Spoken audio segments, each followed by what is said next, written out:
All right, hello everyone, and peace of Christ to all of you. I hope my voice is coming good and clear. Please invite your friends, and let us do the good work for today.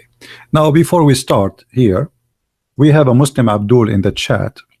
He was saying, asking questions, and obviously he is not being sincere as the rest of the Muslims, saying, why you Christian believe in a human sacrifice? The fact is that this is a big fat lie. We hear it from Muslims. It is Muslims who believe in a human sacrifice. And we can prove it. First of all, Christians don't believe that anyone, he is a human, he was slaughtered by the Christians to forgive their sin. When you say human sacrifice, that's mean you are a fool. You claim that we Christians, we slaughter someone, his name is Jesus, and that will forgive our sin. But this is not what happened.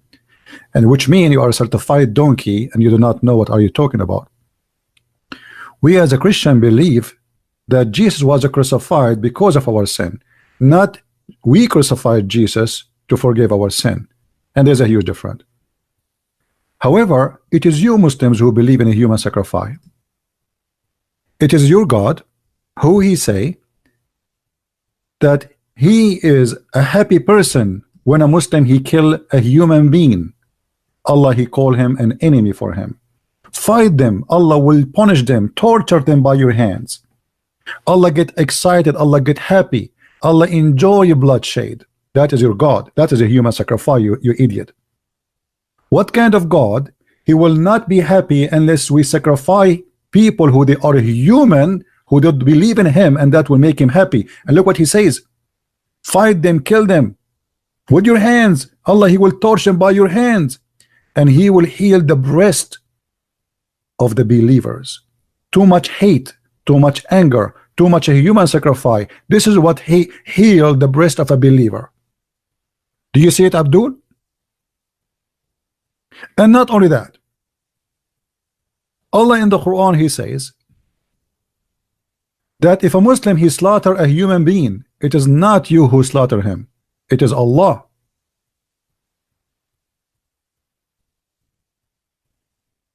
Read and see the human sacrifice. Chapter 8 verse number 17 in the Quran, Allah says to the Muslims, it's not you who slaughter them, it is me.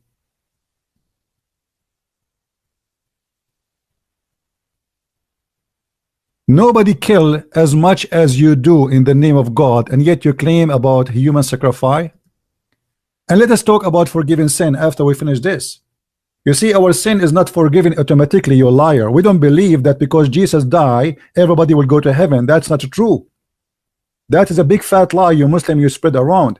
We Christian will believe that Jesus, he sacrificed himself to save us in a very simple way because of his love. And because of that, we have a chance to repent. And then if we repent, then we go to heaven.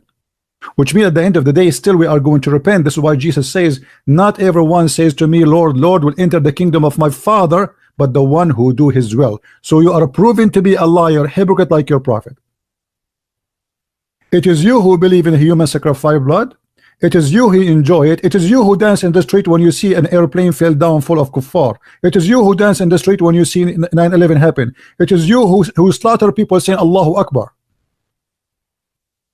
And yet you talk about a human sacrifice, you liar. Do you see Christians slaughter a human being and says Jesus Akbar? Is that what makes Jesus happy? That what will make your God happy. As you see, when you slaughter a human being, Allah he says to you, you are not the one who slaughter him, it is me. Your God is the butcher. Your God Allah he destroy a whole city because of a camel. A camel, you donkey. What kind of God he destroy a city for a camel? A nation was destroyed because of a camel. Camel, not even a goat. And you are talking about a human sacrifice. And let us talk about forgiving sin. Do you know how you can forgive your sin in Islam? Say Ar-Rahman 33 times. That's it. Fast Ramadan. Allah forgive your sin. That's it. I mean, what a silly stupid cult. What about touching stones? If you touch stones, the black stone, they forgive your sin. This is Islam. It's a pagan cult. What kind of cult says if you touch two stones in the wall of the Kaaba, Allah sorry, actually, it's not Allah even. It's not even Allah. It is the stones, they erase your sin. Read with me. Abu Abdurrahman, he said, why do I only see you touching these two corners? He said, I heard the messenger of Allah says, touching them erase sins. And I had him, you know, say, whoever circumambulate about around this Kaaba, etc. So as you see, you are a pagan person who slaughter people, who enjoy slaughtering, who enjoy cutting hands. Have you ever heard of a God he enjoy cutting fingers? And you are talking about human sacrifice? Not only you torture them, not only you kill them, no, you have to cut their fingers just for the joy of torture. Is that your God or my God? Who is the one who practices human sacrifice, Abdul? Cut their neck and cut their fingertips. Are you there, Abdul? Fingertips. Allah will not be happy unless we cut their fingertips. A Muslim, when he speak about Christianity, he is a pure liar. The same when he speak about Islam, he is a pure liar. They never say the truth about their religion. They never say the truth about ours. Always put that in your mind. They never say something truthful, neither about Christianity, neither about their cult. Are we clear about that? Not only that, you see, I don't want to change the topic, but just we have to barbecue this guy before we continue.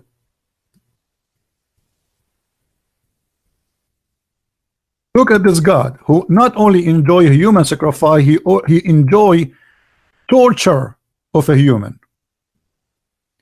Is that my God or your God? Those who wage war upon Allah, war against Allah, how you can wage a war against Allah? Where is he? Like me now, according to this verse, I am waging war against Allah. So what the punishment for someone like you, like me? Huh? They will be killed or crucified or have their hands and feet cut off from a side, from the opposite side, and they will be expelled out of the land. Your God, he is the guy who not only enjoy human sacrifice, he enjoy torture. And not only that, your prophet, even he liked to put nails in the eyes of a human being, because he is not satisfied just by what the Quran is saying. If we go in the hadith, we will find what Muhammad did, putting nails in the eyes of a human being. Do you see it? Do you see it? Isn't it this is a human sacrifice? Isn't it this is a human torture? A prophet of God, he put nails in the fires and he put it in the eyes of a human being, and that will make Allah happy. And yet Abdul is speaking about a human sacrifice. And don't talk about the hypocrite. You are the hypocrite. You worship the God of hypocrisy, because when you forbid people from leaving Islam, you are making them hypocrite, and when you force people to convert to Islam, you are making them hypocrite. So your God, he enjoy hypocrisy. And in the Quran, your God Allah, he says, don't say we are believers, say we are Muslims, for none of you have faith. Which means he knew, which is obviously Muhammad, that nobody believe in Muhammad. He just forced him to get into Islam.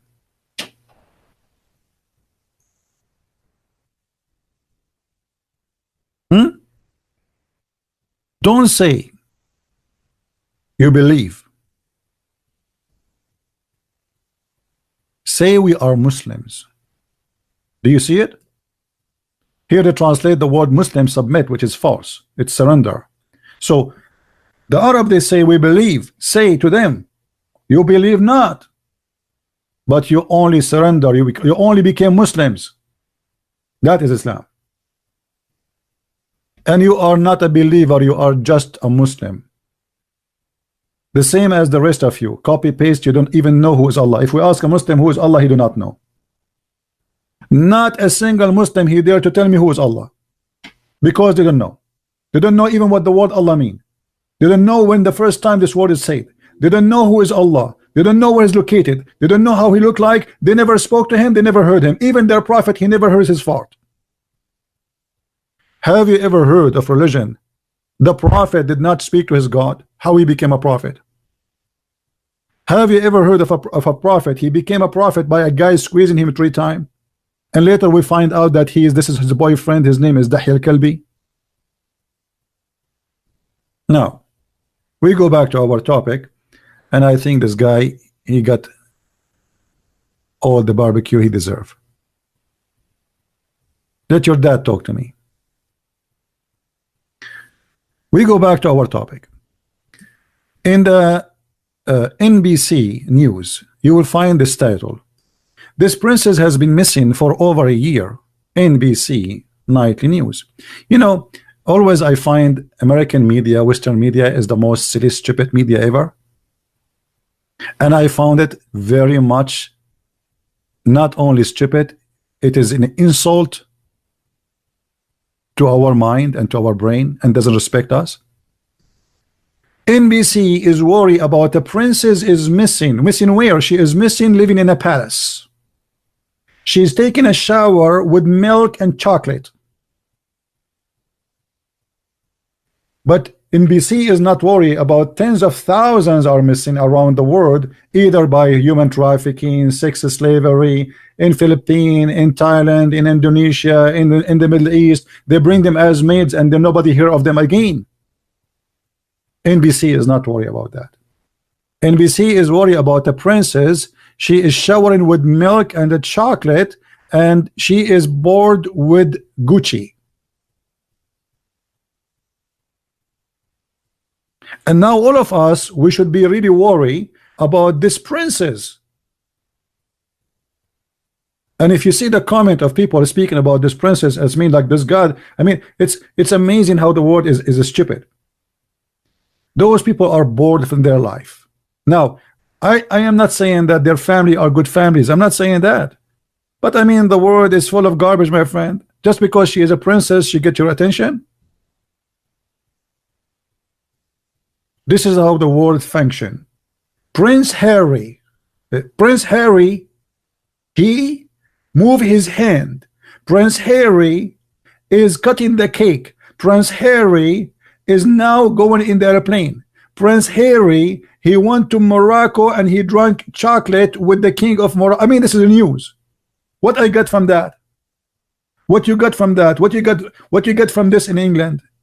Is that will make your life better? Prince Harry, he married an actor. The actor, she break the rule. She opened the door of the car. I mean, it's really important for me to know that, you believe it? She opened the door of the car by herself? How disgusting, man. I mean, this is the news. People, they are jailed for posting a post in a Twitter for 38 years. It's not a news. And 148 lashes, and she is a female.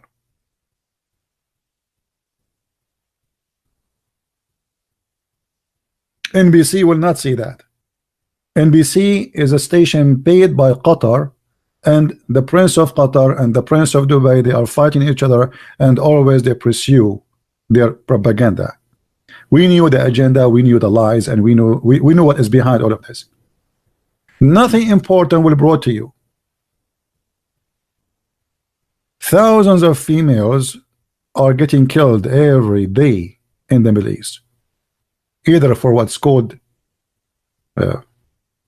honor killing, disobeying their parents, they want to marry a guy, the family they don't like, or even what about the maid who they bring them from Indonesia, from Philippines, from Bangladesh, and those maids disappear. Nobody care for them, but the princess, we should care. For a very simple reason, she's a princess.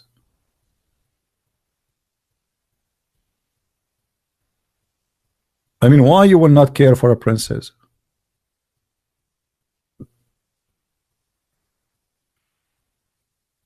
If a homeless die in the street, he'd let him die. But the princess disappear for a year. No way. We need to know what happened to the princes.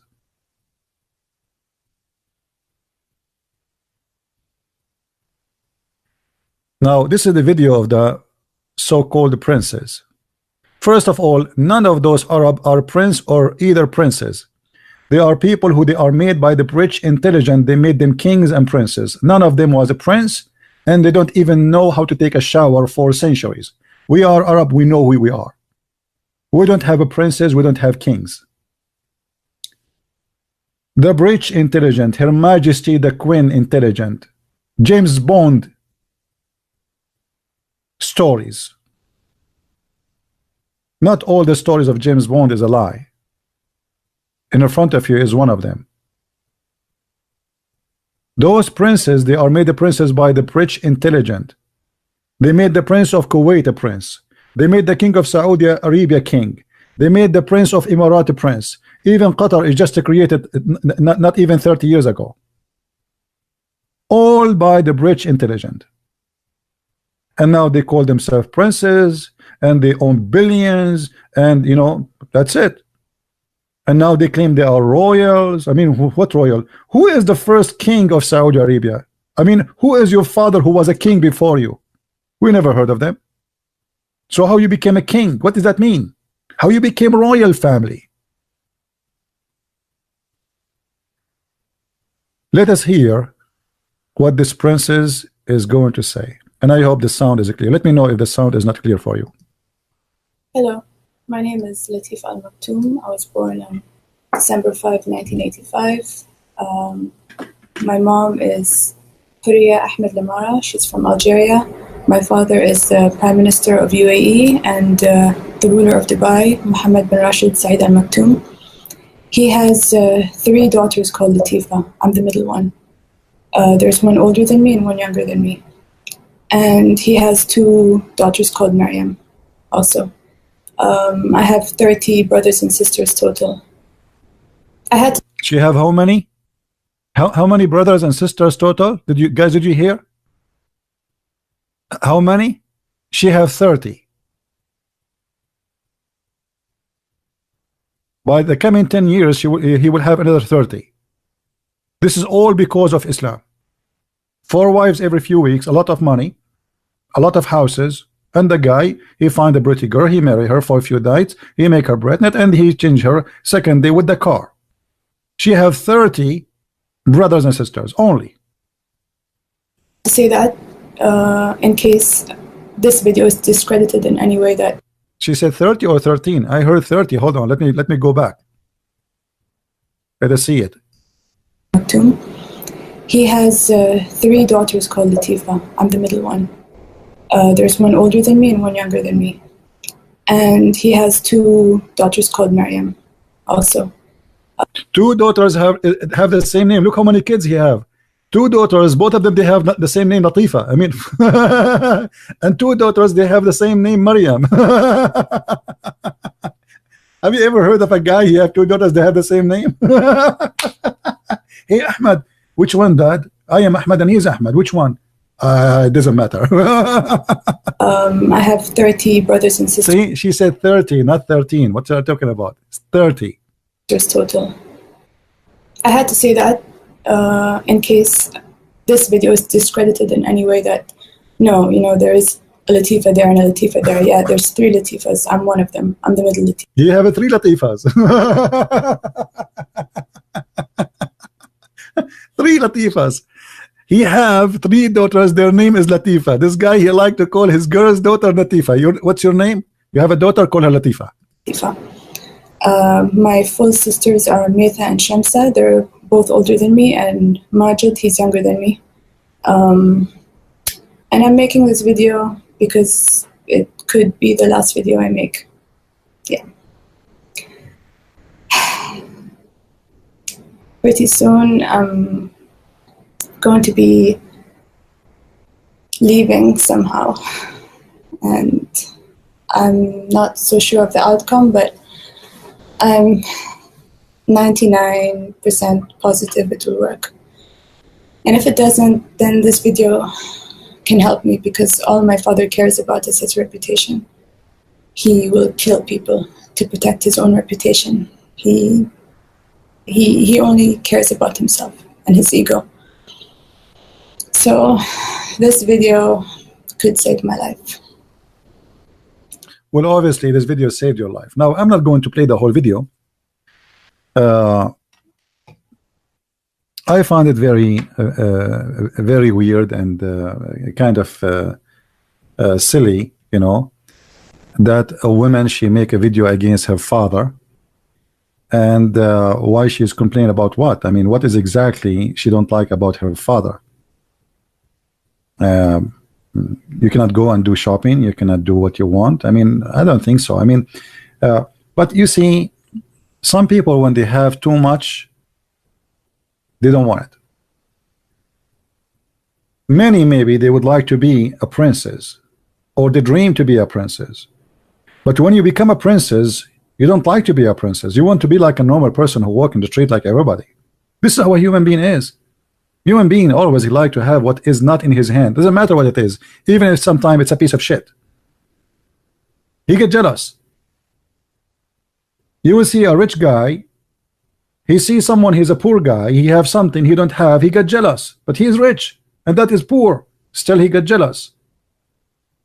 Human being nature is very, very silly and very deceiving. What do you want from your father exactly, and what he is not doing for you? If we ask serious question, we will find that there's nothing really serious. Those girls are bored. They want to be free. They want to go and travel to England and etc. And maybe for you, you say this is a right for everybody, but I say this is not true. When you are in a certain position, there is fear about your security. There is fear about your life. People, they can kidnap you, ask for your ransom. They can control your family. You are not a normal person no more. That's it. You are the daughter of one of the most rich men in the world, and he is even a prince of a country. I'm not defending the guy, but I find the story is very silly. Even later she speak about her father torturing her sister, which is really hard to believe. I don't believe really anyone would do that to his daughter. But this is what she said, and you can watch the video by your own. However, my concern about this video is why in the world people, they care very much for someone because she is a princess or she is famous, but nobody care for the poor one who really need your help. Why, when somebody make a post in Malaysia and he get jail for 10 years, 10 years jail sentence for posting a post in a Twitter?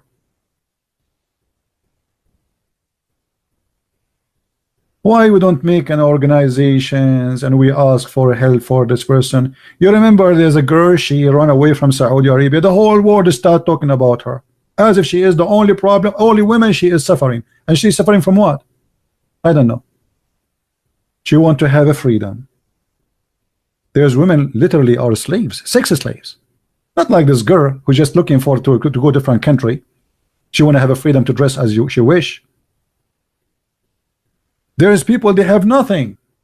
A post in Twitter cost this person 10 years jail. Why nobody want to give him asylum? Where is the prime ministers? Where is the prime minister of Australia? Where is the prime minister of Canada? Why nobody? I mean, a girl, she is running from her parents. She became a major story for every news agency. But nobody will ask the government of a Kuala Lumpur, how in the world you put somebody in jail for 10 years for insulting Islam?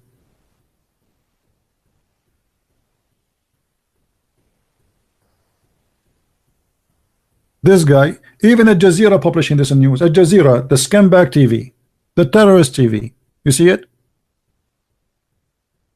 10 years. 38 years for an Iranian woman, and 148 lashes in her naked body. Why the European Union don't be caught Iran? Why everybody starts speaking about boycotting Saudi Arabia for killing Khashoggi? Because he's famous? But this woman, she is okay to stay for 38 years for insulting Islam? or for she is defending human right and women right. Let her die. Let her rot in jail. No, who care? She is not a princess.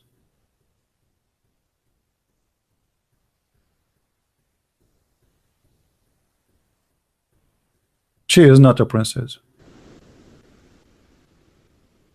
Hey, Abdullah, why you don't call me so we can laugh together? Do you care? Do you dare to call me Abdullah?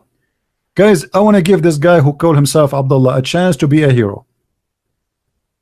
I will force you not to post text in the chat, to force you to call me, and let us see if you are a man enough to call.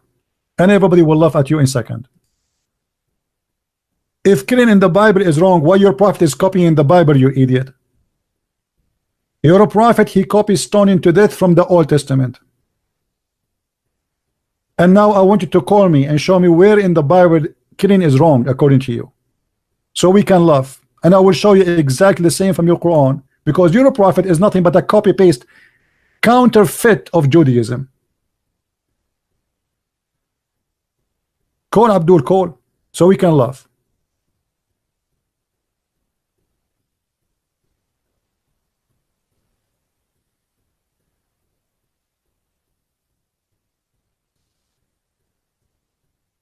Potato.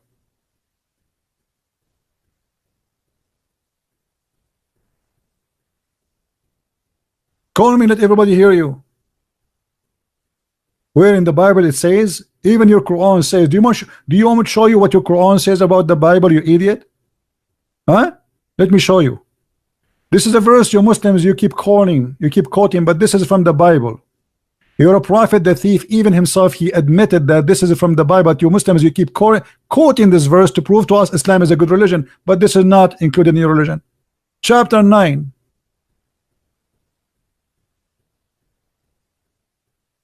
Oh, let's go. I mean, when a Muslim he speak about killing, you know, like sometimes you want to believe that this guy is saying something and he know what he's talking about.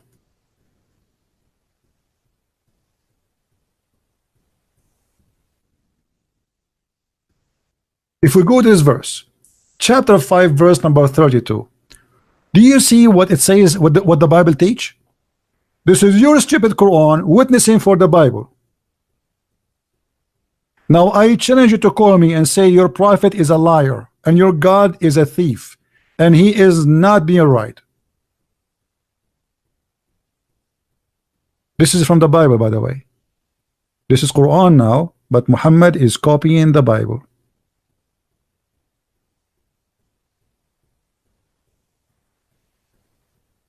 Call me, potato. Call me. The Bible says if somebody killed a man who is innocent as if he killed all mankind, and this is true.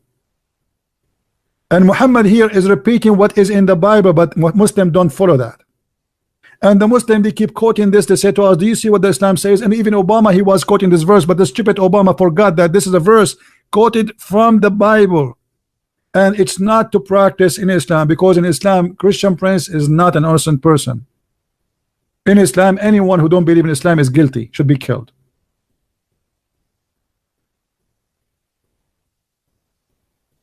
What is that, Abdul? Are you going to say now your prophet is lying, that this is not from the Bible? Guys, does it say in front of you that this is an order we gave to the children of Israel? Does it say that? Even the Quran says that this is for the children of Israel.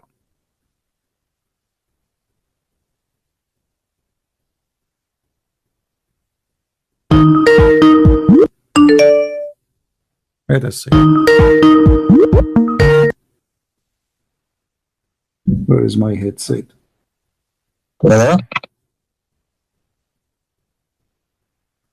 Brother? Hey, Amir. You hear me? How are you? You can hear me or no? I can hear you. All right. How are you doing, my friend? I'm good. I'm fine. And you? Long time no see. Yes, long time. How's everything? Everything is good, brother. Everything is good. I had a live stream 1 hour ago. Okay. I have answered some sheikh. He tried to No, he named me by my name, and he said some things. He was very offended to me, you know. But I tried to speak to him like a student to his teacher, you know. And I asked him some questions. Okay. The bewitchment of the Prophet, why Muhammad was with his head in the lap of Aisha, why he was in his menses and he recited the Quran, and a fatwa in which the Grand Mufti says that Muhammad put his penis between Aisha's. What he said? You know what? Yeah, I said to the Muslims, please took the reference and go to the Sheikh and confront him with the sources. Because he did not call you live. I thought he called you live. No, this Sheikh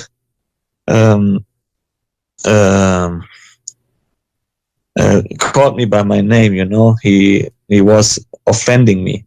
You know what I mean? It's okay. I mean, all of them, they will try to offend, because this is the only way for them to, you know, to be who they are. Yes. You know? Yeah. And then when we are say something like this, they say, look how Christian are. Yeah, well, what you can say. You know, actually, you know, if you want any time, any guy who claim to have knowledge, let them call me if they have the courage. Yeah, to the end of my video, I said to him, when you have the courage, then come and step in a debate with CP. You are a sheikh. You have a little bit knowledge in Islam, then come and step in the debate.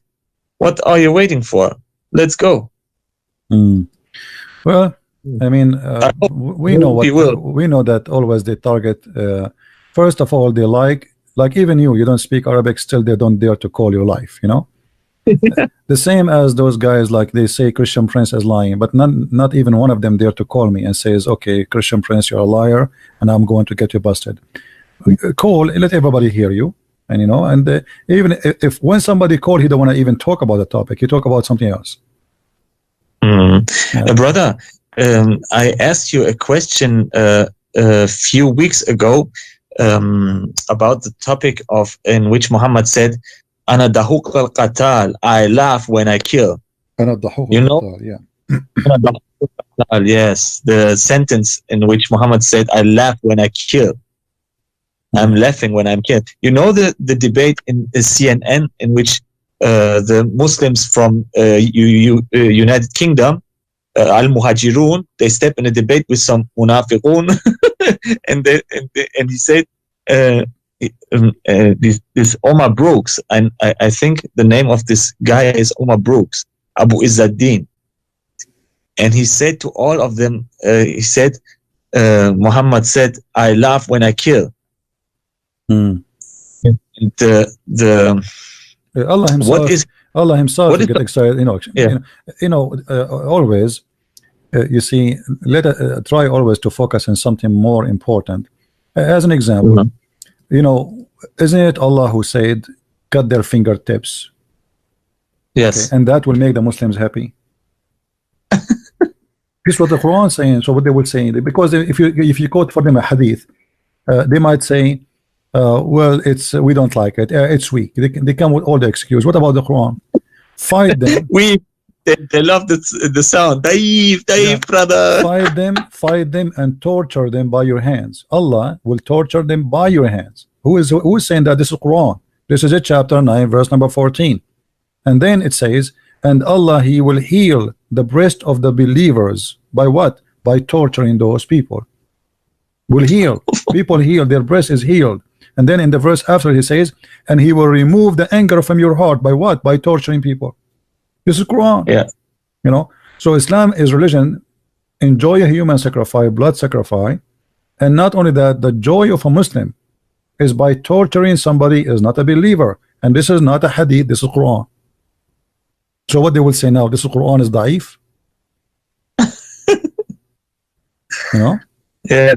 Yes. Yeah. So they can say whatever they want, but you know, all of us, we knew that this is not true. They can say, you know, yeah. What kind of God he enjoyed torturing people?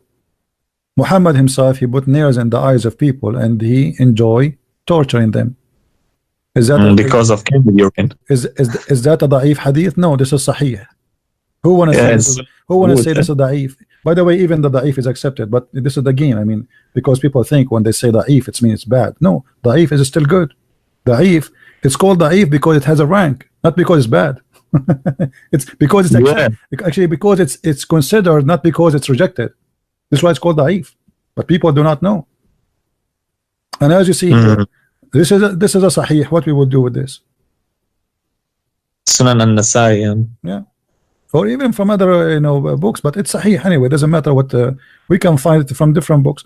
But Muhammad is a criminal, and Allah enjoy killing.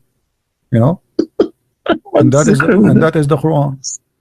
Allah in the Quran, he says, cut their hands, cut their feet from the opposite direction.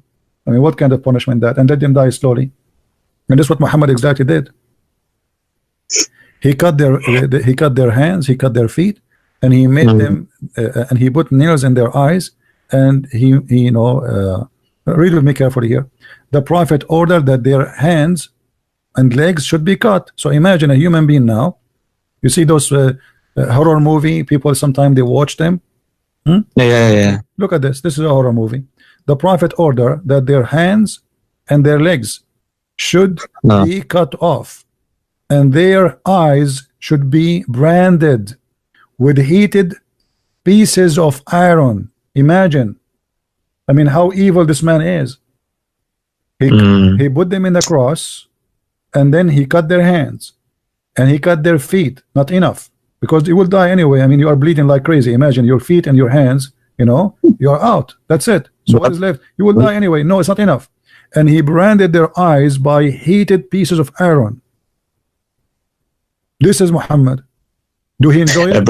Obviously he enjoy it. Otherwise he will not do it. If he is disgusted, he will never do that. A person who don't like this, even he will not even enjoy watching something like that. He would be disgusted. But he is doing that by him. This is his order. Yes. Brother, do you know the story of Kinana bin Rabbi? He was tortured too.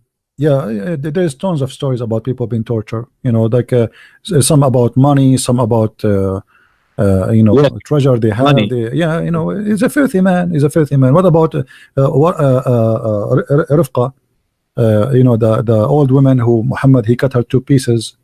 He cut her two pieces. What's the story, please? Can you show us the story? But I don't know if we can find it in English. We can find it in Arabic. That's easy. Let me see. Yeah, you can read it for us and translate it when you want. Yeah, no problem. Yes, I can. Okay.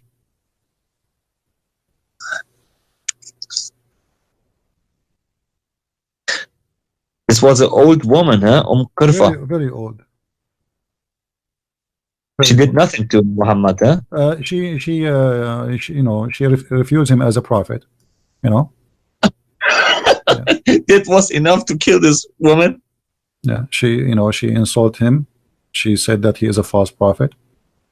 And Muhammad, for sure, he seek revenge. So he sent a group of men to capture her.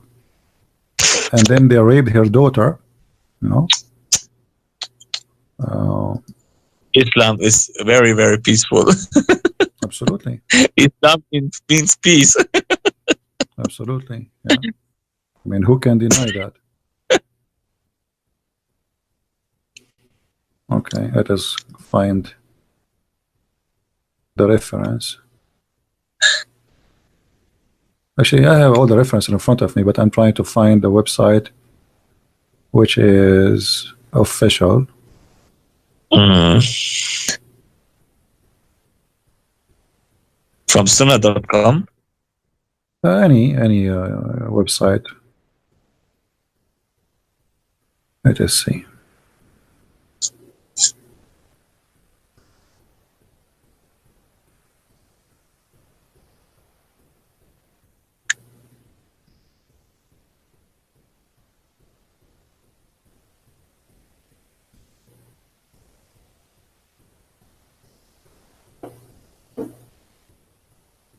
Okay. This is a Sirah Nabawiyya, a study and analyze. Read with me carefully here. This is the reference first, the book of Al-Maghazi, chapter number 2, page number 564 and 65. At-Tabari, of the history of At-Tabari, volume number 2, page number 643. Al-Maghazi, Brother, send me the link in Skype. Yeah, and here it says,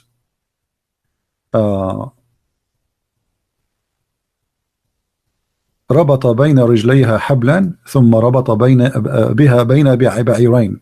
So he tied between her legs and her legs with the rope. See nothing. Oh, okay, sorry. Oh, hold on. Yeah. So he tied her legs with a rope, and then he tied her between two camels.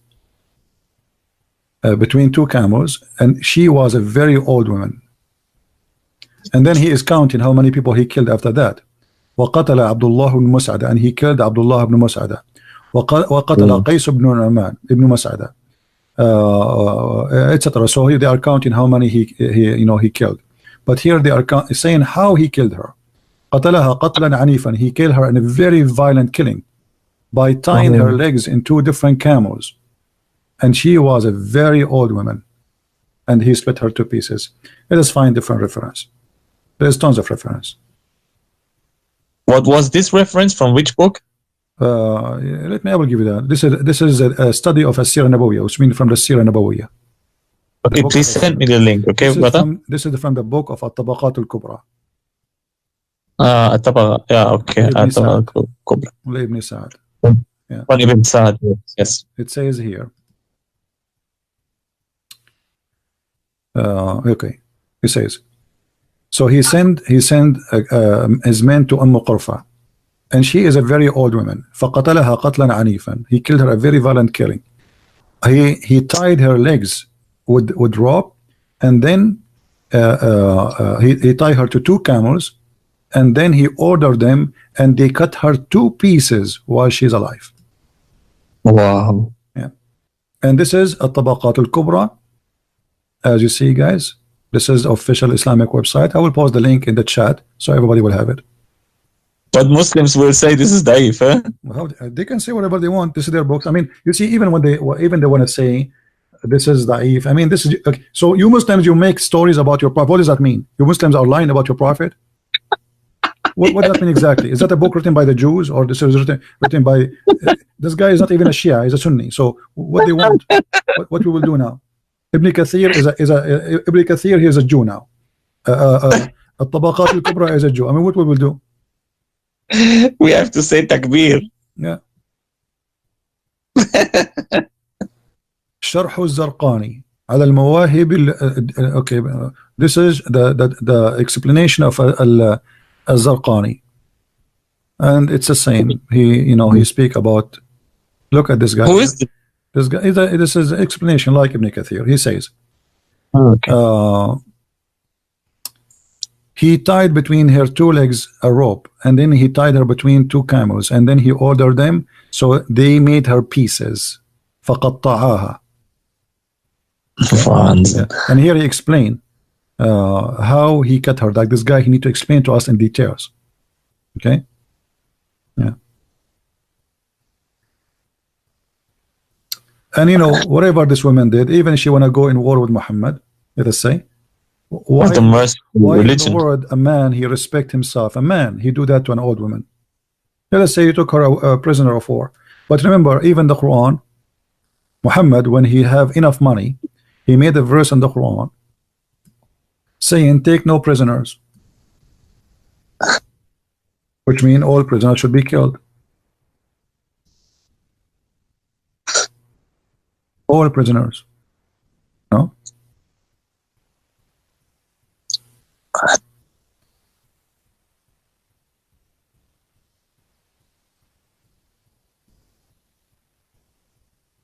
Do you see it? It is not for any prophet to have captive until he made torture in the earth. It's not right for him to take captive. Muhammad here, his followers, they were asking to release the captive so they can ask for ransom. We can exchange with money. Muhammad, he have a lot of money. Now why he want to ask for ransom now? Now he's victorious. You want to get rid of them, and then he knew he knew what he's doing. They kill them. We will take their money anyway. Tomorrow we attack the one who have money, and we'll take the money. Kill those. So he made a verse saying it's not for a prophet to have a captive. And this is exactly what Muhammad he did with the Jews. 900 Jews, he slaughtered them after they surrendered themselves, and not in war. They are not fighting him. They surrender. Imagine you trust a guy who says, okay, I'll put my weapon down, you know. So what do you do now? Supposedly you take him a prisoner? No, Muhammad, he slaughtered them one by one. And this is the verse proving that. This is Quran. Are they going to say Quran is weak? Brother, do you know the argument that Muslim says in so much centuries of Islamic history, we have 30 hand cuts, you know, and something like this. You know this stuff? Every week they have 30 cuts in Saudi Arabia. They say in 1,400 years right. we cut 30 or 40 hands, and Muhammad killed 50 people. What is, brother? So please explain it. What about Bani al-Mustaliq? Muhammad, he killed all the men, and we have tons of hadith. I mean, this is Muhammad himself. Are they saying that Muhammad he was a bad Muslim or what? I don't know. No, look what he did to Bani al-Mustaliq.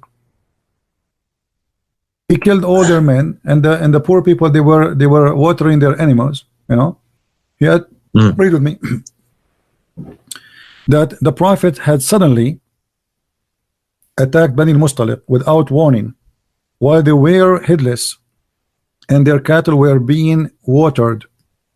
And in the place of water, people are just living normally, going to, you know, taking care of their cattle, etc. Suddenly Muhammad he attacked them without introduction, no warning, nothing. It says here clear. This is the Muslim speaking the story, not us. The Prophet had suddenly attacked Bani al-Mustaliq without warning, while they were headless and their cattle were being watered at the place of water. Muhammad is like a crocodile. He waits for the deer to get close to the water, he grab him. Their fighting men were killed, which means the one who tried to defend the men, all the men, they were killed. He killed them all, and he took all the women and the children are captives. So they, in the history of Islam, they cut only 30 hands. How many men there was in the tribe? Only 30 hands. They cut their neck, not only the hands. The whole tribe is vanished overnight. The whole tribe is gone. And then he took Juriya and he raped her in the same day.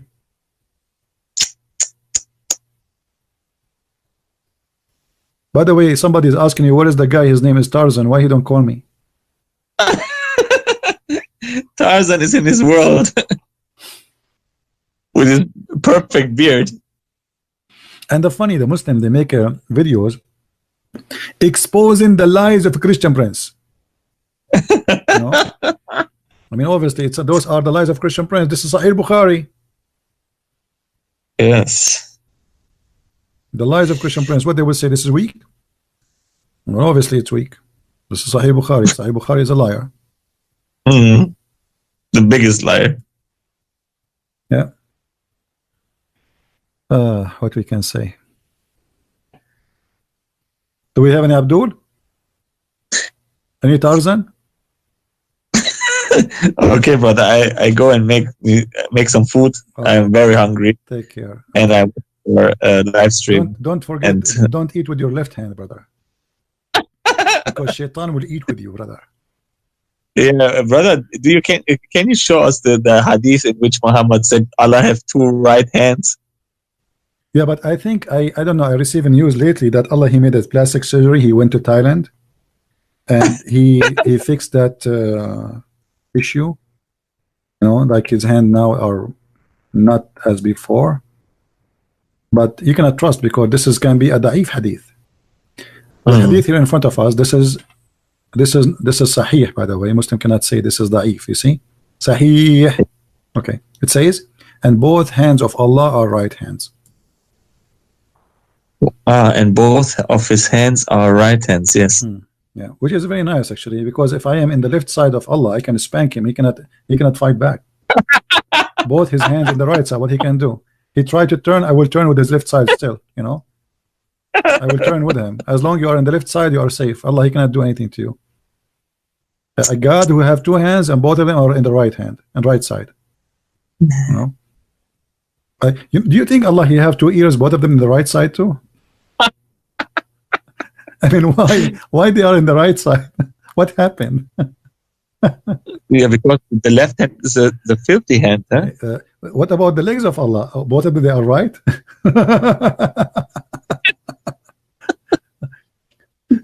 You know, when I was in the Philippines, I have a friend. He received a mail delivery, so he opened the box in the front of me, and I found he have one shoe. I said, they are sending you a shoe from America, one shoe, one, well, just one. You know, you have two pair, right? I mean, the two side. It's only the right side. So I said, where is the left one? He said they will send it in another box, because if I send them in both in the same box, somebody will steal them. So maybe Allah he received two right hands by wrong delivery, you know, in the mail. Somebody he bought right hand and left hand, and he told them to send them to him by mail, in order nobody to steal them both hands and install them somewhere. So they send him first the right hand, and by mistake they send him the right hand again. So Allah is stuck with the right hand now. Okay, my friend, go. You go eat, and we will continue with our okay, well, drama. if I have anything. Take care, and say hi to all from there. Okay, bye. Bye.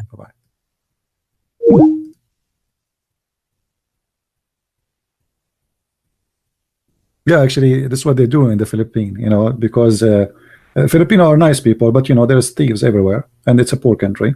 So you buy something, they send it from America, they check it out what's inside the box. If you are lucky, nobody will steal it, but you might get a thief there. So what they do, they send, like, you buy a shoe, okay, you send the right shoe today, and a week after you send the left shoe. This way, if they open the box, it's useless, you know.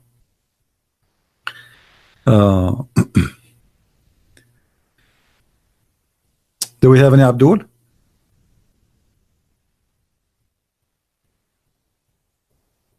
I like this God who have two hands on the right side, to be honest with you. I mean, he look cute.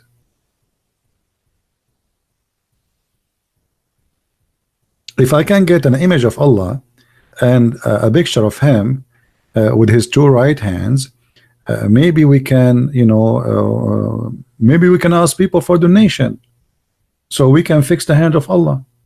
The Muslims, they will start donating to me, like, brother, sisters, look at Allah. Allah have two hands in the right side. Do you like to have a God like this, brother? Brother, let us do something. Brother, I know a very famous doctor, brother. He can fix this issue.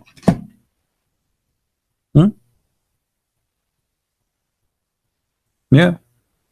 A God who have two hands in the right side. I like that. And the funny, they say, the Muslim, they say, we refuse to give God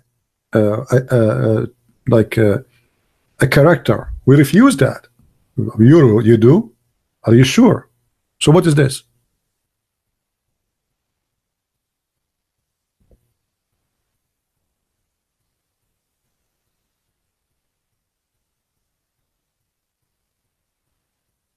No, two right hands.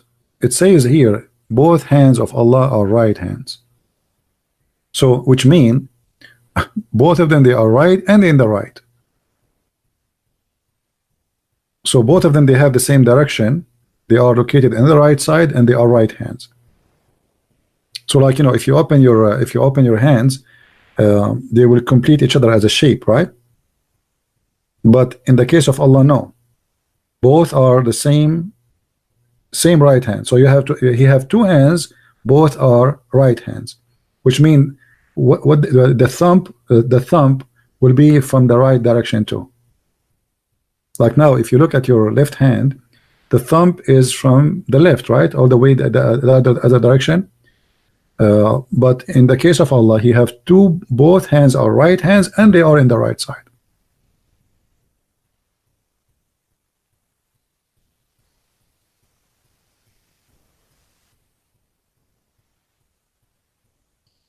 But anyway, I mean, you know, maybe Allah is used to it, and now he knew how. I saw a guy who don't have hands, he can write with his toes. Maybe Allah now he used to it by time, you know. So he knew how to do things. I think he can open the car door easy, and you know.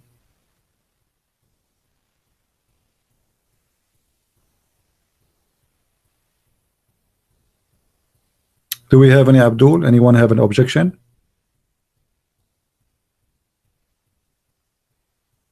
$18 Abdul dislike. Okay, so why we have only 341 like? We have 700, almost 800 people watching, and we have only 342.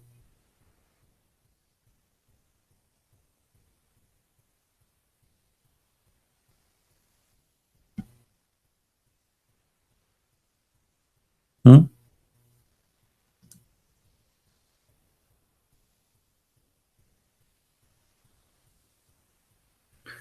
Do you know the saying, you got two left hands? Yeah, somebody saying, you know, like there's a statement saying you got two left hands doesn't mean that. No, but this is about physically. This is physically. First of all, it confirmed that Allah have hands.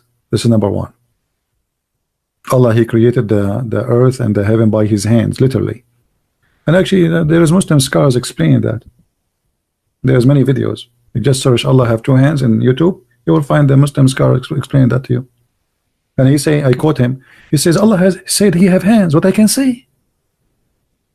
I'm not the one saying that. Allah, he said he have hands, what I can say. So those are literally hands, and they are in the right side. And this is not about metaphorical thing. First of all, what is metaphorical about hands anyway? I mean, as long as they are physical. Like I can say in the right hand of God in a metaphorical way, but this is not the case. Like, what about this hadith here? Let me show you.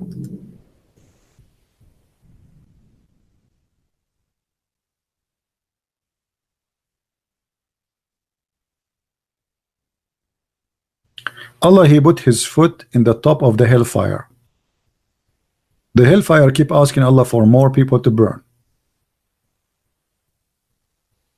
Right?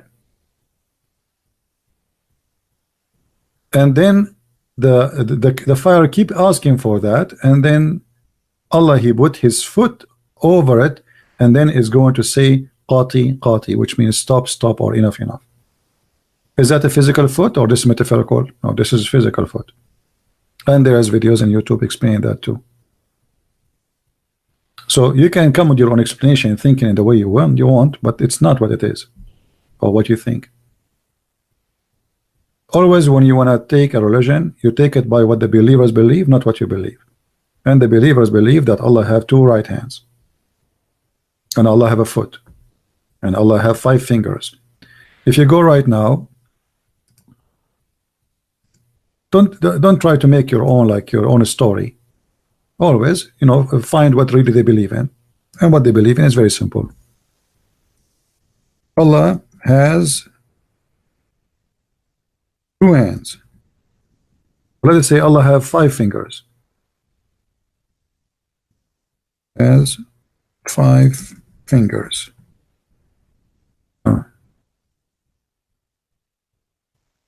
So I just search for this. Here we go. And the Muslims, they are explaining to you that yes, this is our 5 fingers, and Allah have hands, and they are 2 hands. This is not metaphorical. Okay. Like this guy here, this guy is trying to copy Zakir Naik.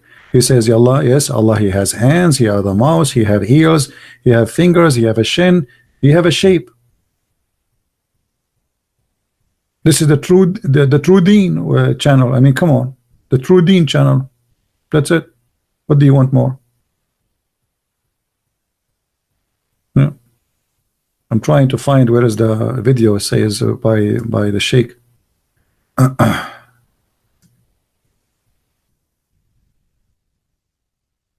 The funny, like this guy here,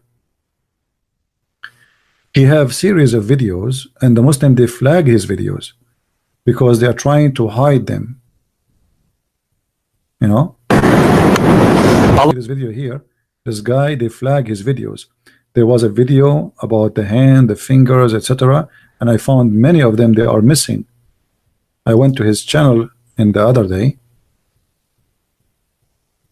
See, this is Sheikh Faiz. He is teaching in England, you know, and obviously he is a very Salafi.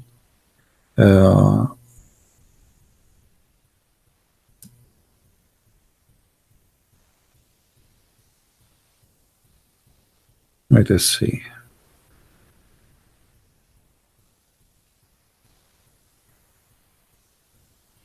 Here we go. This is what they teach in their schools. And you will see this guy saying that Allah have 5 fingers, Allah have a real foot, Allah have a real hands, you name it. This is not our statement, not our explanation. And Allah have 2 right hands too. So don't come with your own.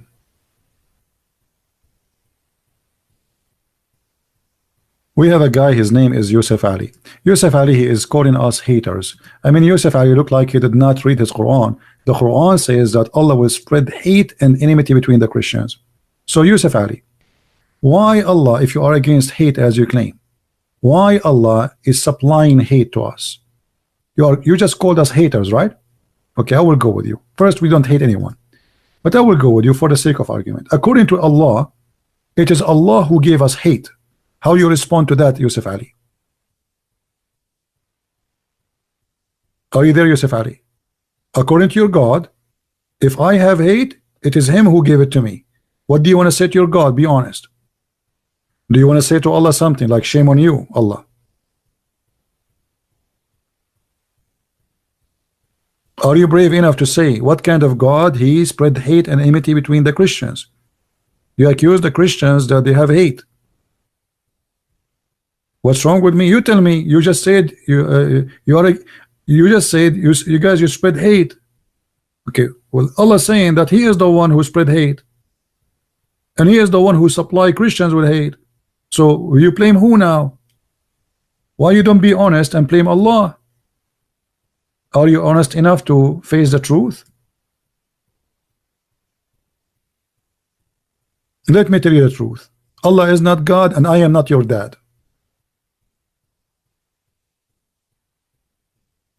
What do you say? Anything you want to say?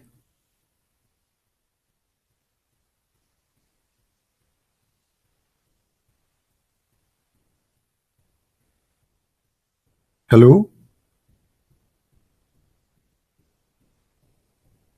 I hope, I don't know which one of them is shock you, that Allah is not God, or the one I said I am not your dad. Which one is more shocking? Call me and prove to me that Allah is God. Why you don't do so?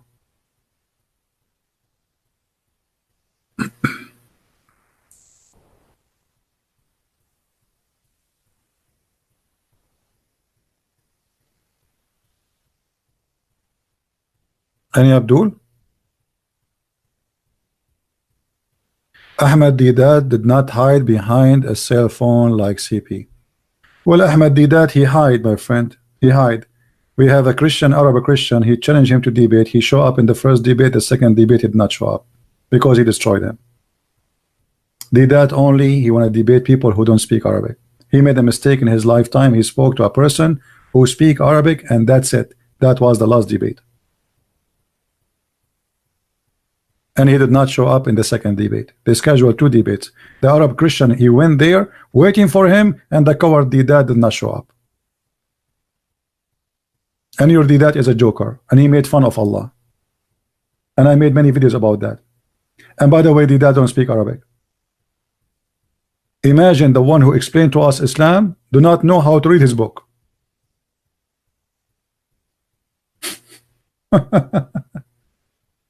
The same as you, Zakir Naik. Both of them, they are the same copy. Anyone remember what the last video I made for Didat? What he said? Anyone remember? You see, all the argument Muslims they have today is coming from Didat, which is stupid. Like this guy Mimi Hijab, he said for 4,000 years, not a single Jew broke the command of worshiping one God. And then we go in the Quran, we find that the Quran is saying they did.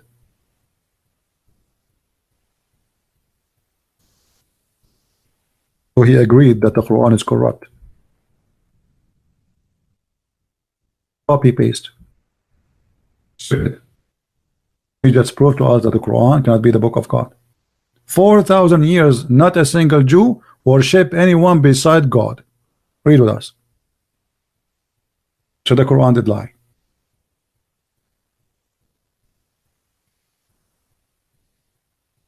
Do you see it, Abdul?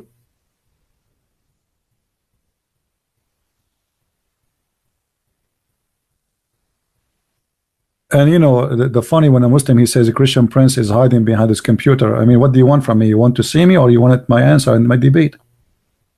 Do you want my answers, or you want to see me? Do you want to sit in my lap? I'm not Muhammad. Call me and debate me, and let us see what you can do. And you know, the excuse of you know, look at all the Muslims, they say a Christian prince is hiding. What about you call him, and people will not listen to him after you make fun of him? Correct, guys? Call him, let everybody see that this guy is ignorant. Allah will give you victory. It doesn't matter if a Christian prince behind the computer or he's behind the kitchen sink. What that will make a difference? But the answer is very simple. You don't dare. Any one of you, he have one fear. He call me, is going to be recorded, and then they will make fun of you for the rest of your life. I have my Skype open, and let us see if Zakir Naik dare to have Skype open. Do he dare? I want to call him. I called the Deen show. I have it recorded. It's in YouTube. They hang up on me. Do you Muslim dare to have an open? Who of you is he dare to have open phone calls, receive any call, any question? You don't dare. All of you in a debate about the Trinity. That's it. This is the only topic you want to debate about, to avoid the mascara. Trinity. Let us debate about Trinity. That's it. Cowards. Debating about the Trinity is a clear sign of cowardness, because you are trying to avoid debating about Islam. And the Christian, you know, let us say for the sake of argument, the Christian belief in the Trinity is wrong, but that does not make Islam right anyway. So why we don't debate about any question from you, any question from me? Okay, ask me about Trinity. Can I ask you the same question? Can I ask you about a God who don't eat, don't sleep, don't drink, but yet he have hands, he have a foot, he have a mouth, he have two eyes? I mean, what is that? Is that a statues? Idol? How God, he don't have, you know, your God is one God. Okay, but Shaitan is one God too. There's many, they worship Shaitan, Satan. He's one. And they worship him. So being one or two will not change anything. If there's a guy who worship 1,000 God, but later we find that his gods exist, they are 1,000. So what that will change? Nothing. It's a stupid, you know, argument. It's one or two or five, doesn't make any difference. Secondly, if you Muslims, you believe in one God, how Allah, he says, if we want to take a partner, we will take it from ourselves.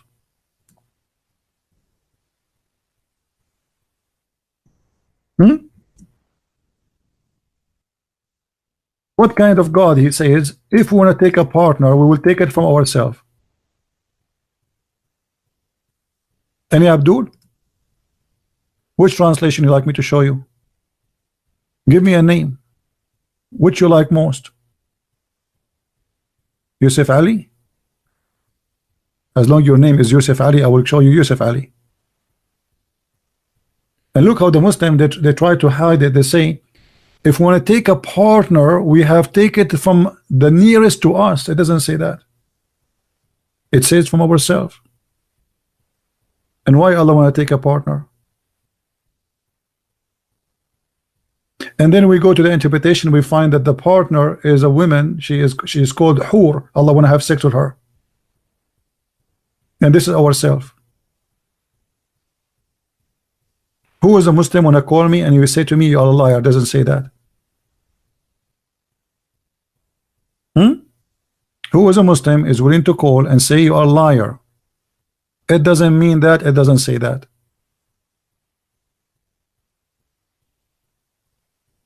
So you agree. Thank you very much.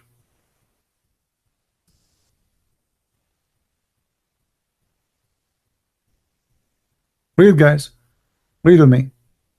Had we intended to take not a pastime, a partner, this is more accurate, i.e. a wife or a son, etc., we could surely have taken it from us. Okay, who's us? Who is the Muslim? Tell me who is us.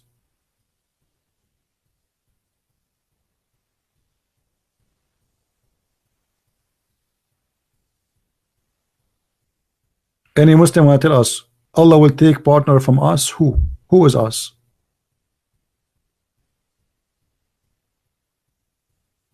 Any volunteer Muslim? Okay, Allah is one. Okay, we got that. No problem. Now Allah is saying, if I want to take partner, I will take it from us. What, Allah will have sex with himself? This is talking about having a wife. So Allah is going to F himself? If this is not additional person, that means he is going to have sex with himself. Correct, guys? If there is no us, if there is no us, and when the Muslim they say to us, when Allah he says we, that is a majestic statement. But here is talking about taking a partner, a wife or a child. It cannot be a majestic. So who is us?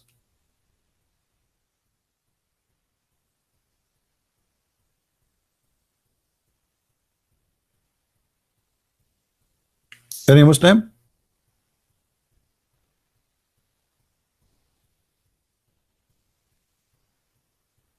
Where is the Muslims who worship one God? Allah want to have sex with himself. Based on this verse, Allah want to have sex with himself. That's really bad. Please, Allah, don't open the camera. That's disgusting. How Allah can do it? He must have a big one. I mean, how he can reach all the way to the back?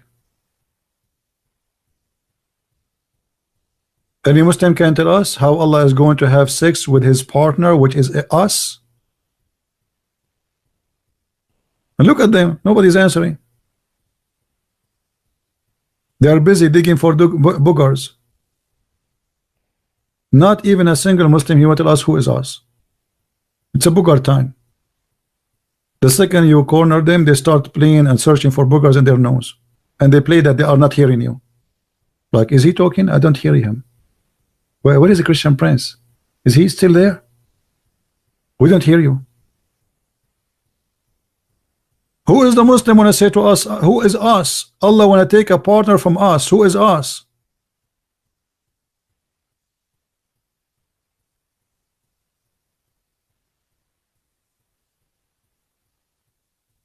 Don't tell me that this Quran is da'if.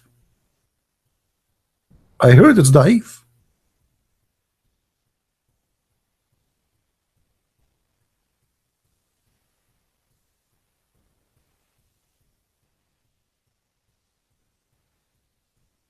Hmm?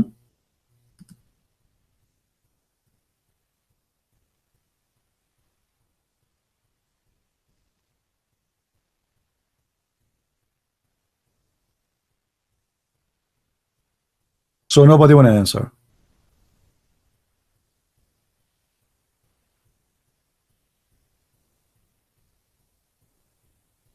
And by the way, is Allah still searching for a wife or something? There's a dating website. It's called Muslima. Muslim.com. But make his profile there.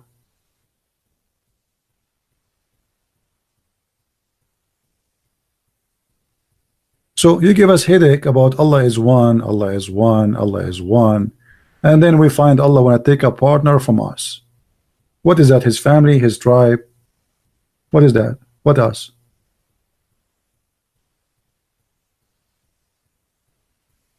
Call me? How I can call you? What is your name in the Skype? Abdul. Why you don't call me? What do you mean call me?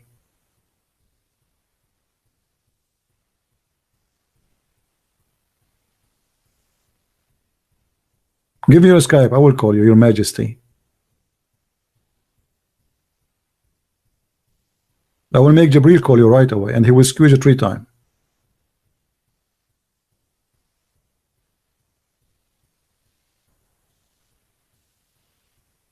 Call me. How am I going to call you? Give me your name. Call me. Answer me. Silence me.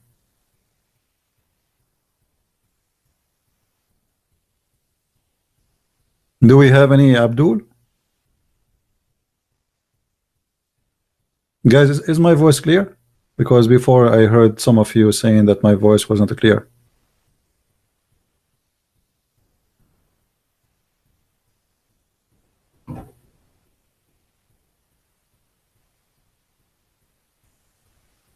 Yeah, if we ask Zakir Naik, what about this verse? What Zakir Naik will say?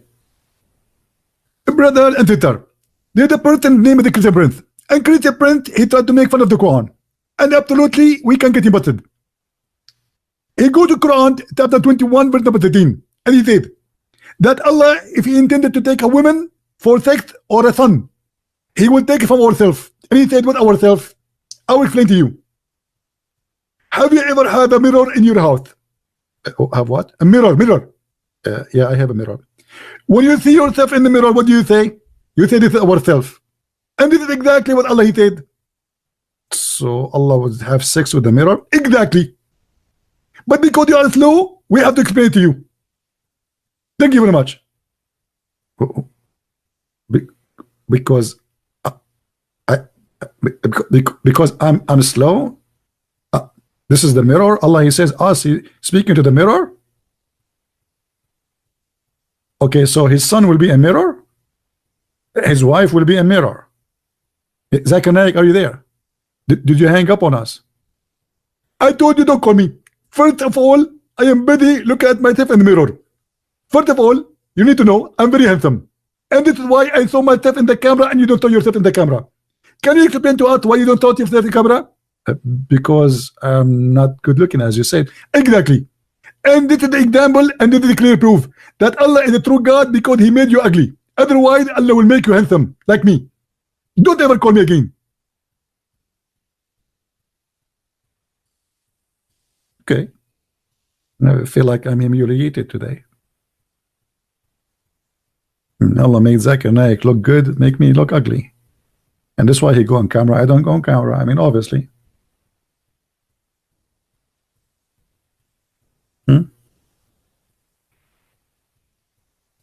Oh, we have our friend here, Abdullah Samir. Let us call him. Let us call him.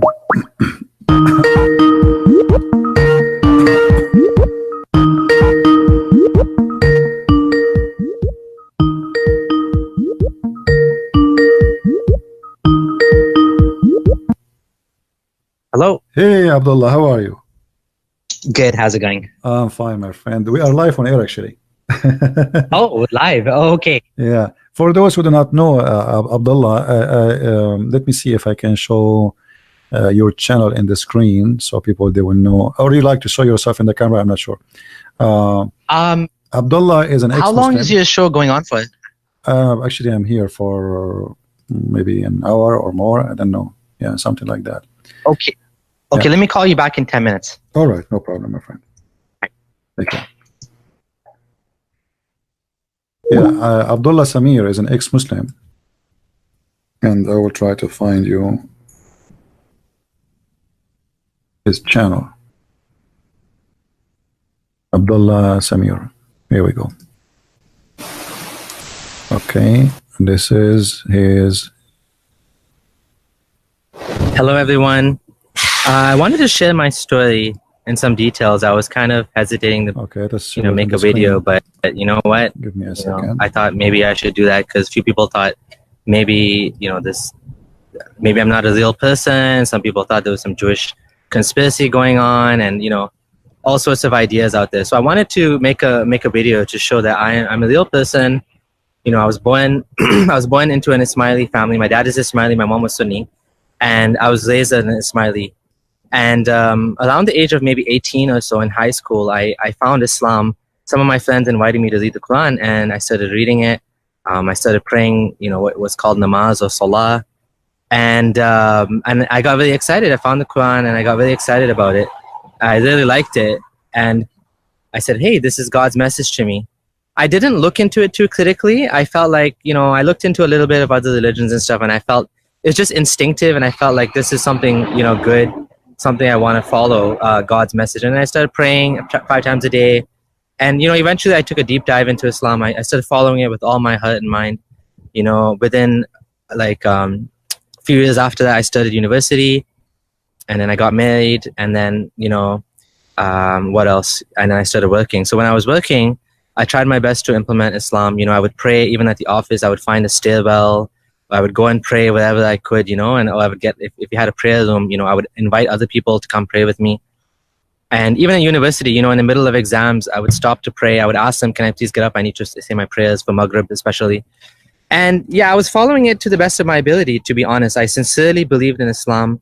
I used to give out some DVDs. I made some DVDs of my own with some Islamic videos. I used to go from mosque to mosque, videotaping lectures and at conferences, and I wanted to promote it because I felt truly in my heart this was the true religion. I wanted people to go to Jannah. I wanted Allah to be pleased with me, and, you know, I wanted to follow the Prophet. And so that's what I did. I created a website, lightuponlight.com, and, you know, eventually another one, versebyversequran.com, to promote Islam because I believed in it. And there's still a bunch of videos on there if you go and see of that I videotape myself, some of the lectures, and some of the other ones I got permission from others to put online. So that's what I was doing. And when I started working, you know, I would avoid jobs that were involved with riba, you know, anything to do with the bank. I wouldn't work for any banks whatsoever. I wouldn't work in the media industry like television or music. Personally, I would avoid I wouldn't listen to music. I wouldn't let my kids listen to music. I even put my kids in Islamic school, you know, for as much as I could afford it, even though it was expensive here in Canada. But I mean, that's what you do, right? If you're a Muslim and you truly believe in it in all your heart. As well, you know, I used to rent. I didn't have a mortgage because I believed in it. Now, you know, there came a point in my life where I started having a little bit of doubt here and there, small doubts. And eventually, you know, I was at 2 years ago, I had some doubts. I was discussing with a friend online, and he mentioned that a lot of the stories in the Quran actually come from Jewish folktales. And I was very surprised about that. Like, Jewish folktales. I said, no, you mean it came from the Bible or the Hebrew Torah. And when I looked into it, I found out that actually a lot of the stories are from the Talmud, which is actually the Jewish commentary and the Jewish stories and basically the rabbis, you know, commentary of the traditions. And so it doesn't really have a divine origin. And, you know, I also had a big problem with the story of Dhul Qarnayn, you know, this tribe of how Dhul Qarnayn, he trapped this tribe of people, Yajuj and Majuj, Gog and Magog, behind a giant gate built of copper and iron. And I was wondering, where is this place? How come we can't find it? You know, we have Google Earth and all that, and how come we can't find it? So that was another doubt. And I believe, left Islam for one day. But then I decided, you know what? I'm going to put my doubts aside. You know, I'm Muslim. I want to go to Jannah. I want to believe in Allah. And I became Muslim for 1 more year. And then last year, so 1 year ago, is when I truly left Islam for good. I was in Ramadan, and I was at a pre-iftar halaqah, and the sheikh was saying, you know, Allah holds up the sky without any pillars, and this brought back all my doubts about, you know, if the Quran is truly from God, the creator of the universe, the one that knows all things, why is he describing the world in a way that, you know, was the 7th century understanding of the world? Like, the sky doesn't have, okay, we know the sky doesn't have any pillars that you can see, but there's no need for pillars. Like, we're just a ball in space. Sky is just emptiness. It's just emptiness of space. So there's no need for any pillars, visible or invisible. And, you know, there's many things like that, like the orbit of the sun and the moon. Why Allah describes an orbit of the sun and the moon? Like, we know the orbit of the moon is around the earth. That makes sense. But the orbit of the sun, like, what orbit would that be? You know, I looked into this and I found, well, there is an orbit. It's a 300 million year orbit of the sun around the Milky Way galaxy, which has nothing to do with humanity whatsoever because it's completely useless. But of course, at that time, you know, the Muslims would have thought that. Okay, well, Abdullah is ready, so we will call him and we will hear from him.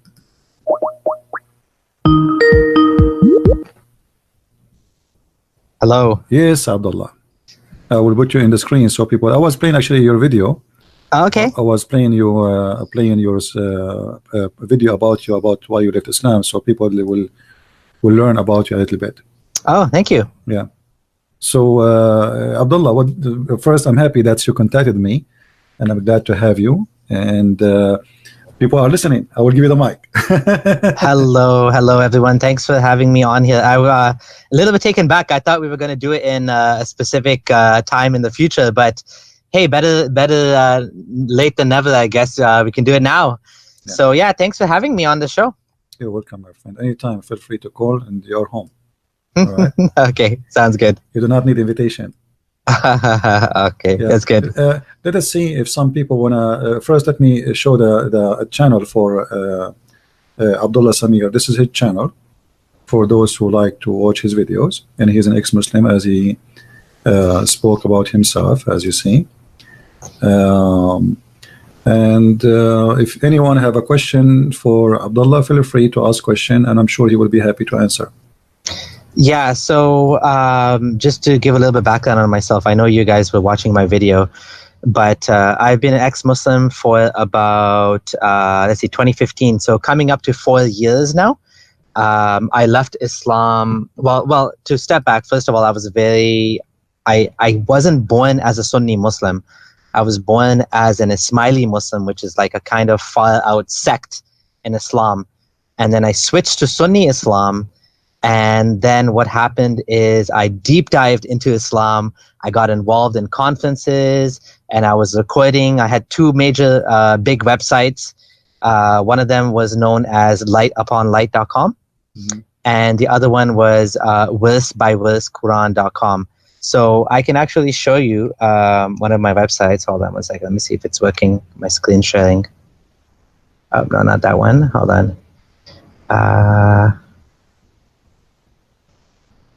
You can send it to me later in the. Sure. I will. So yeah, it's just lightuponlight.com. So I built this website back in, I think, 2006, and I wanted to do it to help the Muslim Ummah. So I wanted to actually bring, my technology skills and use my technology skills to give dawah and to spread Islam. So this is what happened to me.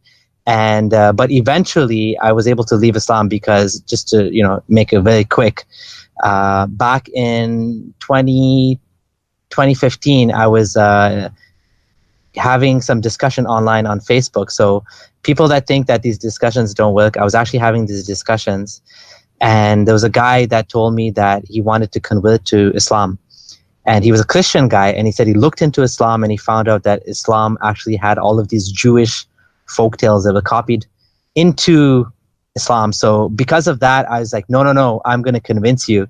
So I started looking into it, and then I realized that, wow, there's some problems here. The Quran actually does have stuff that's copied from Jewish folktales.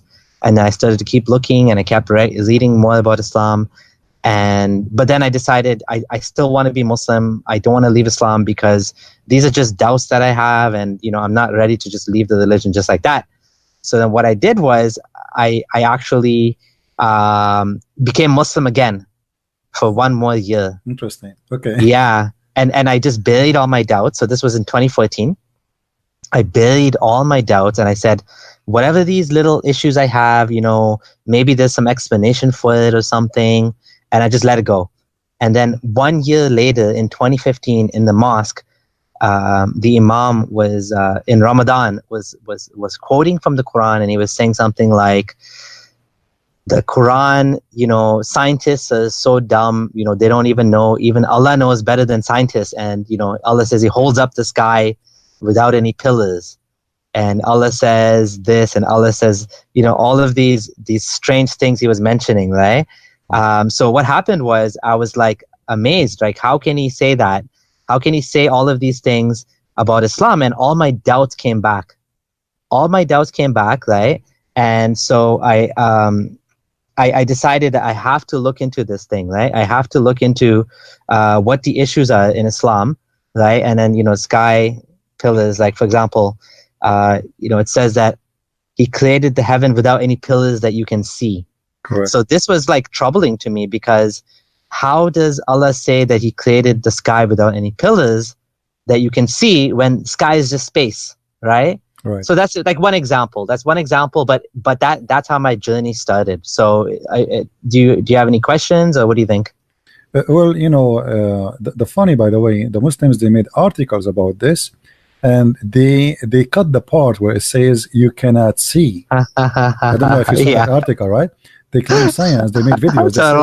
Right? Yeah, they say Allah. He said, look what he says, and he quote for you only the part where it says Allah. He created, and you know, the sky without pillars, but they don't see the. They don't.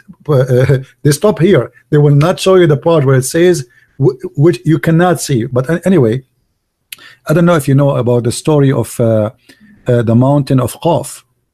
No. Well, the mountain of Qaf, you know, simply is a mountain surrounding the earth, and this mountain is like it's a blue color, and this is why we cannot see the pillars. So if we go in the Quran, you go to chapter Qaf, it says Qaf wal Quran al Majid. This is verse number 1. You know, if we go, let us try. Let me try to put it in the screen so people they can see with us.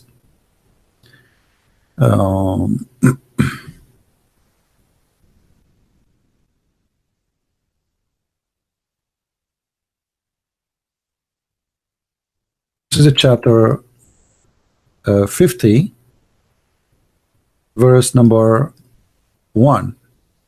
Okay, I will try to show your video and the same time the text.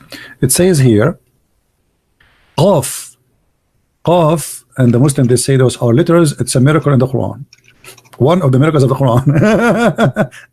I mean, how in the world a letter is a miracle? Have you ever heard of a crazy? It's a letter. It's a letter. It is just a letter.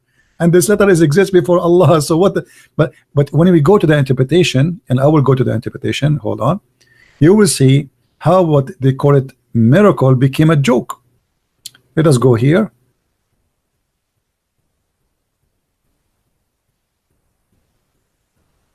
Al-Tafsir. All right, this is the official government website of the Kingdom of Jordan. I will show it on the screen for everybody. Chapter 50, verse number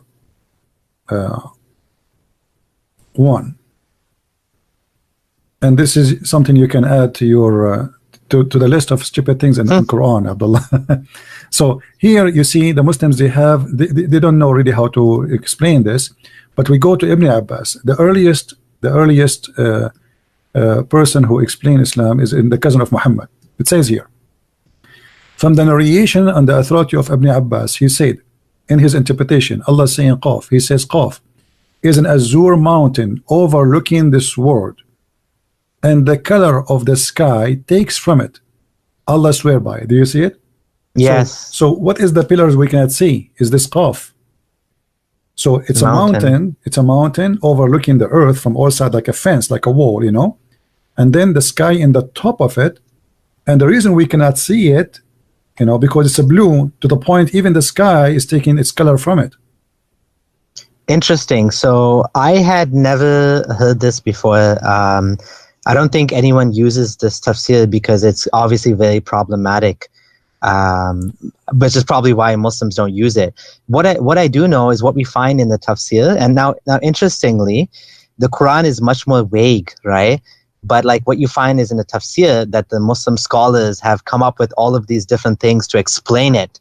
And what we find is the older tafsir, the ones which are closer to the time of Muhammad, they have all these funny things in them that kind of, you know, explain to us that Muslims at the time, the scholars of the religion, you know, this is how they made sense of it.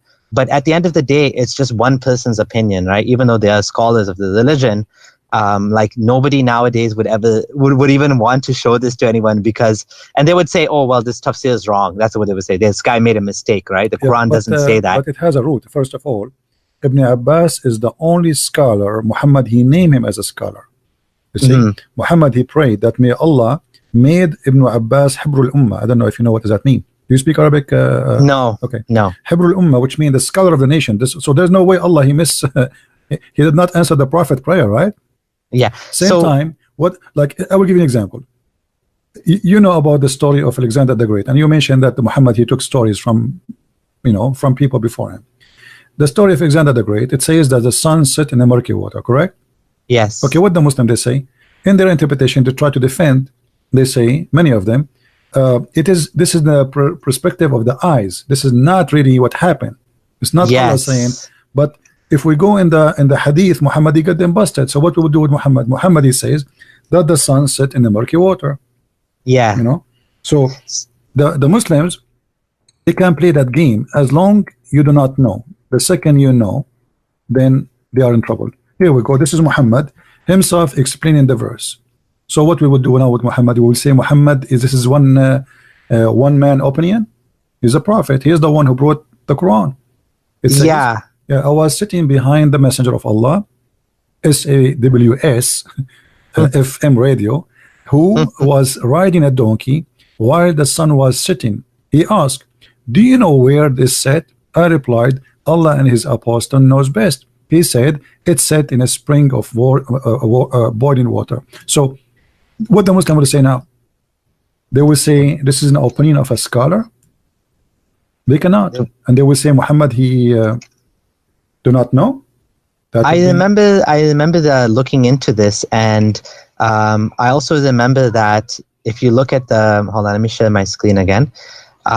This is very interesting. I got this from the video of the masked Arab, and what he was able to show is that all of the early tafsir, like all the way from Tafsir Mujahid, which is one of the earliest ones, all the way to the 18th tafsir in order of chronology, all of them had the same issue, that they thought the sun was actually setting in a murky spring.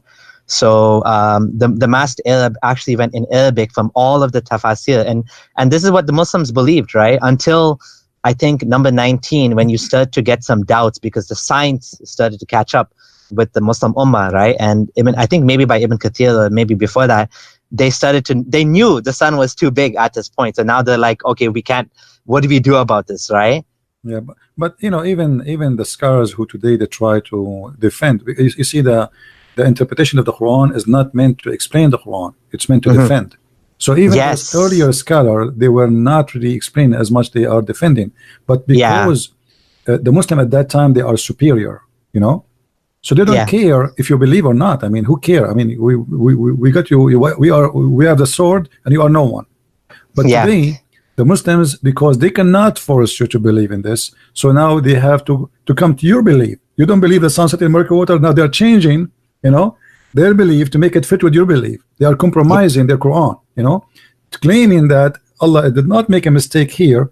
It's what you believe is right. The sun does not set in murky water, and the Quran doesn't say that. But the fact the Quran is saying that, because they admitted in their inner that this is obviously it's an error. And you know, if you go to the verse, you will see the verse saying clearly it's not the guy who saw that.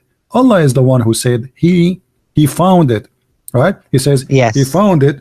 He found where? He found it. He did not say he thought it is. I mean, Arabic is so clear. It says he found it. And the second you say he found, that is reporting a fact, right? Yeah. If we go to the verse right now, let's see. And you will see the Muslim translation. All of them, they are trying to make it look something. It's not there. They try to give their own false translation. You will find even if the Muslim try to defend, still they cannot defend that. Why? Because very simple. It says, until when he reached the sitting place of the sun. Okay, who is the one who's talking? Allah, right? Okay. Here, until he what? Until he reached the sitting place of the sun. Okay, this is alone is a big mistake. Yeah. Forget about the sun sitting in murky water. Until he reached, we reach the sunset in a place, and everywhere you can, in your window right now, in my window, we can see the sunset. I do not need to go anywhere. So what do you mean until he reached? So here you notice the problem right away and how they can cover that. So the Muslim, they focus in defending about founding the sun setting in murky water because this is obvious, so stupid. But the fact, the story getting bigger before that, where he says until he woke. It says in verse number, the verse before it, verse number 85. So he followed another way. He changed direction. This is about physical movement. And then he says, until when he reached the sitting place of the sun, he found it sitting in a spring of muddy water. Okay, so who is the one until now is talking? It is Allah, not the guy. Yeah, I agree with you, and I actually have a question for you. Sure. Because I'm an atheist, and I actually found that like all of the holy books seem to have the same problem. Like, for example, like if you look at the Bible in Genesis 1:2, Okay. it says that there was water in the beginning. How do you understand Actually, that? even this is proven to be scientifically, and you don't need to believe in what I say. You can search it. When the earth was created, even according to science, the whole earth was covered by water, and by time the ground was appearing in the top. So when God he created the whole earth was covered by water. Actually, until now, the earth is less than 30% of 70% water, right? So even science proved that, and this is for me, I saw many articles speaking about it, and you can search. Don't have to take my word for granted. Use your brain. Okay. As we encourage always people to same time. You see, when the Bible speaks in the book of Genesis about the creation of the earth, there's no way that God he is talking about how really he created the earth. I mean, in details, because if you are an engineer, right? Software engineer. Okay. Well, yeah, software. Yeah, I'm in software. Yeah. So if you want to do, if you want to read JavaScript, how many books you need to study? Well, nowadays you go online because the thing's changing. But I mean, so much. it's big, right? It's not a You cannot put it in 500 pages, right? Yeah, and it's just the JavaScript is not a big deal. So what about God? He want to give us a book to explain how he created the whole world. So if you want to explain to us how he made the eye, he need to give us maybe 50 books. Just the eye alone, So the Bible is not really giving us details about how God he created. It's the simple details for the man who have a simple understanding. So it is not really a details of a creation as much it is in a simple way. Okay. So is there anything in the Bible that shows it's actually from God, like something greater than what the people back then would have known, like prophecies, something like that? Well, like for us, first of all, the Bible is not meant to be a book of science. It is as an example, if I say to you right now, and you are an atheist, well, Jesus was the son of a virgin. That's funny. Yeah. That's not science. Yeah. Okay. This is not have nothing to do with science. This is what we call a miracle. Yes. Okay. So when you speak about science, it's not the Christians who try to make the book of God a book of science. A book of belief is different from book of science. But I can explain science in a different way. As an example, for me, as a believer, once I was sitting with an atheist. Actually, he come to a church, and after the church, every time he make fun of them, like, and he said he's an eye doctor. Actually, they asked me just to come and maybe I can do something with this guy who they don't know what to answer him. So, he said to them, "You guys, you are funny. You wanna convince me that Jesus he put some sand on the eye of somebody and he made him see. Yeah, supposedly that's the blind man, right?" And I said to him, "What do you do, sir? What do you do for a living?" He said, "I'm an eye doctor." I said, "Isn't it you who put sand every day on the eyes of people to make them see better?" He said, "What?" He said, "Don't you every day put sands on the eyes of people to make them see better?" He said, "But this is different." I said, "No. If I come to you 2,000 years ago and I say I will bring you something made of sand, put it in your eyes and you will see different, you will laugh at me. Yeah. Because you don't understand. You're talking about glasses, right? The glasses is made of sand. Simply it's made of sand. So because you don't understand, something is beyond your understanding right now, that is for you is funny or is stupid, But in fact, it can be happened. But all the point is, I do not know about it. I never saw it, so I don't believe it. Same as if I say to Abdullah, maybe if we are born in the 12th century, I told you there is one day somebody will speak to you in China and you can hear him in America. Right away you will say to me, "You are crazy." Yeah. They will put me in the hospital of crazy people and nobody will believe me and they will laugh at me. So science is not really science as much as like it's not fake because it's fake.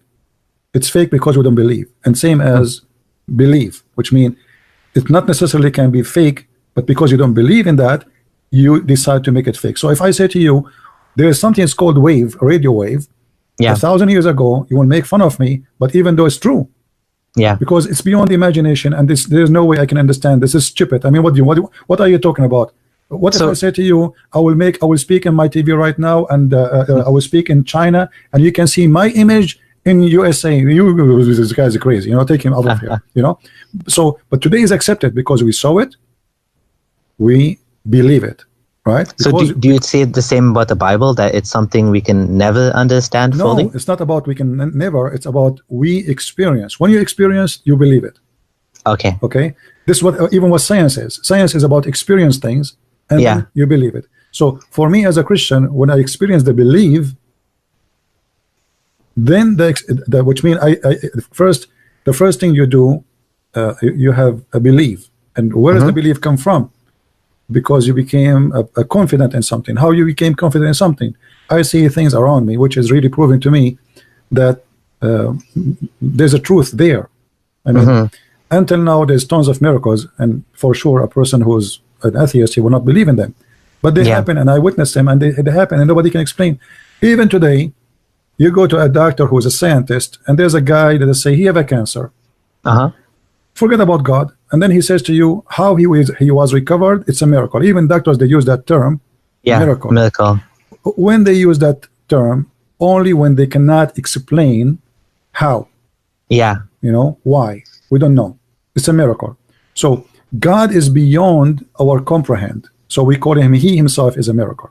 So don't Muslims say the same thing? They say that, you know, I did ruqya, and it was, you know, he became healed, and it's a miracle, and the doctors can't explain it. No, you know, people say they read Quran, and everything changed in their life. Like even Hindus sometimes will say that they went to the doctor, and you know, he couldn't help, but then they went to the shaman, and he did something, and he blew on them, and then they became better. And they say you can't explain it through science.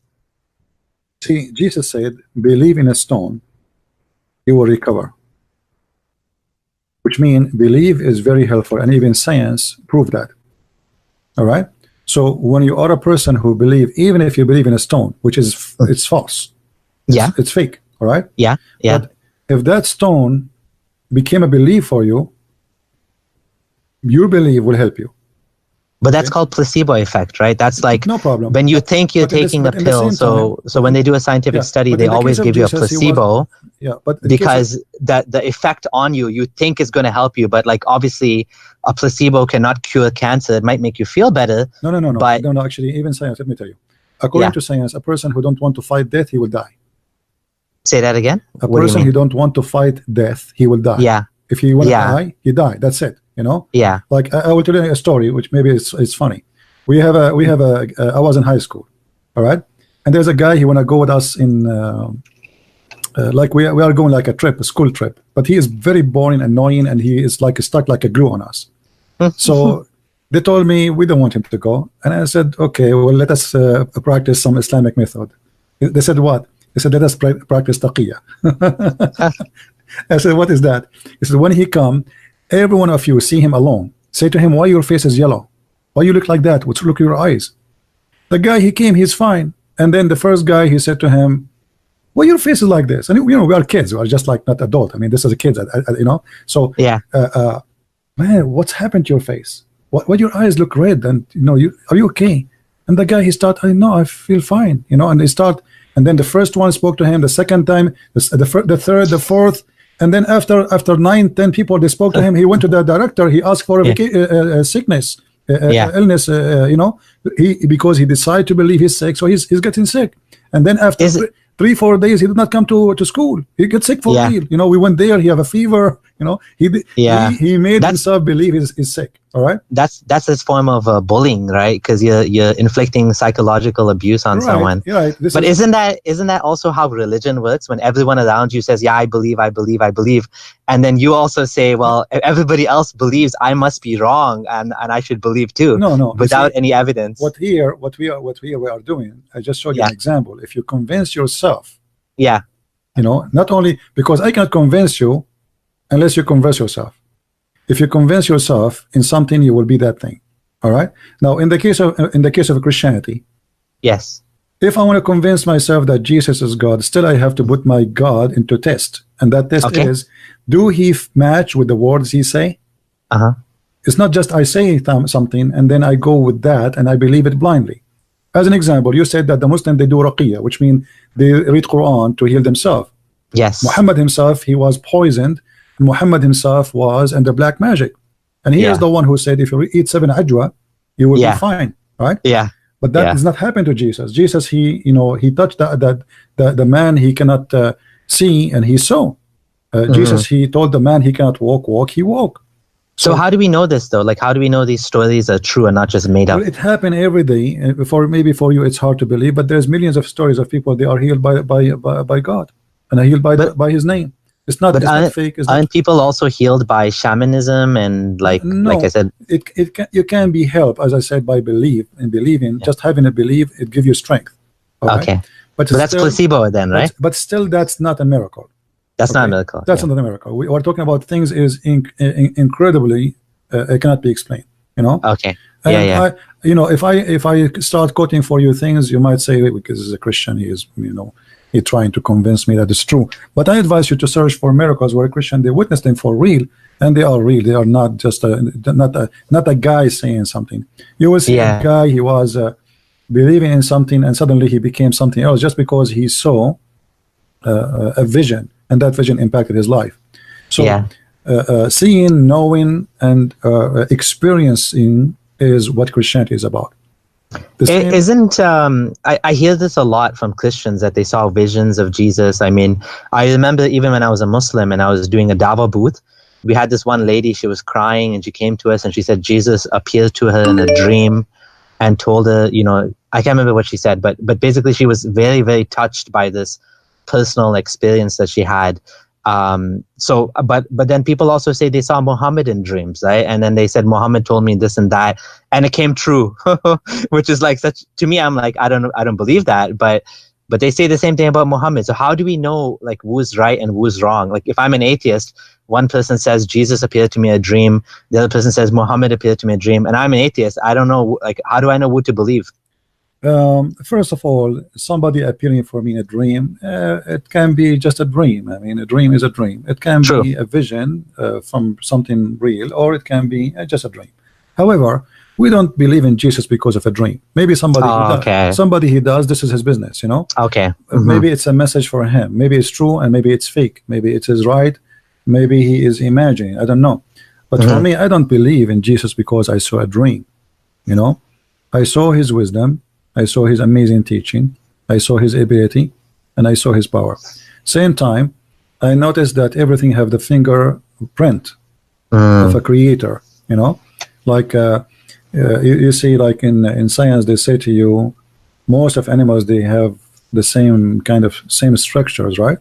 You mean they all come from DNA, right? Like, you know, let us say a form of life. Like eyes or something? Yeah, but that is because the same creator, the same engineer, not because of because simply if he is a one person who created all those things, so it's very clear, like if Picasso, he made an image, and it's very normal to see that Picasso, he have the same kind of image but different drawing, but it's still, we can know that this is Picasso. An expert can know that this is the same artist, the same person, and this is exactly for God.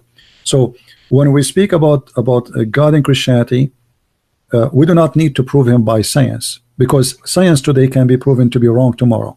You know, science is not really, they call it fact, but I don't believe in this kind of what's called a fact. Like, as an example, there's things we can understand, like if you say the earth is a flat, obviously it's wrong, right? Because this is, we do not need to debate about it no more. But still, there's a lot of things in science it is not really proven, you know. But they call it science. As an example, they say to you the Big Bang theory. It's a theory actually, but because they adopted, the majority adopted, they start saying, and then the Muslim, they adopt the Big Bang just to make you believe that Islam in agreement with the Big Bang, but the fact Islam does not agree even with that one. And neither do you not believe in the Big Bang? You don't believe in the Big Bang? Well, you see, the Big Bang, for me, I find it silly and stupid, because it says that something explode, but there's nothing. What do you mean? How there's nothing and there's something explode? It was a point of infinite density It where doesn't all matter. of matter Okay, and energy was in, but they in can't a explain single to us point. where is that coming from.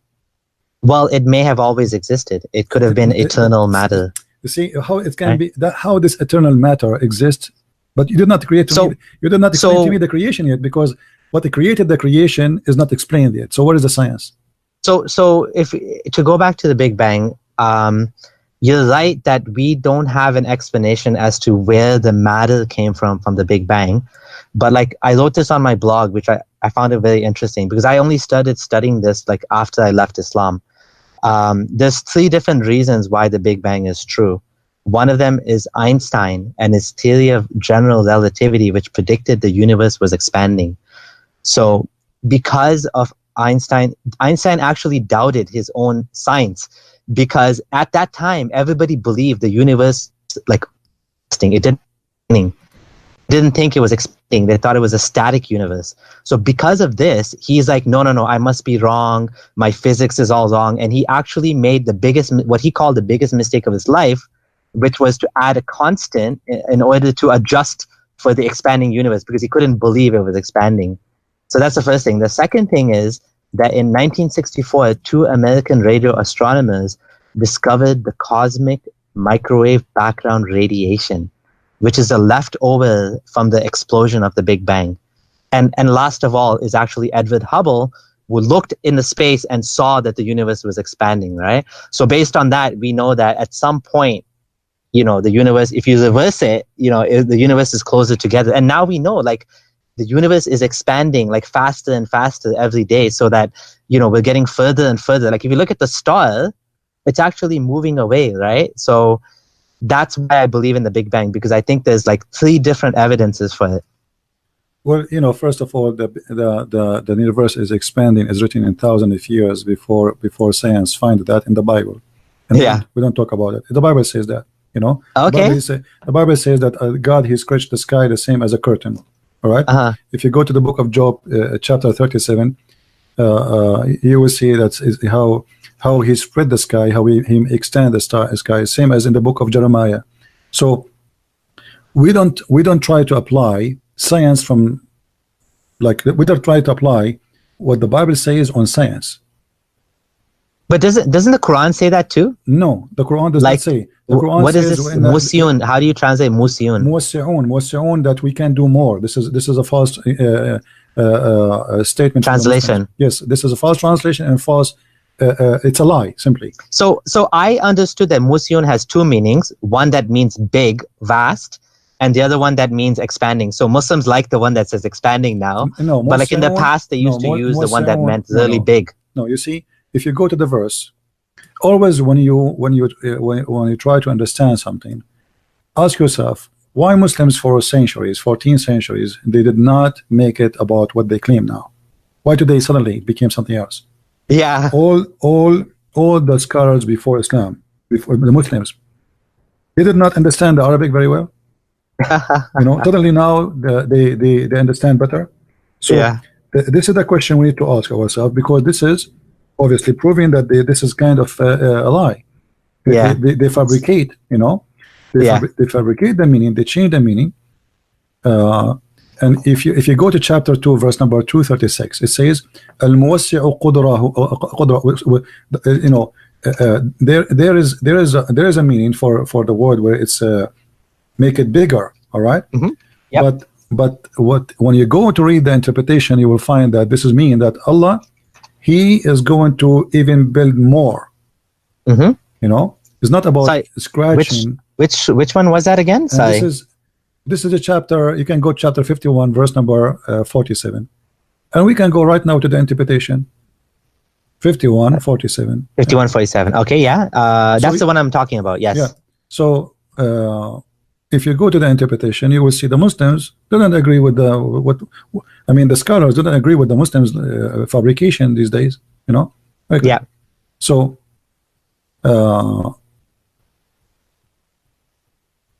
this is Ibn Abbas in English, and always remember, English translation is a little bit different from the Arabic one. It's kind of funny. Yeah. So read with me carefully. He has become capable and strong.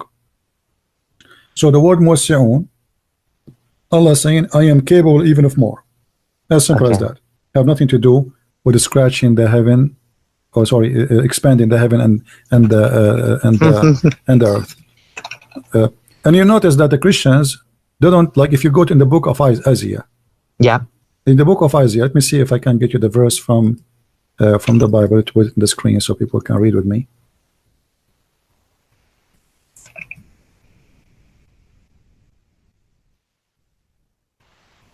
Tell me the one as well, so I can look it up, because I can't. This is the book of Isaiah in the screen. Isaiah, right? Chapter 40, verse number 22. Okay. It says that it is he that he sitteth upon the circle of the earth. The earth is a circle. This translation, by the way, it's not. Yeah. And then he said, and the inhabitants therefore are as a grasshopper. Yeah. And that stretched out the heaven as curtain, and he spread them out as a tent in dwell in. I mean, this is a book written thousands of years before scientists discovered that the earth is not flat. You know. So doesn't that, like, a circle could still be flat though, like a coin, right? No, circle is not. No, circle is like a globe, or a ball would be not flat, but a circle is flat, right? Circle, no. Circle is the shape. Is not really. You see, when you say a circle, are you talking about one circle? I don't know. Or it is a circle, all of it. So it is all of it circle. So when we apply that the earth, all of it is a circle, that's mean all of it is a circle, not only the side of it. When you say a circle in the way you are saying, that's not circle, then that's globe, or that's actually, ball. This is ball is different from circle, actually, right? There is better translation. It's not even a globe. It is like. So do they have tafsir for the Bible too? Yes, for sure. But you will find that this is just a translation. Translation here use the word circle. Remember, we're not reading the original thing, but and you can go and read the interpretation for the Bible, which is really exist from the beginning, not today. I mean, nothing changed. So this is how the earth looked like, and then it says there that he stretches the heaven as a curtain, and this is exactly what you are talking about as the Big Bang, right? That yeah. Okay, but we don't make science of this.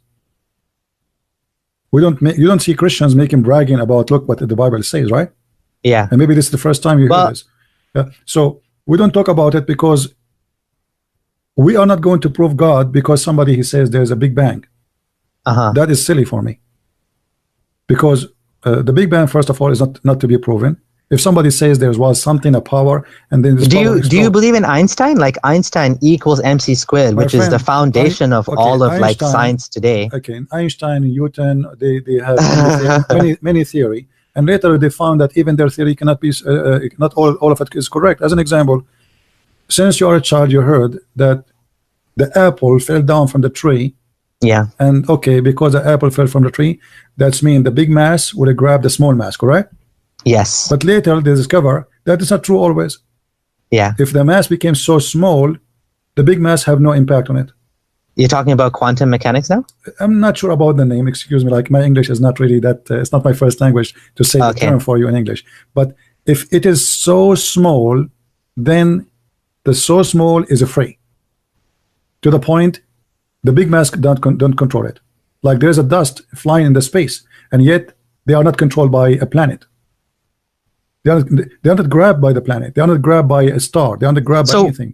But when humans go on the moon, like there's less gravity, and we fly, like we jump up and down, and we can jump much higher. Yeah, but the human is not that small. We're talking about so small, and because you are so small, then the control of the gravity is gone. But we can also simulate zero gravity by dropping a plane. Have you seen these planes?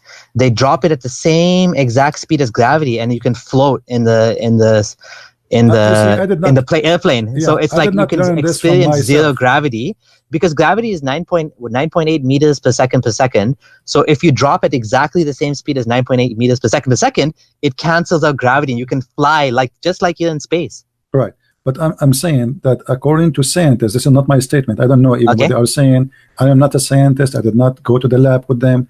They were saying, and I saw it, and you can search for it, that they found that Newton, I think it was Newton they are talking about. Yes. Yeah. That his theory, it was accurate for a long time, but lately they discover that not all of it is accurate. I know what you're talking about. Newtonian mechanics are true at the size of large objects, but when you get into the very, very, very tiny objects, so at the quantum level, then things don't behave the way we expect them to do. So particles pop in and out of existence. A particle can be described as being in all places at once, like crazy, mind-blowing things that nobody expected, right? So quantum mechanics is very difficult. And someone once said that if you think you understand quantum mechanics, that means you don't understand it. So yes, at the very small level, Newtonian physics break down. Yeah. But that is correct, actually. But we never threw out Newtonian physics, because Newtonian physics is still correct for like large size objects. So like, for example, for me, if I drop a ball or if I drop anything, we know it's going to drop at 9.8 meters per second because like this is at the size of things that matter to us. But quantum, we're talking about like microscopic particles, right? Like very, very, very tiny particles. Yeah, but remember, for a century, for all the time since Newton, he came with this theory. We take for granted, we don't talk about the small one, we granted or everything function in the same way. But now they discover that there's an exception. Yes. Right? So even what it's called, like we know for it, or we are sure from it, even that can be an exception. And I believe too that if we change locations, it can be the exception will happen. We understand what it's called physics based on the physics we have, but maybe in a different area the physics is different. Yeah. If we go different galaxy, maybe the nature law is different. We are judging about experience. Remember, science is an experiencing thing, not about really like come with something. It's already there, but we just discover it, right? Yeah. But maybe tomorrow we'll discover something else might contradict something we have. For centuries, people those who they call themselves scientists, they thought the earth is flat, and yet they are scientists. Yes. They are the philosopher of their time, they are the scientists, they are the wise men, and yet later we find that they are not accurate. So what can be accurate today, it might be wrong tomorrow. But things do stabilize, right? Like, so example, like gravity, for example, we know that it's unlikely that will change. That understanding is unlikely to change. And as humanity progress, we build upon like what past nations and past people have built. Like as someone said, we're standing on the shoulders of giants. Like we're basically building on like what people before us figured out, right? Basically. My friend, let me tell you, I don't really, science for me is not a science. Science for me is finding out things around us. They call it science. that's what it is. Yeah. Okay. They call it science, but I don't believe in it, because finding things around us is not really science. Science should be for something different. It should be me able to do something with what I found out, and this is what it should be called, science, not the discovery. That's what it is, right? Because once you have the theory behind it, then you can build lasers, you can build GPS satellite systems. But since they come with the theory of the Big Bang, what they can come with it, nothing. Yeah. Nothing. This is what I'm talking about. So I came to you and says, hey, this is how the earth is created, and there's no Big Bang's theory is the same as a Muslim saying to me, Muhammad, he went to the moon. Okay. He have no witnesses, he have no proof, he have a theory. You don't believe people went to the moon? Oh, you said Muhammad went to the moon. No, Muhammad, he went to the sky and top of the flying donkey. So we don't. You see here, I see that sometimes there's a hypocrisy in those who believe in blind science. Okay, either you believe in the Big Bang and you prove it to me, or don't mention it. Can you prove it? You cannot. The same as you said to me, prove to me God. Yeah. Okay. Well, it's different though, because we have evidence for the Big Bang that is in the form of cosmic background radiation, in the form of successful science and physics. There is no evidence. You see, I watch tons of programs made by scientists, and they keep saying it is a theory. It's not really. There's no evidence. And you notice, like when we speak about the word evidence, I find it funny. Yeah. Because when we speak about evidence. Okay, now we knew how supposedly the Big Bang happened. What about you make a Big Bang? And they did. They created a big machine, and they spent hundreds of millions of dollars. They want to make a Big Bang. It came with a failure, Yeah. So the idea is it's just a theory, unless you can make it happen, right? So you know, like there's things nobody can explain. And I know you're an atheist. I'm not trying to make you become a Christian. Stay as you are if you wish. But let me tell you, when you as an atheist believe that everything we have, you believe in something is called evolution, right? Yes. Okay. Yes. Yeah. We have the smallest. Let us say one day we used to be a cell. Yes. Yes. Okay. And then the cell. How the cell in the world will know that now I'm going to split myself, and I'm going to tell my other cell, you make a vagina, and it's going to take you 10,000 million year, and I will make a penis. It's going to take me 10 million year, and then after that we meet. If the purpose of evolution is the needs, and already they are, you know, they are like let us say they have offspring without sex. You know what I mean? I mean, the cell is splitting itself, correct? So if there's no need, so okay, in one hand they say to you, the need made that happen. The need, okay, but they do not need it. They do not need to have a penis. Already they are producing. Yeah, they are increasing. So how two cells, they will talk to each other and say, hey, you start developing yourself now, and I start developing myself now. After 10 million years from now, you became a vagina, I become a penis. So the development of male and female is actually a fascinating topic.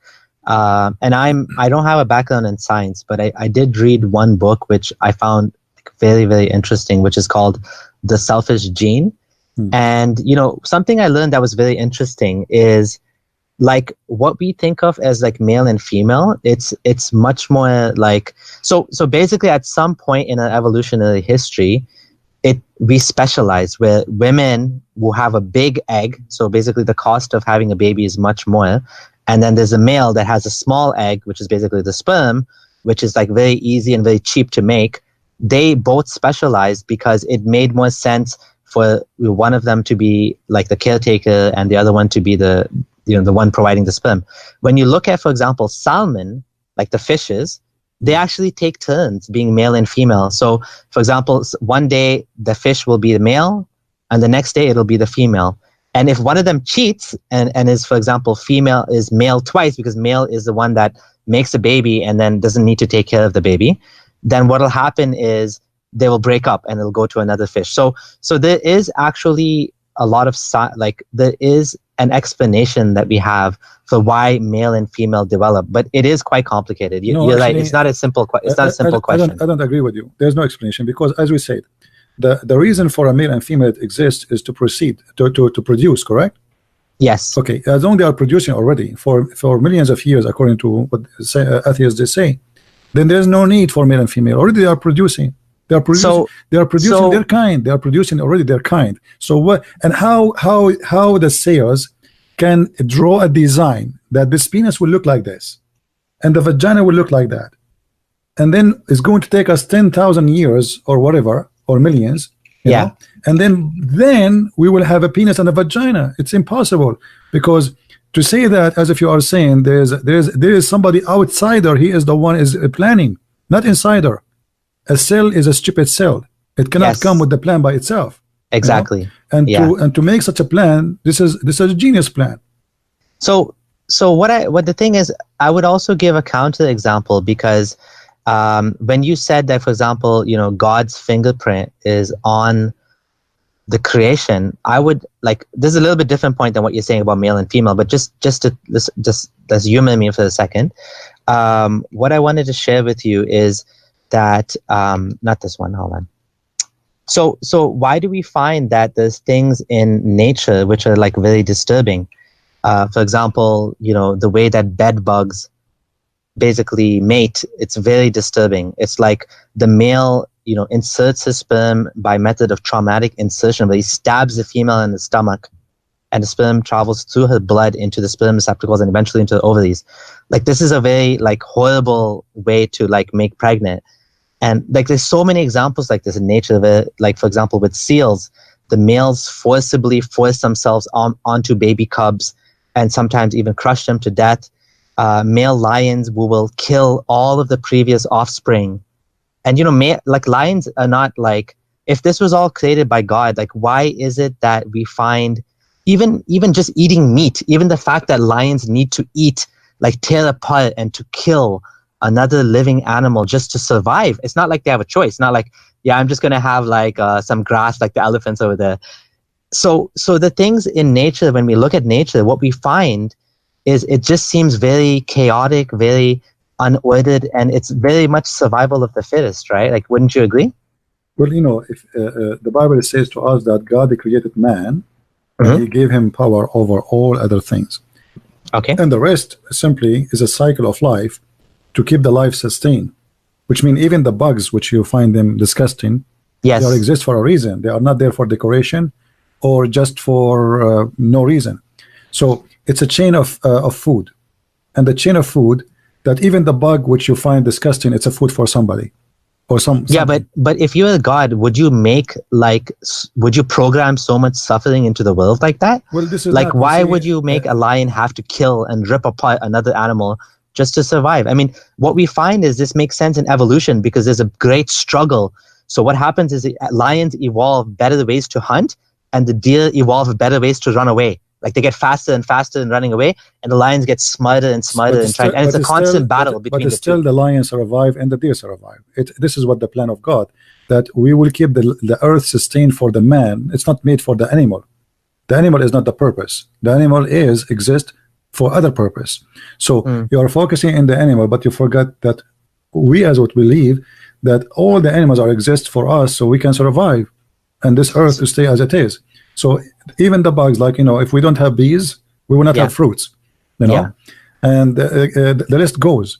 So the lions and those beasts, they were doing what is called natural selection, filtering, Oh, okay. Like the weak one will die and the strong one will survive, and then what will keep more health exists in the ground. But what about a human? They kill each other too.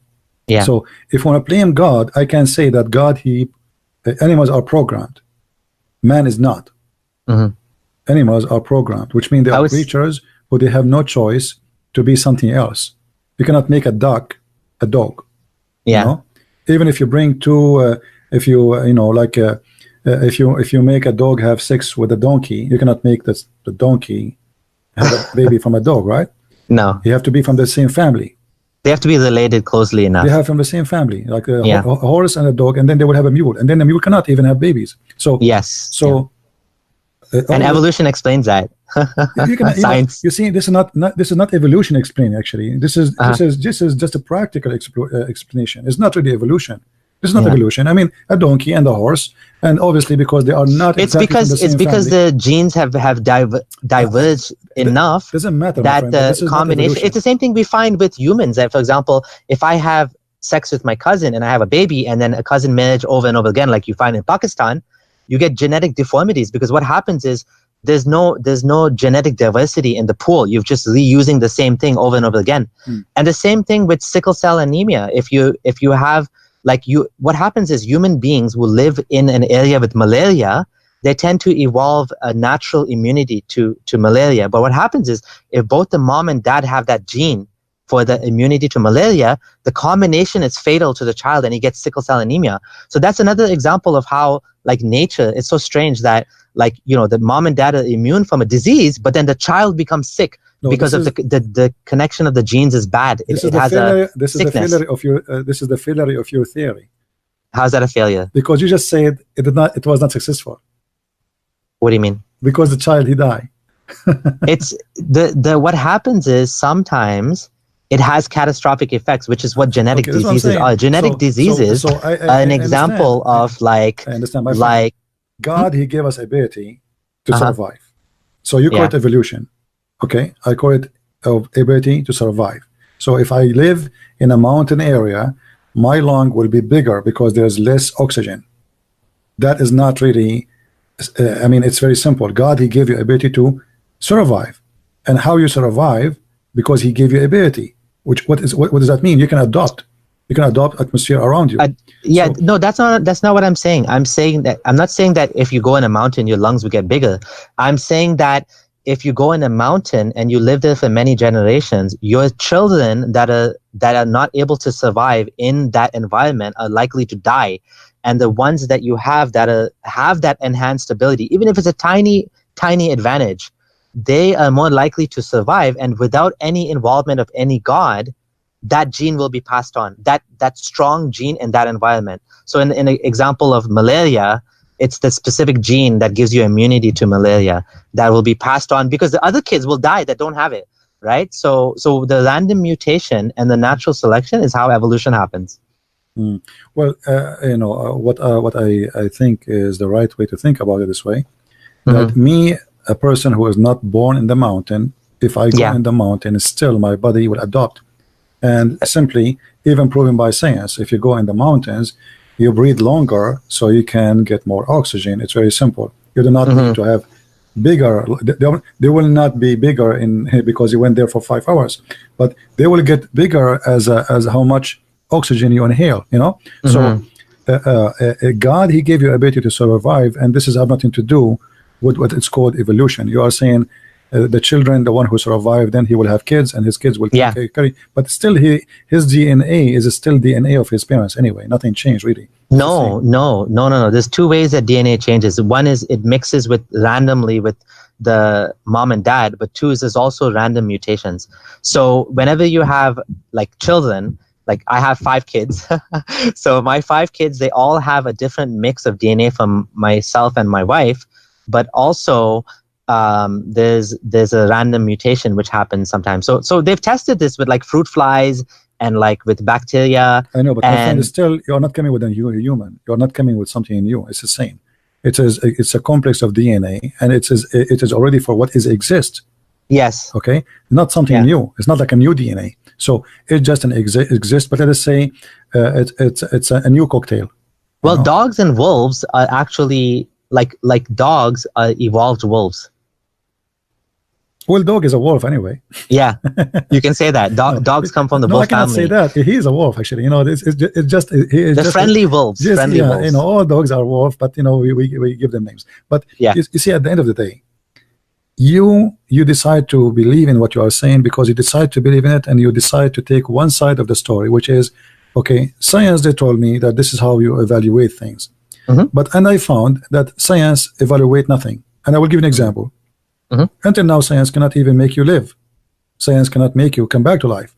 Science cannot even help you. They give you a medicine. They tell you there's 1,000 effect will kill you.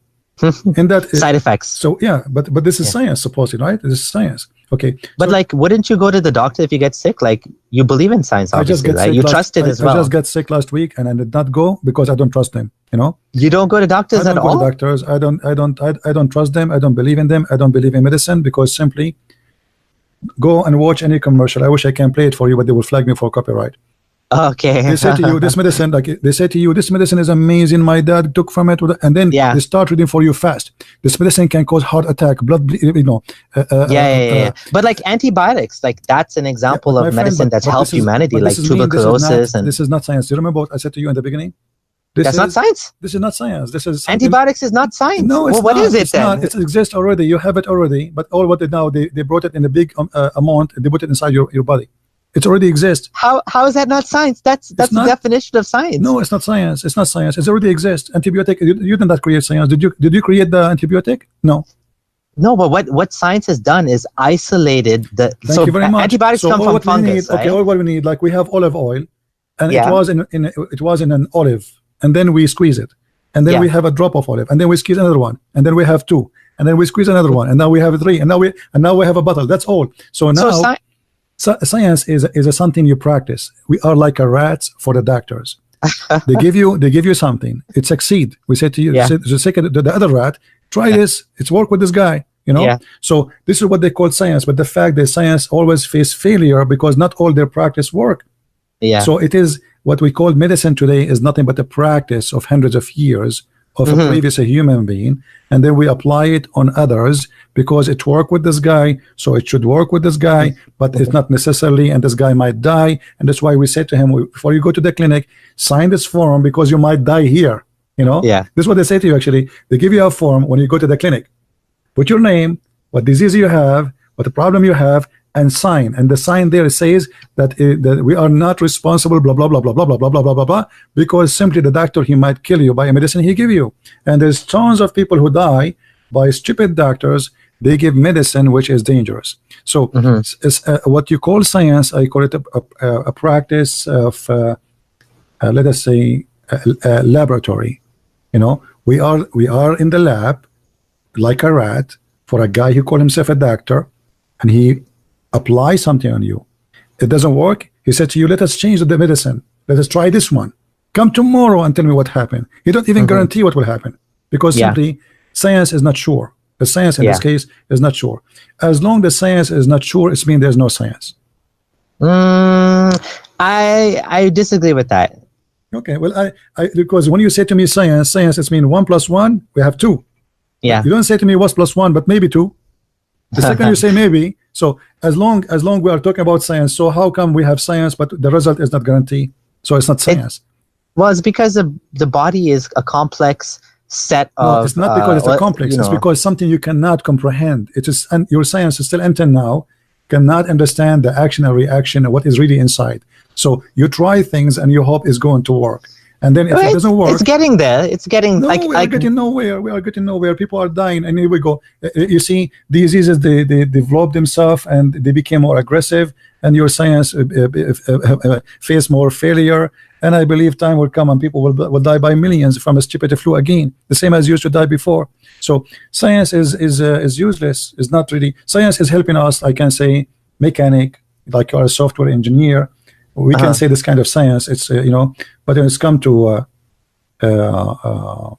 you know, a human being and creation and creature, I find it kind of useless. You know, like now the maximum they can do surgery for your heart to help you to get more blood running into your. So there is some kind of it work, but what we call really science about how things are created, we find that the science is facing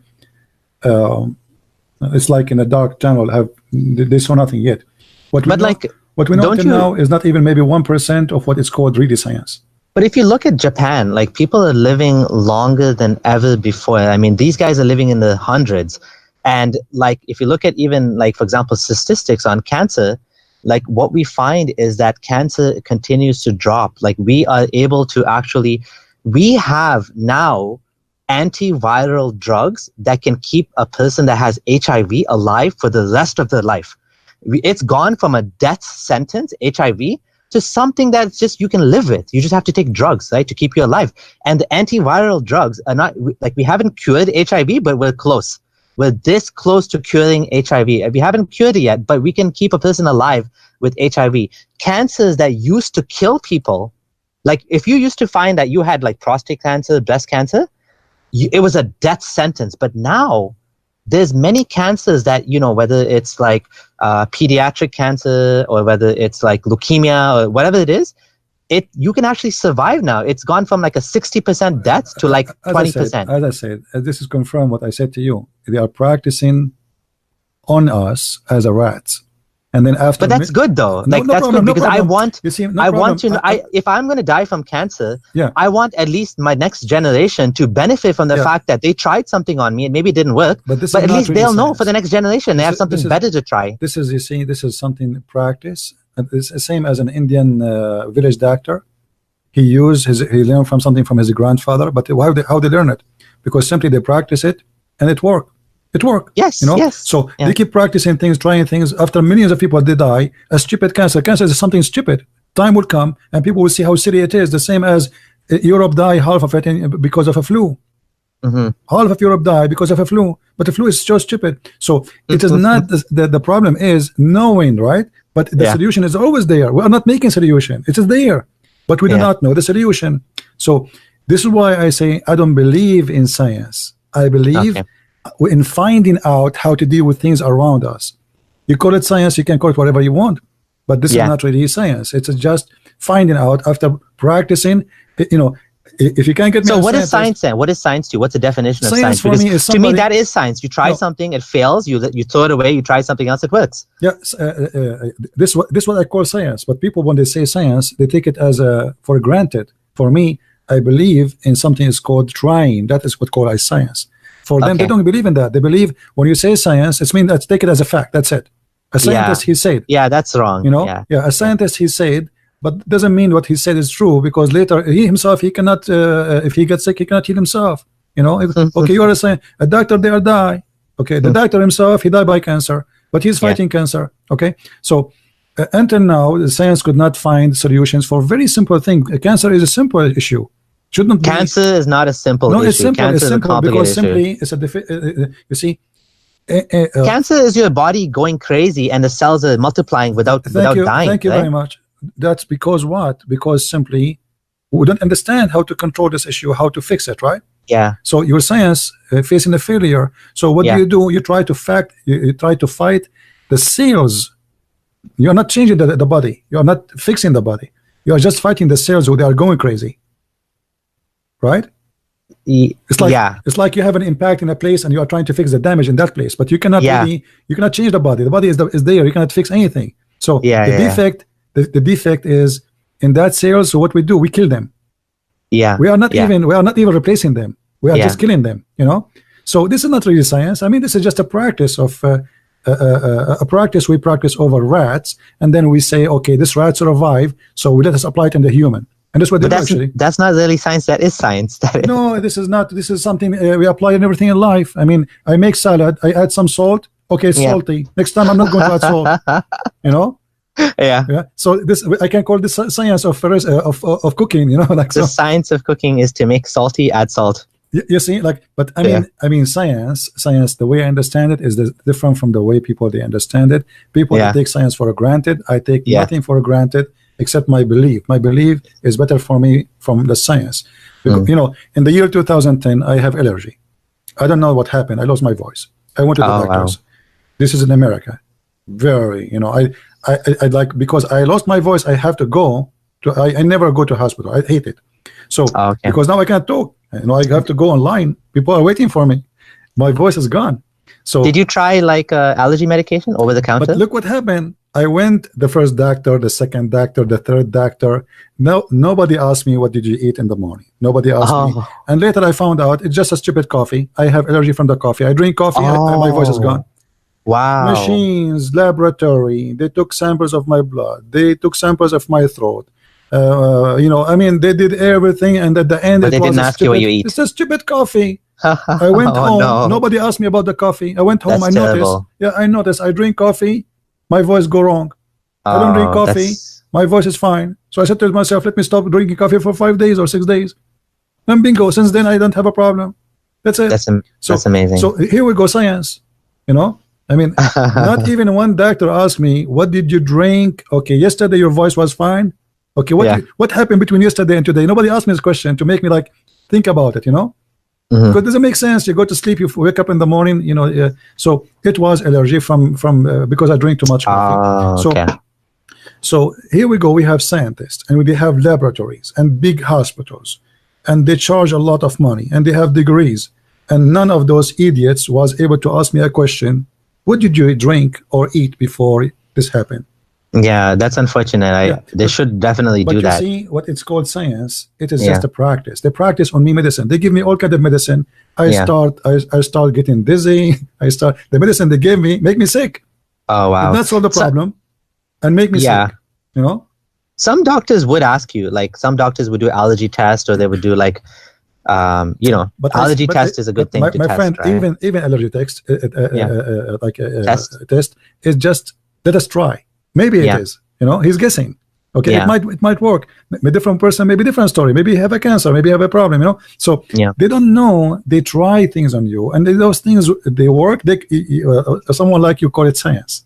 Yeah, for me, I call it science. I don't call it science. I call it like, you know, this is rat science. You know, he tried things on me. It's like a magician from India. He told me, go take this powder and put it in the water and say shoo shoo shoo shoo shoo shoo, and it worked. Come back to me, and we will give you more. It did not work. Okay, give me something else. This is exactly what they are trying. But there is a difference, because with the drugs, they go through a strict process of trial and error. They do use animals to test, right? Which is, maybe it's good, maybe it's bad. After all the tests, still we are dying, and those drugs but are less than before. I mean, people let me used ask to. You, have you ever heard of a drugs don't have side effect? Of course, the side effect, but the question is the side effect less than the actual symptoms? That's why you take the drug, right? Sometimes the side effect is more dangerous than the disease itself. I mean, Abdullah, listen. I want you to go after we finish. Honest to God, go to YouTube, search for any drug, anything, like for heart, and then you will see the list of side effects will scare the hell of you. You know? Yeah, even Tylenol has a big this drug can cause a heart attack, can brain bleeding, brain damage, lose eyesight, getting dizzy, internal bleeding, stomach. I mean, you give me something because I have a flu. You want me to have a bleeding in the brain? You want to stop my flu by bleeding in the brain? So what is the science? It is just something they practice on you.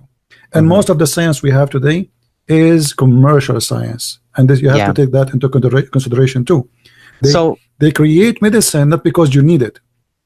Even many doctors, they sell you medicine because company, they ask them to sell it, and they will give them percentage. So the science today is not really a science to depend in. Otherwise, nobody will die and nobody will suffer. And science, you know, we go to maintenance shop, we became brand new, and they take us out. And science, thank you very much, we are like a robot machine. But this is not what's happening. People die every day. I think you are right about a lot of the things you're saying about medicine specifically, and about doctors, and how a lot of times they don't look at the big picture. They don't think about simple questions like what you ate. And someone's asking in the chat, I just want to say, I'm not saying there's no God because of this. Like someone was saying, are you saying because of doctors or something that there's no God?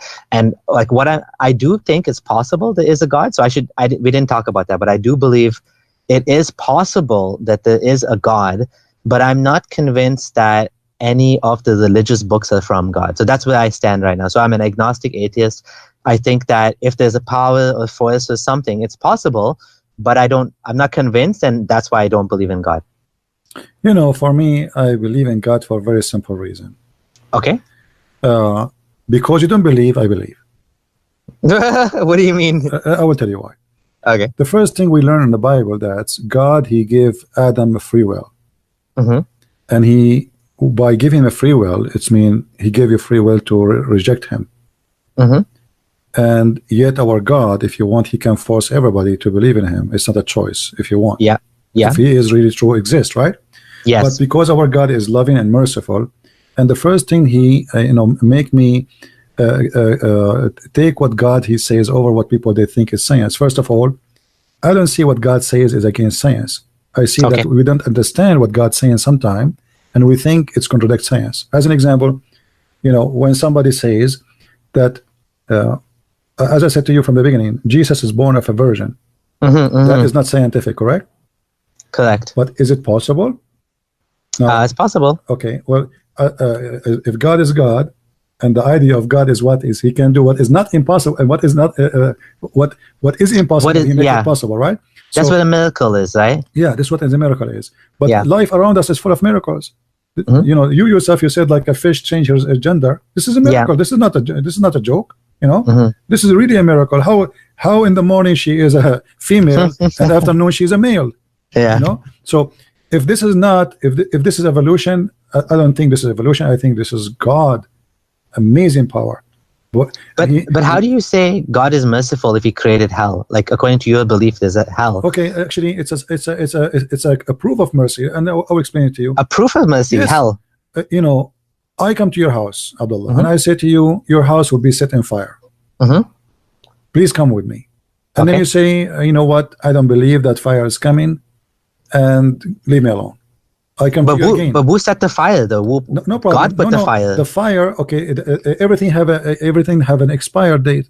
You as an atheist now, all right? Yeah. You believe that one day you will become dust. That's it. You are gone. So is that fair? You are talking to who then? As an atheist, talking to who? Is that fair that you will go? You like to stay, right? You like to stay alive forever. Yeah. Okay. Yeah. So now you notice that there's things is out of your hand. Even you as an atheist, you have no control of it, and you cannot question why. I mean, why I have an age? Why I'm aging? Okay. Okay. As long I am a person who is believing in evolution, what about my body evolve himself to be living forever? I mean, but the difference is, I don't believe that there's someone that has power that controls the entire existence from beginning to end and could actually change it. Like, I believe I'm a product of the situation that exists, which is a material universe that has no God behind it, right? Okay. So that's the difference. Where you believe in God, and your God actually created the fire and put the house on fire and said, either you come out the house or you're going to burn in fire. Okay, well, how's that merciful? Well, this is I understand that you are saying here, like, how in the world this is merciful, and you are giving me one of two options: either you come with me, or you don't come with me. Well, why it should be three?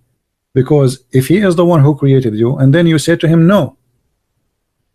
I mean, look at this. You see, you are asking someone who not only he in control of your life, he is the one who created you. And you are saying to him, who are you to send me to hell? And who are you to force me to go to heaven or to hell? I want a third option. Then he says to you, create one for you. Here we go. Let your science create the third option. To live forever? Yeah, make the third. It might happen. It might happen. People are doing research on that. When this happens, let me know. There's even people who pay money to be frozen, so that one day, if science ever figures out how to de-thaw them, it's called cryogenics, they will unfreeze themselves. Now, I don't know if that'll ever happen, and maybe it won't, maybe it will, but like, scientists are trying to cure death as we speak. Because do you know jellyfish can live forever? Look up immortal jellyfish. Just Google immortal jellyfish. There's animals that can live forever. Now, how can they do that? We need to learn that, right? Do we want to live forever? That's a different ethical question, I think, altogether. There's nothing live forever. That's not true. There's nothing. But anyways, but that aside, I can't square a merciful God with hell, because God doesn't need a hell. He could just say that, you know, you don't want to believe, you don't believe, you want to believe, you believe. It's your choice. But the punishment is just, you just stop existing, for example. Or does it need to be a punishment for belief or not belief? Like, why is that so important to God that he wants to torture us in hell forever and ever? Like, you're talking about 4/5 of humanity. So 80% of the world's population is going to burn in hell, according to you and according to Muslims. Okay, well, God, he gave life. Yeah. He gave you life. This was the idea. God, he gave you life. He had the right to take it off. He gave it to you. You know, this is what we believe in. So you don't own your life, and you are talking about your life as if you own it. So we can't question it then. That's what you're saying. You can't question the fact that because God made us. Okay, let me ask you. Can you delete yourself? You cannot. Okay, so can you question still now, you as an atheist, you cannot question why you came to life, right? So here we go. You cannot do anything about it. You are here. Yeah. Can you reverse? You cannot. So you as an atheist with your science cannot still find a solution for what we're talking about. So the idea is very simple. The one who created, he have the control of his creation. And he gave you an opportunity to believe or not to believe. Then you want to blame him for not believing. You want to blame him with what you are doing right now. I blame you for torturing me because I don't believe. Well, he told you this is what will happen. He told you there's fire. You said, I don't care. You said to him, you will go to fire, you will be burned there. I don't care. I want to be an atheist. Then you insist. So you accepted the punishment before the punishment. But doesn't that mean that, like, for example, gullible people that are willing to believe in things without evidence are more likely to be saved, and people that are more skeptical are less likely to be saved? Like, doesn't that seem unfair to you? I can't choose whether I believe or not. I just don't believe. I just don't think this is true. No. So do I deserve to be burned alive because I don't think that God exists? No, Abdullah, I think you said I cannot choose. That's not true. Yeah. You're debating me for the last maybe an hour and a half about science, and you said to me I cannot choose. No, you did choose. You did choose. It's your choice. So no, you can't choose what to believe. Can you believe that Allah is real? Let me tell you that. Can you believe right now that Allah is real? If I told you that, if I say about Allah, I will find. If He is God, I mean that would be the most silly, stupid God ever. So yeah, exactly. You can't change your position because either you're convinced or you're not convinced. Okay. There's no choice in the issue, right? No problem. Let us say for sake of argument, Allah is real. I have to pay the price for my belief at the end of the day. Okay, if he is real, then oops, it's my fault. I refuse him. Oops, I'm going to hell. Yeah, obviously, because I choose to refuse him. I mean, he is right. Yeah. If he is real, as I said to you, it's the same as a firefighter. He come to your house and he's wearing uniform, and he says to you, "I am a firefighter. There's a gas explosion will happen in your house. Please come out." Yeah. You say to him, "I smell nothing. I see nothing." That's what I say. Atheists, they do. I smell nothing. I see nothing. Yeah. And then the fire come, and then you say, "Oh, he is the one who set the fire." But he told you the fire coming. Regardless who is going to set the fire, he told you, "Get out." You don't want to get out. So the firefighter is Jesus here, and God is the one who set the fire. The fires exist already. It's not. The fire doesn't exist. Somebody made it. No. The fire. No, he created the fire. Is already exist. Exactly. He created the fire, and he created you too. So he created me and the fire, and he created all the element, and the element they function together. Okay. Everyone he goes where he belongs. Like always I say to people who listen to me, a fly go to the garbage, a bees go to the flowers. So I have to decide where I want to go. Yeah. Either I want to be a fly or I want to be a bees. This is the we believe in religion, or let us say salvation. So if I know if somebody told me I decide not to believe, then don't blame him later and says, okay, I'm going to question God. How you do that? Because first of all, you cannot. Secondly, you cannot change it, and science will never fix any problem. And I believe the reason of humanity to be end is science. It's not God. Say that again, Sai. The reason for humanity to end is going to be science, because I believe that the more people they get into believing in science, the more that judgment they will come. However, for you as an atheist, I can explain it to you in a different way, because you don't believe in God. Science will destroy mankind. What? Science is going to be the one who will destroy mankind. For me, from a belief that judgment day is that. For you as an atheist, let us say it's a nuclear war. Science will destroy everything, because a human being either be, possessed by believing in science, and he forget about how he is made, and then judgment day will come. Or if you're an atheist, then you have to believe that science became so powerful in using mechanism of what we have, as we said, by practice, and then became using their evil to destroy this earth. That's possible. That's very possible that human beings will destroy the earth. Yeah, it's possible. So people who believe in loving your enemy as people of Jesus, they can use science for better use. A person who have no belief, or he believe in Allah, he can use science in an evil way, because he's out of control. The Muslim, he believe I have to fight, do jihad. An atheist, he don't believe in anything except purpose of life, which is to be successful, me, my nation, my people, and the rest forget about them. The same as the communists, they do. There's a lot of differences in like I'm a secular humanist. Like, that's my religion. My religion is humanity. So I would never support nuclear war or anything like that. And I do think that, and I hope that it never happens, but I do think the fact that it would be like mutually assured destruction, that is what's stopping different nations from getting into nuclear war, because they know if they fire the missile, they'll be fired back and everyone will be dead, right? So I do hope and pray, well, not pray, I don't believe in God, I don't mean literally. Here we go. But I do hope and pray that we made him say happens. Pray. Did you hear it? Here we go. I pray to the spaghetti monster, my imaginary God. Right. Okay. Well, no, you see, even if there's no war happened, a human being is working for his death. Not his science is not going to help him, because you remember when what happened in the nuclear facility for electricity in Japan. Japan was terrified. How much Hiroshima. No, not Hiroshima. This has happened 2 years ago. There's the tsunami. Oh, you're talking about the nuclear, the leak, the meltdown. It's just a leak. It's just a stupid leak. So imagine yes. The rain arrived to Canada and USA. Yes. The radiation. So imagine if just a stupid leak scared the hell of the whole world. Happened in Japan, not in here. How far Japan is. So imagine if explosion happened in that place, not a leak. Okay? Yeah. So the science, the way I see it, is something disgusting more than it is something human, because a human became like a bug. You remember you told me about the bed bug, how disgusting it is. A human became like the bed bug. He want to suck everything. He want to suck the energy. He want to suck the power. But if it wasn't for science, we wouldn't have 6 billion people alive today. We wouldn't have like the farming. Well, it's better the people they not live and die normally, as they are always, better than having 6 billions and then we kill them over one night. Yeah, assuming that might never happen. And they will die in a very evil. It's going to happen. You will see. Just wait. Just wait. You know, actually, most of cancer. So negative. You see, cancers happen today because of we are staying away from God. We became too much into material. No, come on. Okay. You heard of Chernobyl, right? Yes. Okay. Chernobyl killed more than 1 million Russian, and the Soviet Union, they hide it.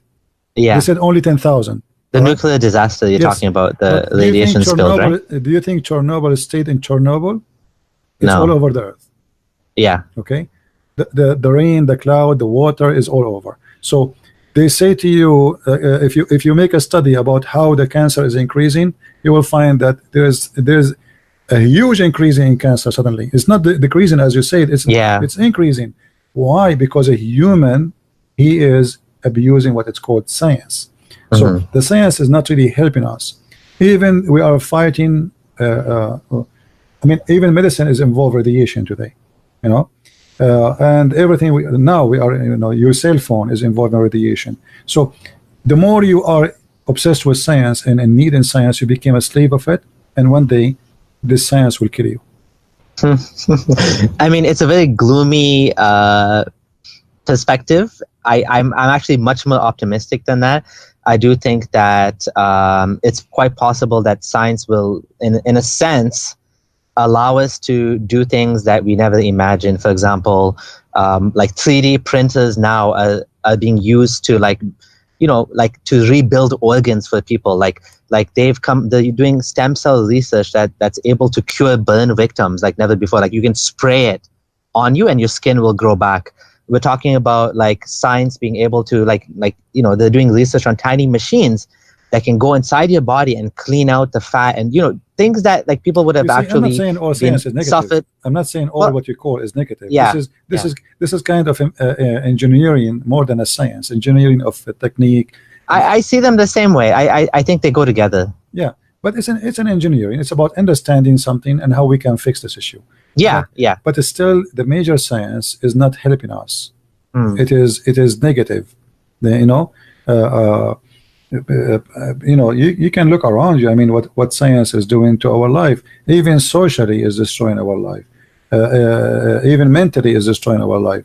Human being is losing his mind because it's called drugs, and drugs simply they are using science to generate false drugs to make you go high. And millions of people are dying because of that. So science have two sides. There's a positive, there's negative. Absolutely. And absolutely. The positive, I find it, let us say, is helping the rich ones. That's true as well. That is very true. And that's a problem with capitalism in general, right? Like the rich get like Viagra and Lipitor, and the poor people, they're like still dying from malaria because nobody wants to spend money on drugs to help the third world, right? In communist countries, still everybody die, not only there's but I agree with that too. You see, at the end of the day, the science is very selective and elective as you wish. The same as religion. When you want, this is what people want. As you said, you want God. Why God? You want to send me to hell, so I want to be elective here. Okay. I can believe in him, but if you don't believe, I mean, why you make hell? I mean, that's not right. Okay, so here you are being elective or selective in what God can be for you. You are trying to design your own God. You decide to switch from this God to different God. It's called maybe science. Yeah. Somebody he believe in mathematics. Somebody he believed there's God, but he called it supernatural. So everyone he tried to find a solution for a belief, and he resembled God in his own way. And some they believe in himself, which means he became God himself. He is the center of the world. For me, I find that the most healthy belief, regardless if you believe in it is true or not, as an atheist, the most healthy belief for mankind is a Christianity. Love your enemy, bless those who curse you, help everybody, I mean, love your enemy. You cannot find any philosopher in the world he will say such a thing. So do you love Muhammad? It's extreme. Muhammad for me is a you know, you see, I cannot say I love him because no, let me explain to you why. You see, love your enemy does not mean I am in love with a person, he is my enemy. It's mean I am a person who is obligated to help that person to be saved. So you love Muslims then? Would you say? I love Muslims. Why I want to hate them? I spend hours and days of my life just to save them, you know, not because I hate them, absolutely not. So I love them to save them, not to give them hugs. You see, loving somebody is not about, imagine you have a poor guy, he's dying from hunger, and say I love you. I give him a sandwich, you know. Yeah. You don't want your love now. I mean, if you love him, really help him. So if you love a person, you help him. So for us as a Christians, you can be whoever you are. You can stay as an atheist. And I find that the most healthy society is a true believing in Jesus the Christ, where everybody can guarantee to himself peace and love, assistance, and even equality. You see, you just talk about rich and poor. If everybody practiced what Jesus did, nobody will be poor. If somebody asks you a step, walk with him 1,000. If somebody asks you for your coat, give him your dress. Imagine. So here you see, if we think about each other, we can do what science cannot do. You know, medicine companies are not exist to do charities, as exist to make money, a profit of you from your blood. Yeah. You know, and they make their medicine is extremely expensive to the point you die before you have it, and actually you work hard to pay for it, and then you die faster. So, or a doctor, you know, you go there, he charges you, you come back home, you have a high blood pressure, and you find the bill is $3,000. Then you die. You know, if not because of the bill or his wrong medicine, because of you know the money you will pay. So Christianity solve a lot of problems for a human being. And I'm talking to you as an atheist, not for me as a believer. As an atheist, for you, I say that it's 1,000,000 times better for you as an atheist if the whole world became a Christian, from the whole world became an atheist or Muslims. Well, didn't Christians for the longest time burn witches and you know, block, like for example Galileo and Bruno were blocked by the church? The story of Galileo is not true, it's false. The story of Galileo, like he said, the earth is what about the Inquisition, the Spanish Inquisition against the witches? I agree with it. I agree with it. If I'm a king, I will do it too, because simply, you see, somebody betray me. An occupation came to my country and they killed millions of my people, and they occupy us for hundreds of years. And then now we are big victorious. Should we go after the one who betray and join the army of the enemy? I mean, is it normal? Why people they think this is a church thing? This is not church thing. But like, it was a very brutal thing they did, right? Like they tortured people and they burned them alive. I don't agree with being brutal. I agree with. But they killed the Jews as well. The Jews, they took the side. The Jews, they took the side at that time with the Muslims too. I mean, we have, you see, history, my friend. When the Jews they took the side of the Persian when they attacked Jerusalem in 614. Okay, then the Christian they took Jerusalem back. What happened to the Jews? The Jews they flee because if they stay, they will be punished. And it's very normal. I mean, imagine I come with your enemy to your house. I take your wife, your children as slaves. I rape them in front of your eyes. And then when you became victorious, I expect from you to be merciful. This is the nature of a human being, you know. This is very, very normal. I mean, if you speak about justice, even the Old Testament says that the one who kills should be killed. So you kill me, they have the right to defend themselves, and they kill you the same as you kill them. But didn't they burn witches alive because they said if they did magic? Even today. Sorry? Even today, a person who betray his country can be executed in many countries around the world. Well, what about the witch hunting? Like that was caused by Christianity as well. What is that? The witch hunting. Well, you know, first of all, you see, this is in the Old Testament. It says if somebody practice witchcraft, you kill them. All right? Because those people, they are taking advantage of the naive ones and taking and sucking their money. So you can say this is absolutely wrong according to your understanding today.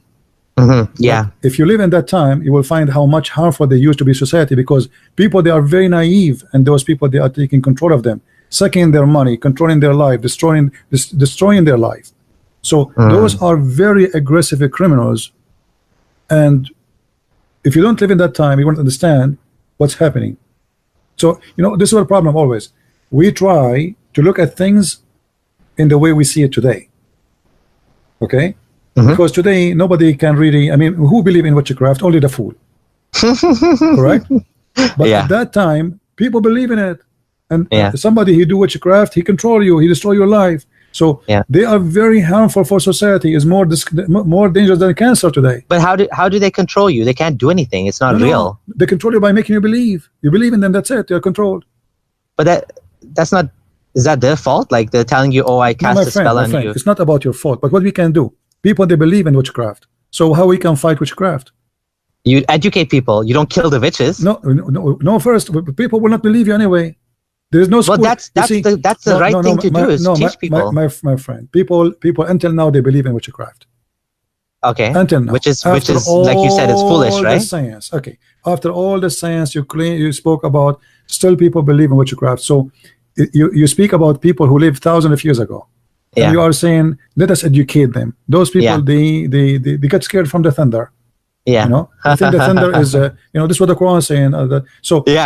So you know, you are judging with the mentality of 2019, a human being who lived thousands of years ago, who have a very limited knowledge and very limited access to education. As you are talking about, we educate them as if we have schools in every corner, and let us teach them. Like, okay, sit down, let us teach you witchcraft is not true. Okay, first of all, they might kill you even for saying it's not true. Yeah, you might get killed for saying that it's not true. You know what I mean? You are talking about people at the time. They are even the people, they are savage. So even to talk to them about something, you might be killed for that. Yeah. Like the first bicycle came to Saudi Arabia, the bicycle was arrested. The bicycle? The bicycle, they arrested the bicycle. They call it the bike of the devil. This is the shaitan devil. Something they saw something they never saw before. So they arrested the bicycle and they cut it pieces by the sword. They start hitting it by the sword. The Sharia law order to kill the bike. So you are talking about people trying to understand them in your own atmosphere. Yeah. Don't do that. If you want to understand the time of Moses, go back to the time of Moses. You want to understand the time of Jesus, go back to the time of Jesus. Same about Muhammad. So we don't, what we always think about is how in the world they do that at that time. I mean, those things you are talking about, they are happening even today. Yeah. A guy, he made a leak in WikiLeaks. He is wanted in more than 25 countries. Yeah. Okay, so maybe a million years from now, you will say, look how savage they are. Right? Yeah. Look how savage. A guy, he just did what? And he did not even lie. He posted something truthful. Yeah. So you judge by your mentality today, but you don't want to see what's happening in the ground. That this guy, when he made this leak, he harmed a lot of organizations or a lot of powerful people or even countries. Like posting a video about American killing Iraqi. It's just a stupid video, but it is going to do a big harm to America. So because of that, they will go after you and they will put you in jail. So now if I say to you, how in the world somebody posts a video, he will spend 20 years in jail. The reason why is because they consider that he put like American assets at risk. Soldiers and stuff, right? But at the end of the day, in your logic, it's just a video. He posted a video, freedom of speech and freedom of express, right? So no, I don't believe in absolute freedom of speech. I do think that there are consequences. There's many people they support those guys and they say they are right to do that. They have the right to do that. This is your belief. I'm not sure. I think it's tricky. I think it's a tricky problem. Just today we saw in the news a woman. She is going to be lashed 143 lashes, and she will stay for 38 years in jail in Iran for asking for human rights. 38 years. A guy, he is sentenced for 10 years in jail in Malaysia. Why? Because he made a post in Twitter. Yeah. A post in Twitter. It's terrible. Yeah. Okay. So we are in this time, 2019, 2 days ago, a person is going to jail for 10 years for insulting Islam.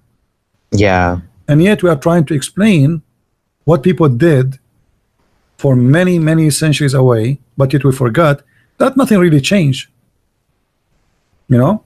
Yeah. And what you think it's evil, for them it is good. There's many people support this, correct? There's many people against it.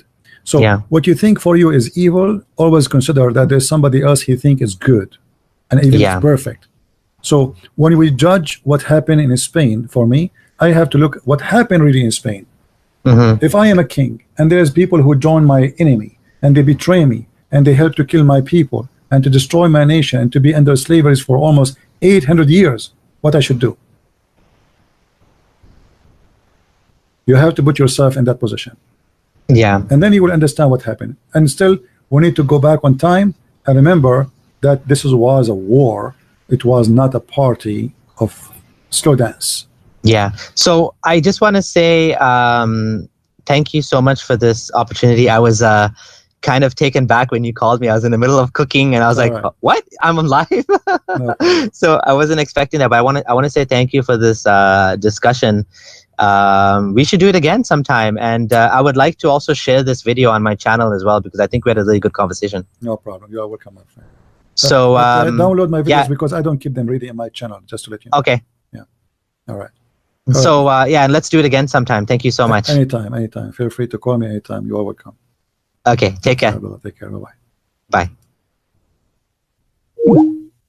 Yeah, always, and by the way, I notice always when we as a Christians, we speak to somebody as an atheist, we don't talk to him as an atheist. Always you have to talk to an atheist as an atheist. This is what he believes. So speak to him with his own logic, not with your own logic. Which means use his logic to explain what you believe. But mostly, we as a Christian, we don't do that. We just go ahead. The Bible is saying, and the Bible says, but the guy don't believe in the Bible. So you have to speak in his logic. But, try your best to make him understand what we believe in. If somebody, and the funny I find it that sometimes people, they try to judge Christianity by even history. As an example, the Crusade. The Crusade happened because we've been attacked, not because we attack. The same as what happened in Spain. If you don't do wrong with them, they will not go after you. So what we do, we judge. Suddenly, the victim who was enslaved for 800 years, suddenly he became the criminal. You know what I mean, guys? I mean, the Spanish, they were the victims. All those years they've been enslaved by the Muslims. And now we just remember from all what happened, like how the Spanish, after they took over their land, what they did. This is the only thing we remember. We forget the 800 years of slavery.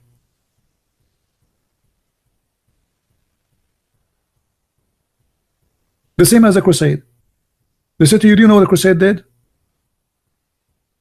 Well, the Crusade, there's 600 years after Muhammad, there's no Crusade. Did you ask yourself why?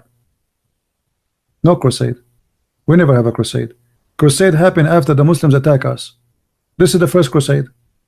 If you don't believe me, go and search history. So why you judge the Crusade for being a Crusade, but you don't judge the Muslims who attacked them? If the Muslim did not attack, there's no Crusade. We were fighting back.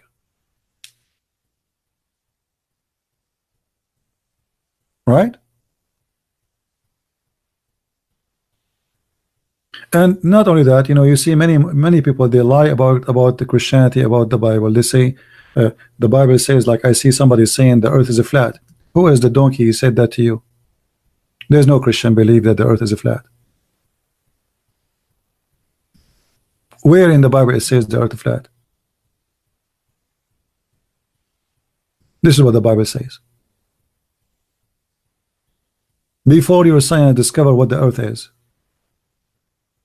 And not only that, the Bible is the book which is written thousands of years ago, says it clearly that the earth is hanged on nothing. Yes, Darius, you can call.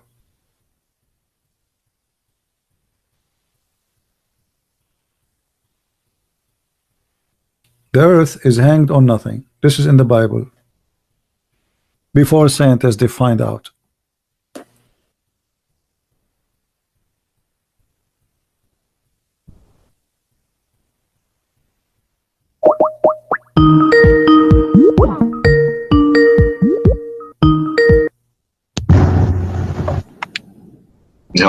Hey, my friend, how are you? I'm okay, CP. Am I loud and clear? Yes, go ahead. Okay, dope. You been doing okay? Sure, go ahead. Yeah, feel okay. I caught most of that conversation with Samir. I noticed a few things that I made note of. I wanted to point out. One, you remember when you were talking to him, he said, you know, he was an atheist. You know, he said he didn't believe it and he couldn't help it, which I understand. He's an atheist. Okay. But he said that I don't think that any of the books point to God or something to that, you know, and this is what it brought to my mind. It seems like when you talk to Muslims, even someone who is an atheist from an Islamic background, they still have that Islamic background in their mind. See, when he said, I don't believe any of the books point to God, that tells me that he's still looking at it as a Muslim would look at it. You know, from a Muslim point of view, the miracle, the thing that points them to God is the Quran. You know, the angel Muhammad came with the Quran, and the Quran is supposedly this great miracle. And because they have the Quran, they have a connection to God. It's about the book. You know, it's about the book. But from a Christian point of view, it's not about the book.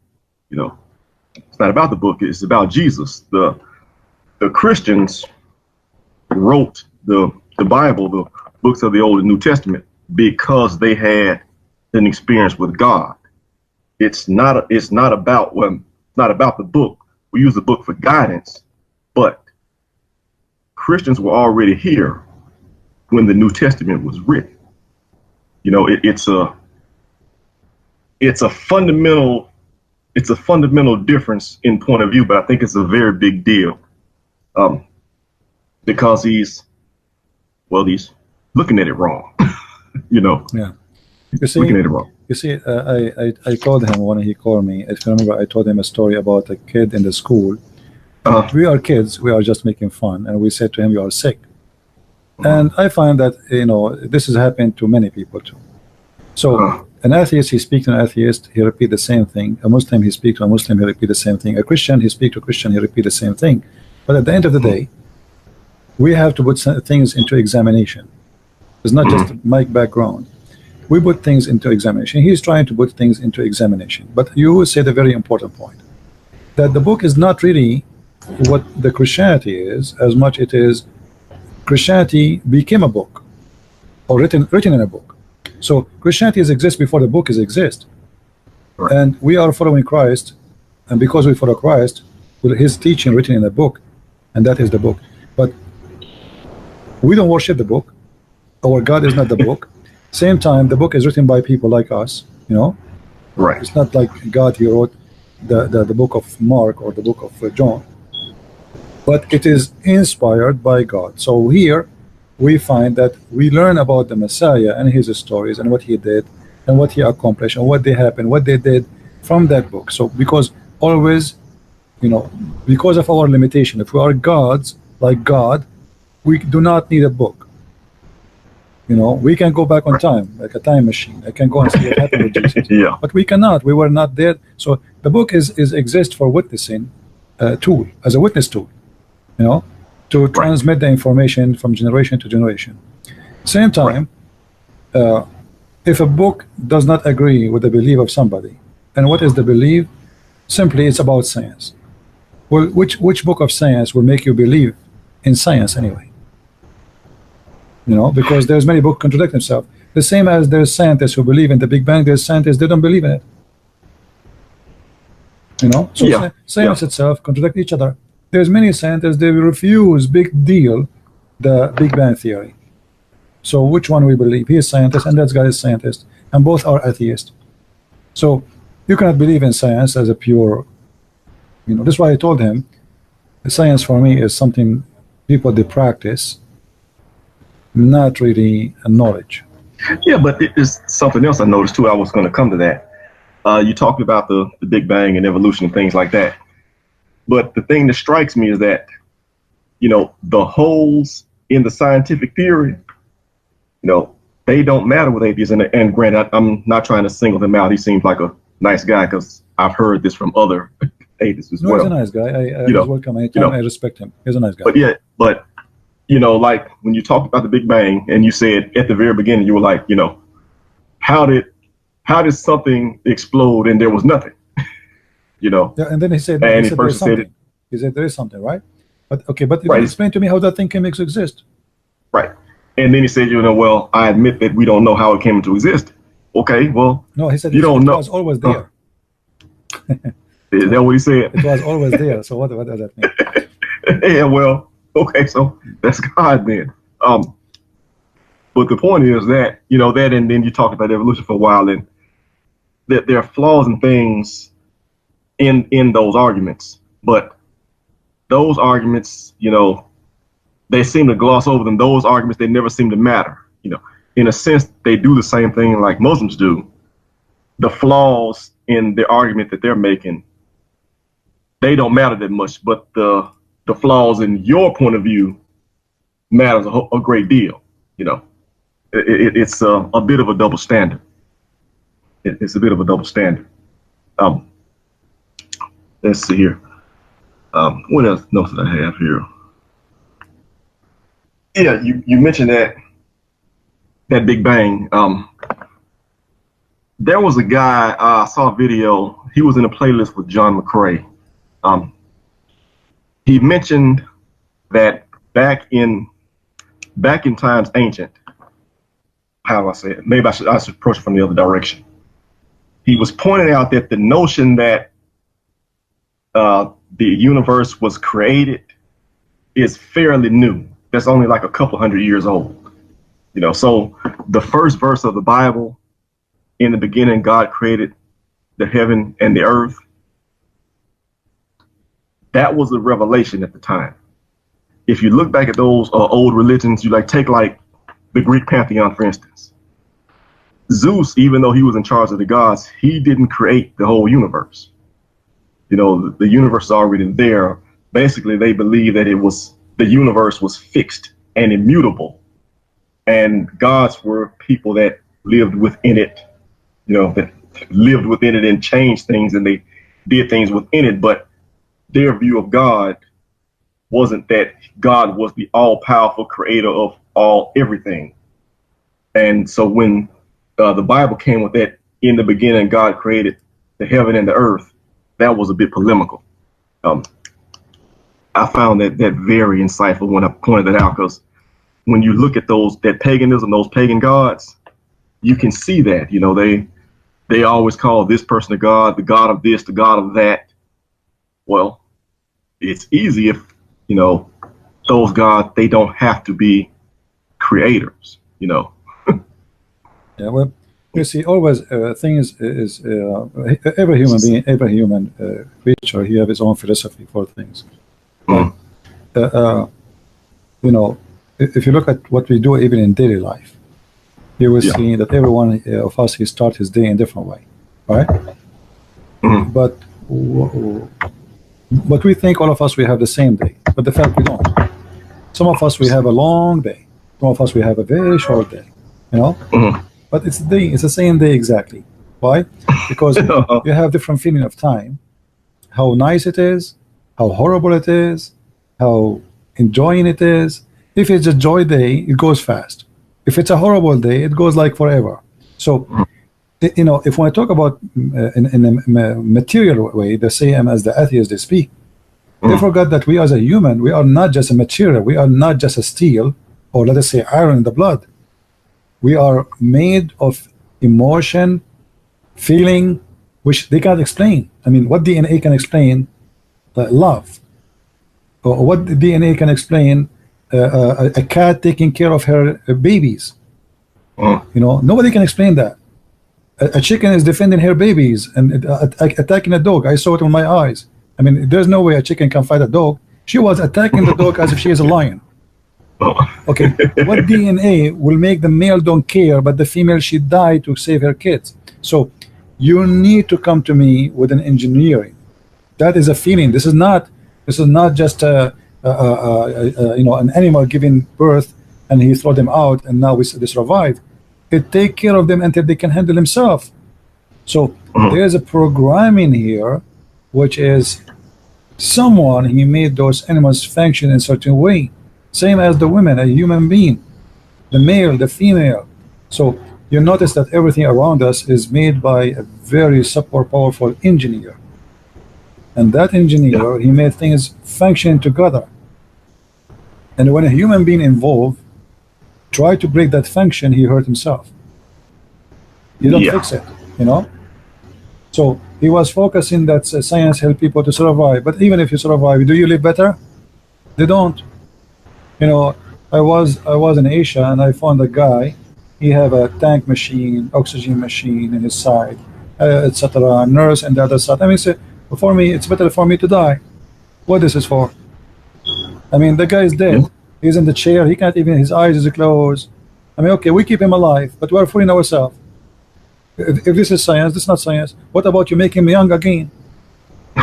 You know, let him jump and have fun and be alive again. I mean, we believe in science, but science really is not really exist. What we have is a practice, a trial of something will make our life easier. It's like we created an elevator.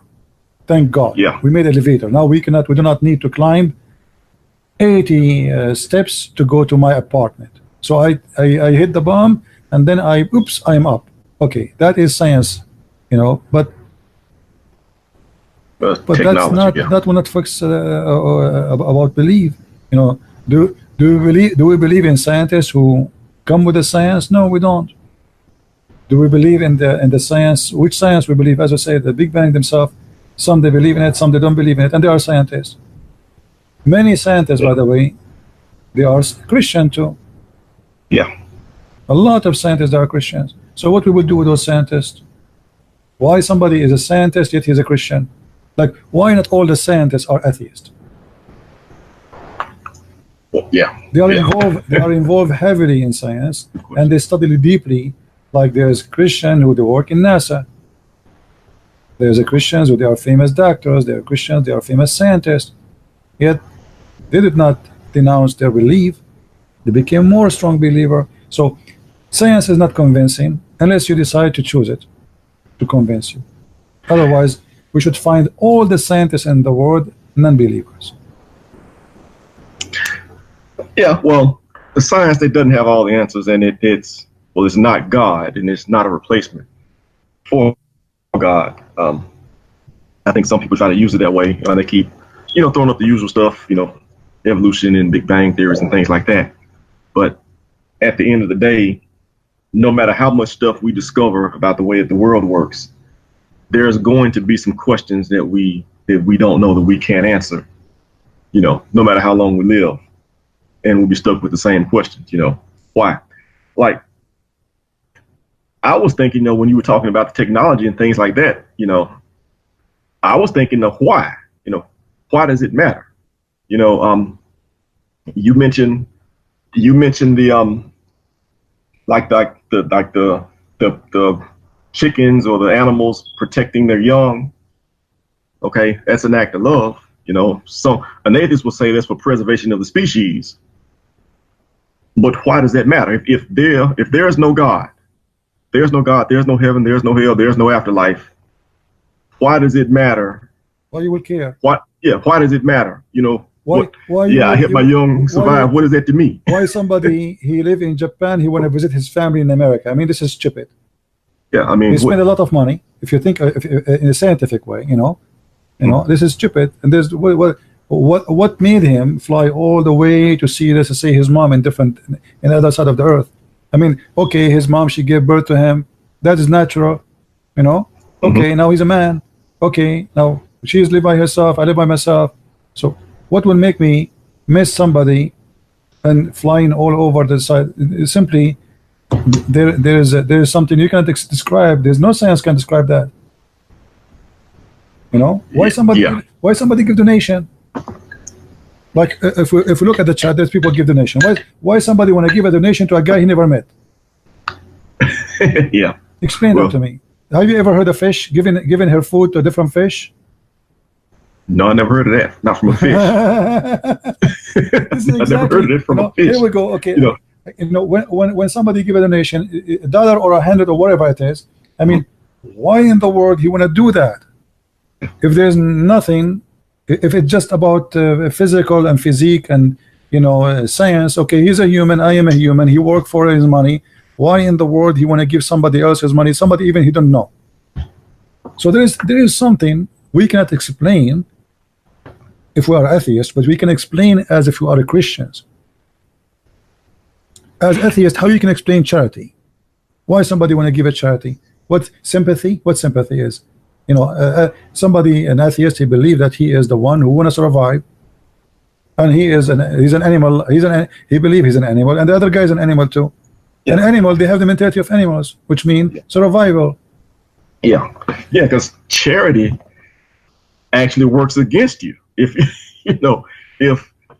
if there's no one that we answer to, charity works against you because you are losing your money. Yeah, you're losing your money. I worked hard for it. You work I could buy something that I could use to help me survive longer, but I give it to somebody else. Why? Why would I do that? If there is no objective right or wrong, if love is just imaginary, that doesn't help me. There's no point in it. Why science is not discovered by dogs? Well, I want to see a hospital of dogs opened by dogs. Isn't it? Well, they're not smart enough. No, because it's not about being smart. It's about okay. If all of us we are created and we are evolutionary creatures, right? Okay, why only us? We have millions of species, right? Yeah. Okay, why the other species? Why we don't see a spaceship made by the ants when I go to that? What is the network of ants?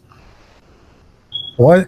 Like we know that ants, they are smarter than the rest, but still they are the same as they are thousands of years ago. Nothing changed. It's the same exactly.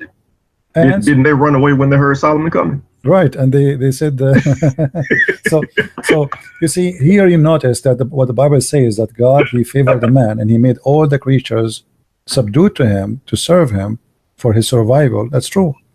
Yeah. For all the animals, they cannot accomplish anything of what the man can accomplish, and even this scientifically proven to be true if they believe on science only. Because if all the animals are just a species which happen of evolution, then all the animals should have the same evolution. Why monkeys still monkeys? Yeah. Why we don't see monkeys open in a hospital and they call it monkey cross? Yeah. Well now what the name of the school of the University of Monkeys?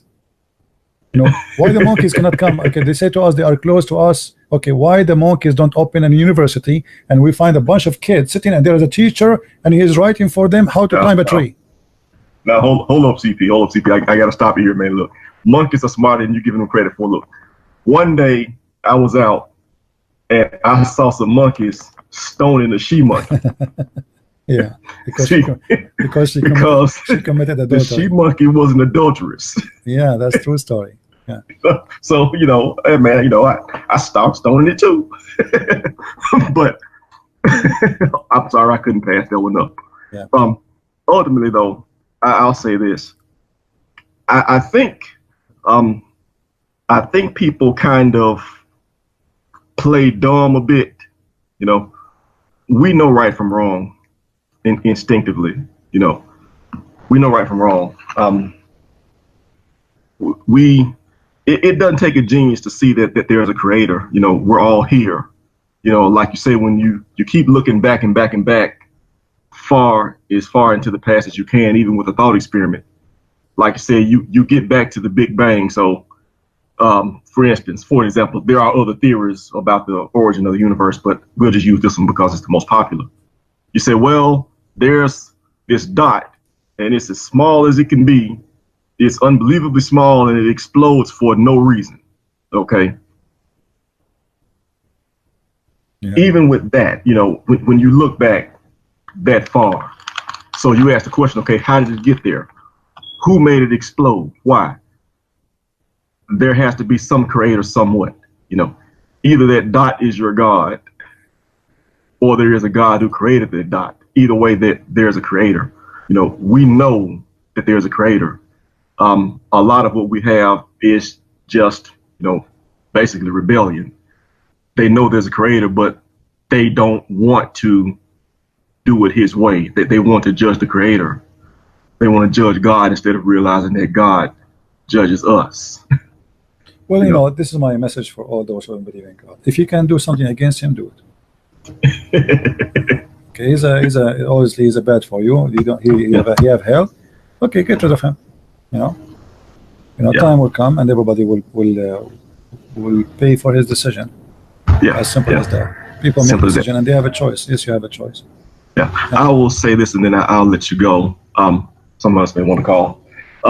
If anybody asks, the question, I can't remember if it was in the chat or if somebody said it, but someone asked the question, how do we know there's a God? Ultimately, how do we know there's a God? Now, the answer to the question is Jesus. You look at Jesus, the historical Jesus, and you see how he performed and the things he claimed. And then you explain it. How is this possible? How was somebody able to do that? The only answer, is that he is Lord, he is God. He was able to do that. That's the only way you can explain it. That's how you know. Ultimately, anybody trying to, when you try to look for answers to explain, or is there a God, or what is God like, or who created it all, without Jesus, they all fall short. John had it right. No man has seen God at any time, but he that is in the bosom exegeted him, declared him. That's how you know. And it holds up in history. You just look at it as a historical, even look at it, if you have to, look at it as a non-believer. Just look at it as a fact of history. Check the historical references to see if they hold up. You will find that they do. And when you look at the things that are here in history, when you see that footprint and you ask yourself what could have left this footprint behind, the answer is clearly, Jesus. It's easy. Well, everybody have his own way. And give them a chance to believe anyway. I mean, God, he gave them a chance, so what you can do? Yeah, accept or reject. Yeah, I was thinking here a few days. CP, you broadcast a lot, man. I'm trying to download that stuff. Yeah, you put out a lot of material. I will hide it for a while so people can watch the previous videos, because as you said, I have many videos now. Yeah, do you put them back up after a while? Yeah, because actually, you can search for the same title, you will find it in different channel anyway. Okay, because I know I looked for one. I want to say it was from March the 5th. And I was trying to download search for the title. You will find the same video posted by somebody else.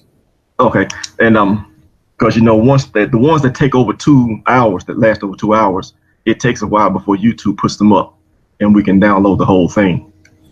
But anyway, while I was watching one of those, it occurred to me, if you look at the Islamic claim, their whole claim is we have a prophet. That's, if we look at what they say and accept what they say as they say it, their claim is Muhammad is a prophet. He has this revelation from God, and what we have is the recitation.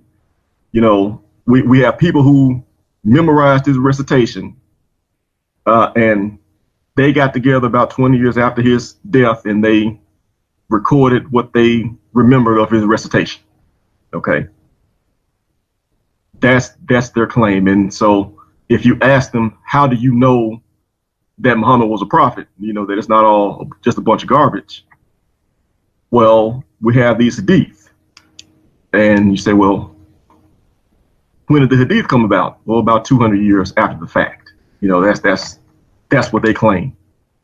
Yeah. And the attacks that they make about the Christians, you say, well, the Bible's been changed, in which Muslims have a bunch of convoluted attacks that they depart from their own stuff, like Mimi Hijab talking about, the Jews know nobody for 4,000 years. That's directly against what his Quran says, but they change like that on the fly. The point is, the Christian claim, okay, we claim that we have apostles who interacted with God in the flesh, and we have what they saw. Our claim is higher. If the only thing that we did was we claimed that we had prophets, that much is beyond, it's beyond challenge. Like you heard the lower lying lunatic argument. Mm-hmm. I know one guy, he added to it as a matter of fact, yeah, Abdullah might have been David Wood that did that. But anyway, he did that lower lying lunatic, and then he added the possibility of a legend, that Jesus could be a legend. Okay. Well, and then they talking about the dating of the books of the New Testament and things like that. Well, Muslims they're doing all this claiming not that they had an interaction with God, but that they had an interaction with the prophet. Christians have 2 or 3 prophets. We have books that they wrote with their own hand. What about Simon Peter? Is Simon Peter a legend? He raised the dead. He healed the sick. Is Paul a legend? Paul healed sick folks all the time. Paul did all kinds of miracles. We have books that Paul wrote with his own hand. We have writings of Peter with his own hand. The claim that Muslims making, and they're causing all this turmoil in the world over,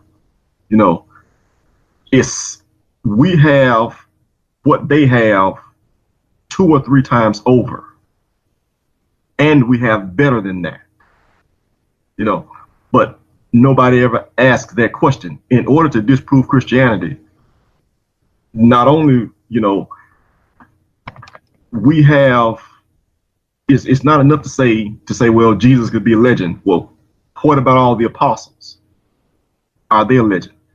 The books of the New Testament were written in their lifetime by people who were witnesses to the apostles. Well, if people want to believe in a legend, they can. Okay, you just ask him what is the date today. He will say to you 2019. Okay, that's mean your date is a legend too, because this is by the date of Jesus. As simple as that, Anyway, my friend, I have to let you go. There's somebody I want to answer, and then I'll finish for today. Go ahead. Thank you, my friend. Have a good one, CP. Yeah. Bye-bye. Yeah, we have somebody here saying that the Christian Prince is defending what the Christians did. I think he was speaking about what the Christian did in the time of the Spanish. My friend, I'm not defending anyone, but if you occupy my land and you occupy me for 800 years, and I am a king, why you expect mercy from me?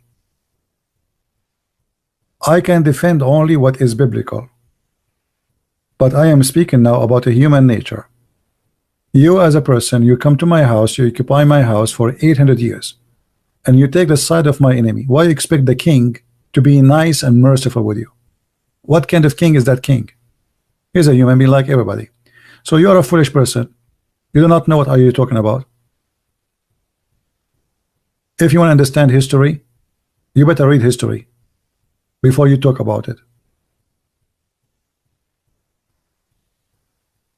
USA send an airplane to kill a guy, his name Wa'il al-Waqidi, as in he's an American citizen. He lives in Somalia. He did not occupy America, neither slave America for 800 years. He betrayed America, and they killed him. So you do that today.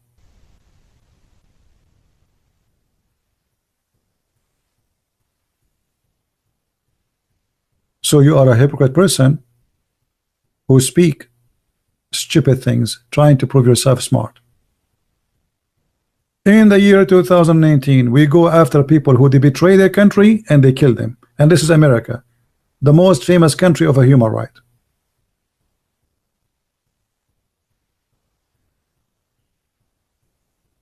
So the person who is saying that is being foolish and dishonest. Look at this Jawad, the Muslim liar, what he's saying. What the Christian did to Muslims in Spain. Why you are in Spain?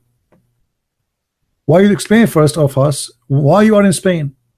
Why somebody was in Mecca? He came in Spain with an army. You came with an army. They do what they do with army. I mean, look at how they make the victim. He became a criminal, and the criminal became a victim. It is you who came to Spain. It is you who occupy Spain. It is you who enslaved the women and the men of Spain. It is you who sucked their money and their treasure for hundreds of years. And then when they kick you out, you say, look what the Christian did to the Muslims. Why you are there? You attack them. Did they invite you? Did they send you a Christmas card says come over, bring your family? I mean, you are a certified coward and a liar. Why you don't call me and tell me how and why you are in Spain?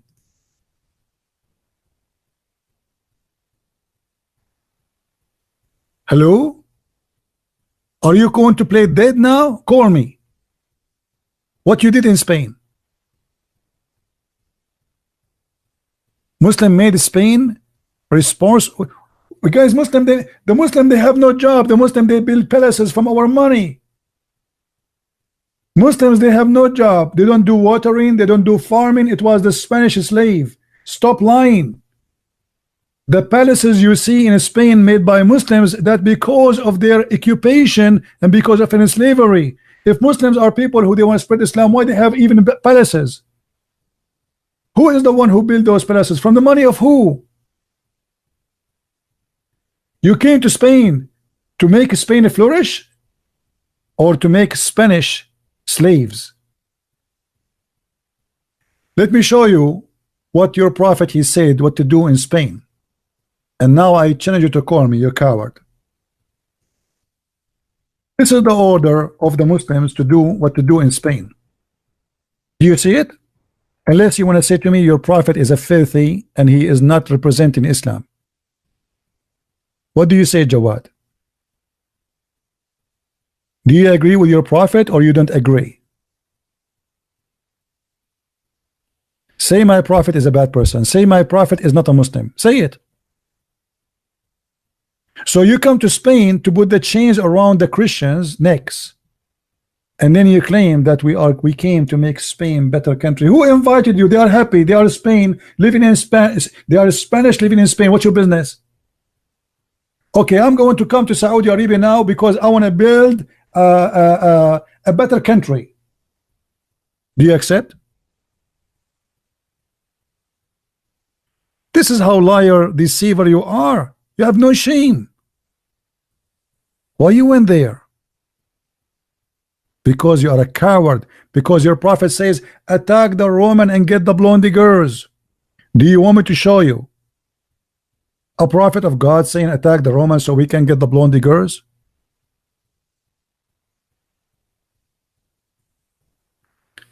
But do you see how they lie? Look what the Christian did to us in Spain. Why you are in Spain? Tell them that you enslaved them for 800 years. Tell them that the Muslim they live as a princes and the Christian they live as slaves. Tell them that the Christian they have to pay jizya to stay alive. Do you dare to call me and to tell them?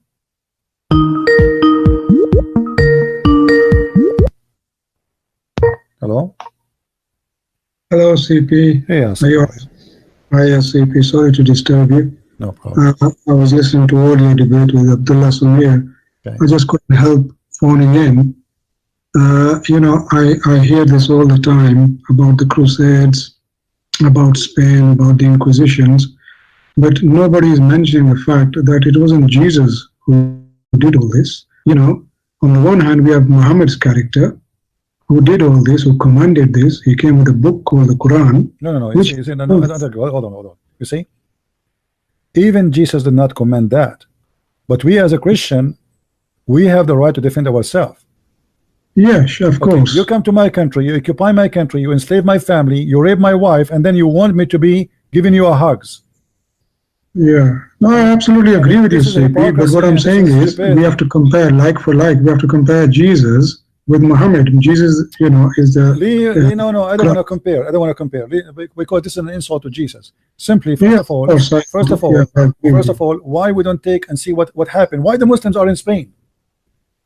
Yeah, they have no reason to be in Spain. They came with an army, and their leader, he burned all the ships, and he said to them, the enemy in front of you, and the sea is behind you. Kill them. This is Islamic history. I can show you the reference. So why you came there? Did they invite you? No. So the hypocrite, they want to say to you what the Christian did to them in Spain. Why you are in Spain? Absolutely, I agree with you, CP. But what I'm saying is that people complain about Christians doing this. Let me show you the hypocrisy. They say to the Spanish, they went all the way to America and they condemned them for that. Yeah. But they will not condemn themselves to go to Spain. That's right. Double standard, hypocrite nation, hypocrite religion. They say the white man came to America and make America a Christian country. Yes. Well, isn't it you? You see, those people, Jesus did not say to them, as you say, did not say to them, go and make attack different nation to make them a Christian. Actually, they did not. The army came looking for gold, looking for silver, looking for material, and then missionaries came with them. It's not the army who made people convert. Yeah, I mean, Jesus didn't have an army. Jesus didn't, bring any kind of violence. People forget that. So why do people forget the fact that Jesus didn't lift a finger against anybody? In fact, he preached peace. He was the Prince of Peace. Even after Jesus, 600 years, we have nothing. It's called the crusade. Why? Yeah. Yeah, this really upsets me because, people accuse later Christians, do this, do that, but that's in self-defense. But here we've got Muhammad, the prophet, so-called prophet. He's doing all this and coming with a book which to this day is being used to justify violence and killing and raping and destroying societies and countries. But nobody wants to look at that. They're trying to justify that, the Muslim apologists, by saying, well, it was like this and it's not like this, and how they twist the Arabic. They start playing that game. The Arabic says this and you don't understand it. But we know what is like. The liberals, they share the same bed with the Muslims. Look what the crusade they did. Look what the Spanish they did. But nobody want to say who is the crusade, first of all, why they are there, who are they, what happened. The fact is the crusade was a reaction for the action. And the action is the Muslims attack the Christians, took their land, enslaved them, forced them to pay jizya with humiliation. So the crusade was to defend. They are not the offensive people. Same as in Spain. That's right. But even none of the four Gospels, speak about Jesus commanding anybody to go and do all this kind of thing, raping and, what kind of nonsense is in the Quran? We don't see that, at all. It's a complete opposite. So why people complaining? If they compare the two religions, you can clearly see, like black and white, that they're very, very different, and Islam is totally satanic. I don't mind to compare even between Christians and Muslims even today, and they will lose.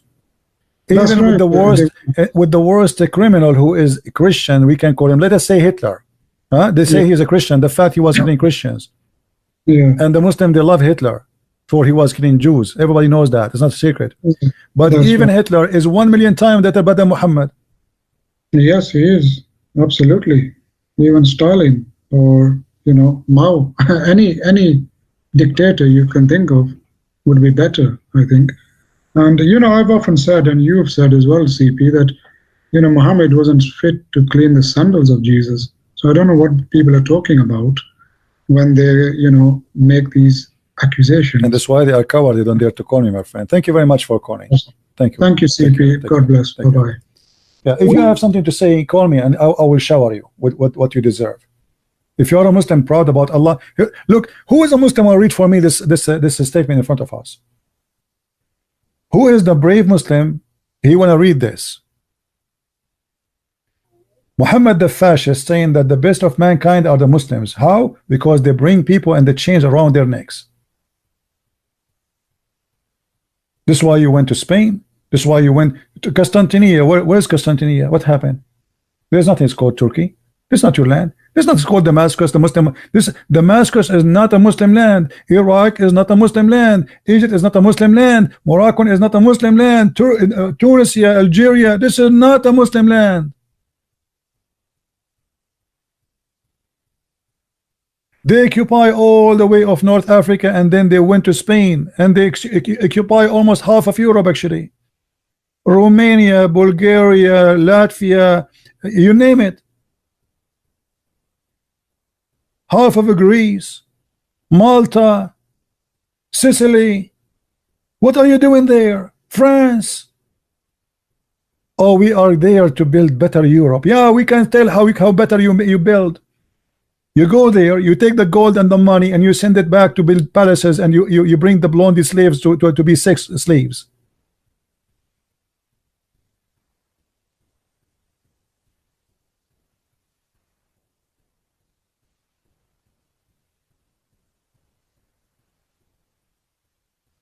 Until now in Saudi Arabia there is no sewage after 70 years of oil.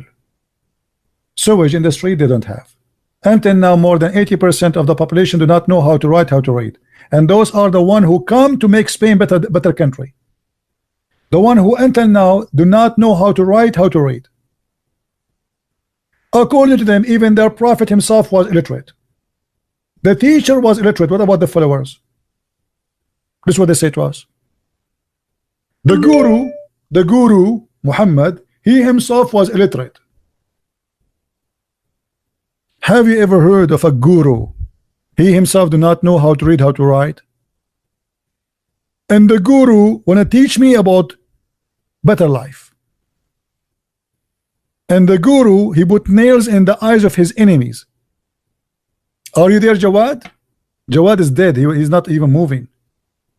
Did the Spanish did that to you? Let us see. Did the Spanish did that to you? What do you think? Are you there, Jawad? Did the Spanish put nails in your eyes? If they did, that means they are learning from Muhammad.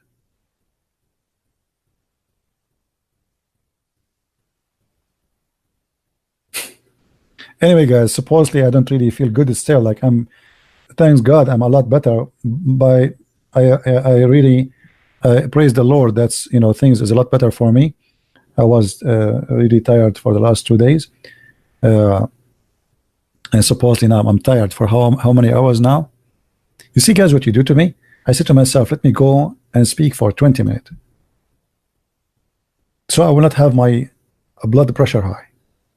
But thank you, Lord, I feel really good. All right, even after many hours speaking and talking.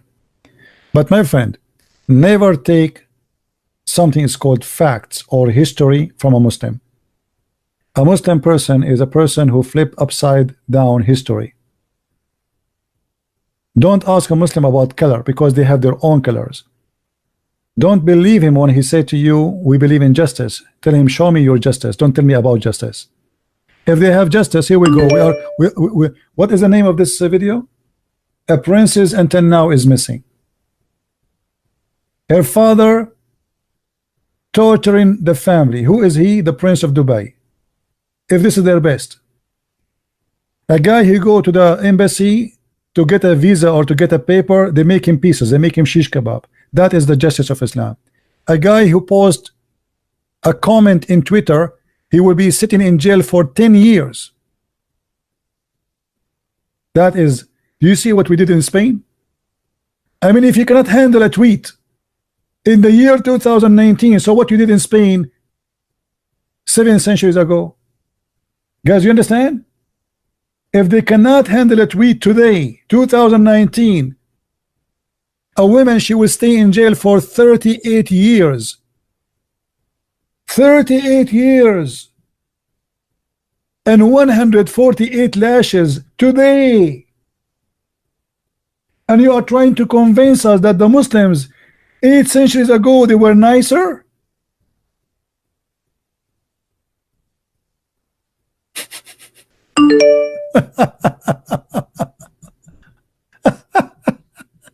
True story. I mean, it must be true story. This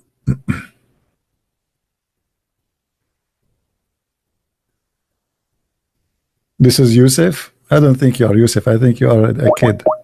Let us.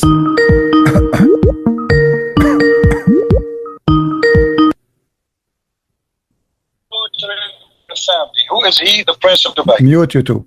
The best. Hello. Yes, Abdul. Can you hear me? This is Gigi. How are you, Gigi? It's not Gigi. Really right. Really? Okay. Who are you? Introduce yourself. Go ahead. Yeah. Go ahead. What do you want to say?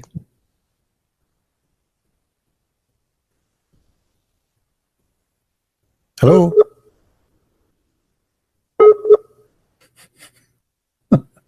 Did you say inshallah before you call me? Stop seeing the internet for the neighbor. Hello?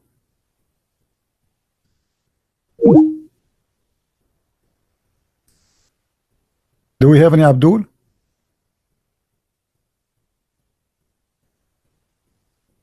Any brave Abdul?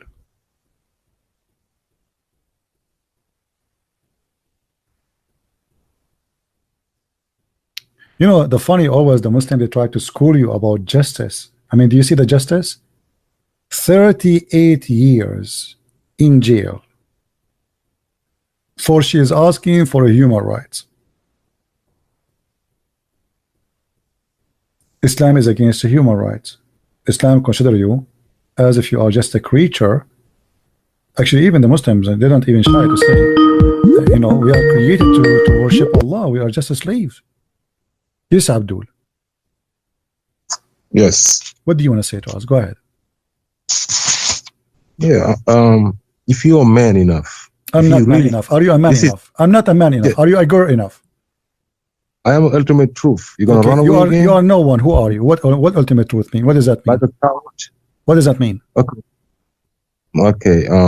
Why are you blocking me on the chats? Why can't I chat? Talk to people. Why don't you unblock me? Because you are a kid. I asked you to call me 2 hours ago, and you are just keeping jumping like a monkey. You never answer any question.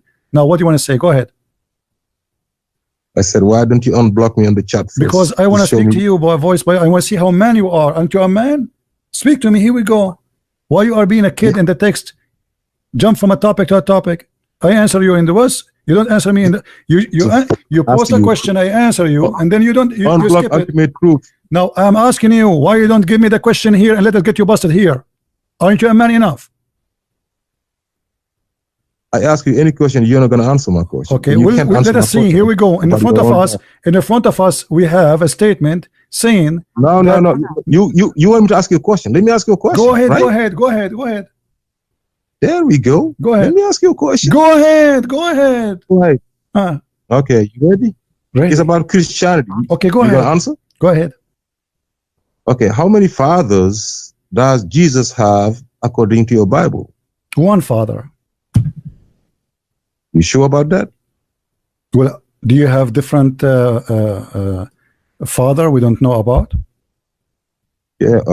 Who is that father that is Jesus' father? When they asked Jesus how to pray, did he say say like this, our Father out of heaven, or he says our fathers?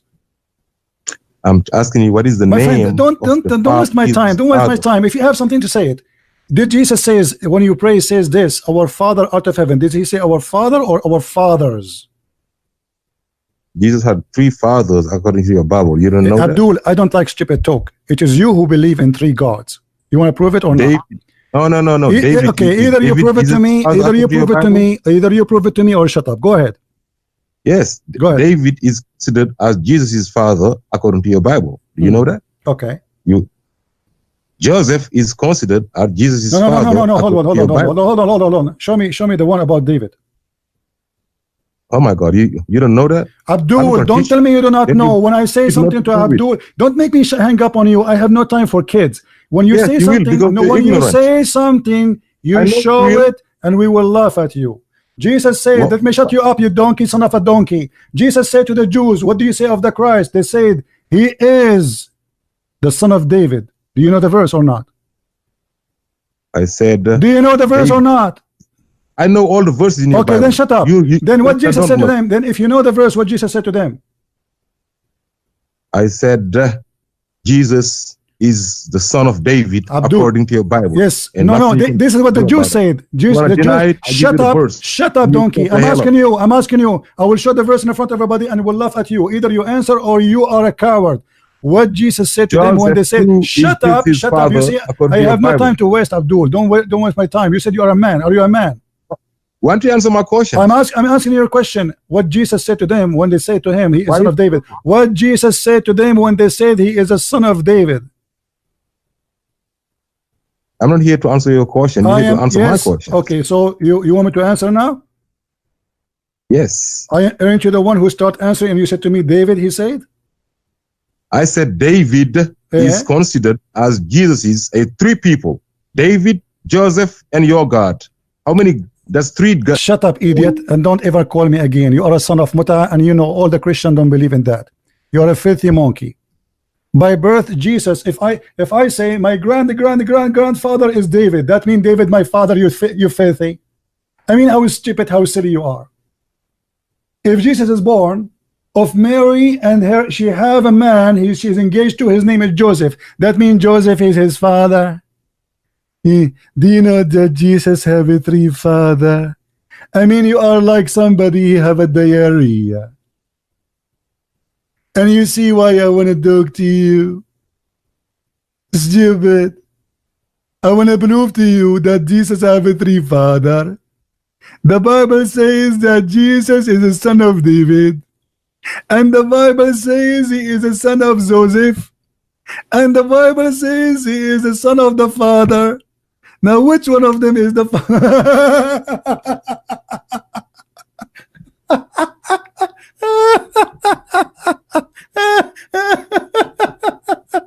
I mean, when you hear them, you think they have something.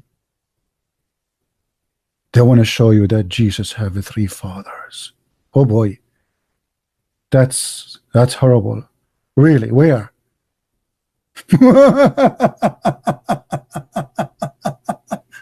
And let me give you another additional news. Jesus said, the one who saw me, he saw the Father too. That means Jesus, when you see Jesus, you saw David, according to you. And when you see Jesus, you saw Joseph. And when you see Jesus, you see God. Silly, stupid idiot. I am the ultimate truth. You are the ultimate fart. I mean, I feel sorry if you are married to your, I feel sorry really for your wife. How a woman, she marry a donkey like this? My wife, I want to tell you today a secret I discovered. The Christian Bible teach that Jesus have three fathers. Joseph, count with me. Joseph and David and God. Husband, how you discover this? You must be ultimate smart. I told you, I am the smartest between all my people. Husband, for how long you thought about this? A lot of time. Husband, did you call a Christian prince? I did. And he said to me, you're an ultimate fart.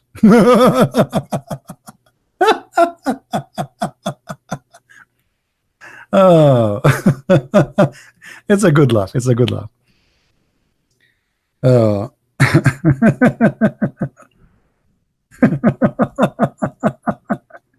I cannot hold myself. Yeah. Okay.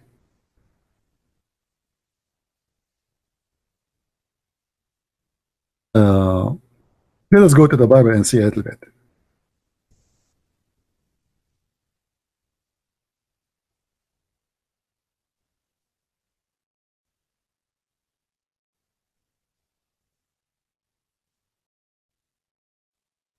Funny, stupid. I mean, this is why, you notice right away that those people, they speak with no dignity. I mean, if you have a dignity, you will not even mention this. Because you know that you are silly and stupid. That's what you can come with.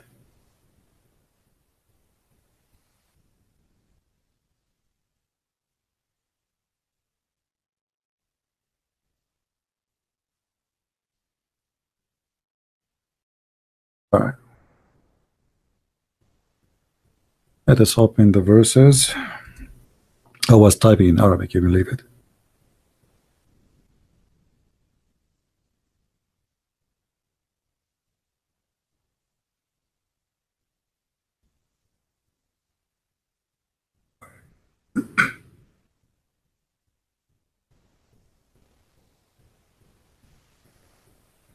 When Jesus, he asked the Jews, what do you say of Christ? They said he is a son of David. Jesus said, if he is a son of David, why David call him God? Call him Jehovah. Why David then call him Jehovah? And then you find this silly.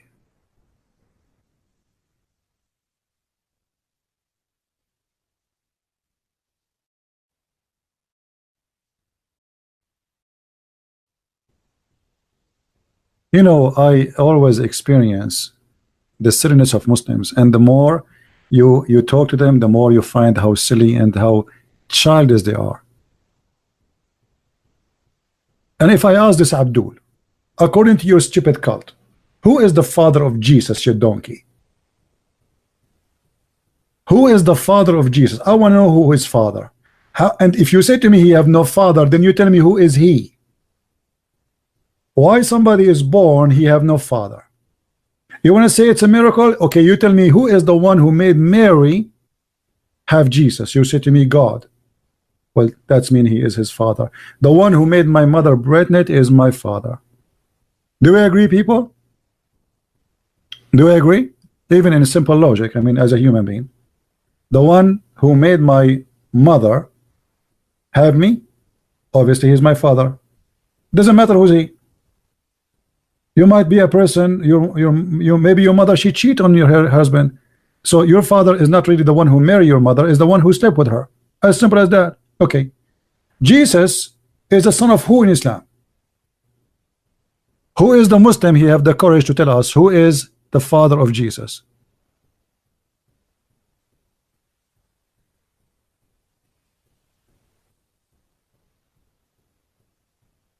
No answer.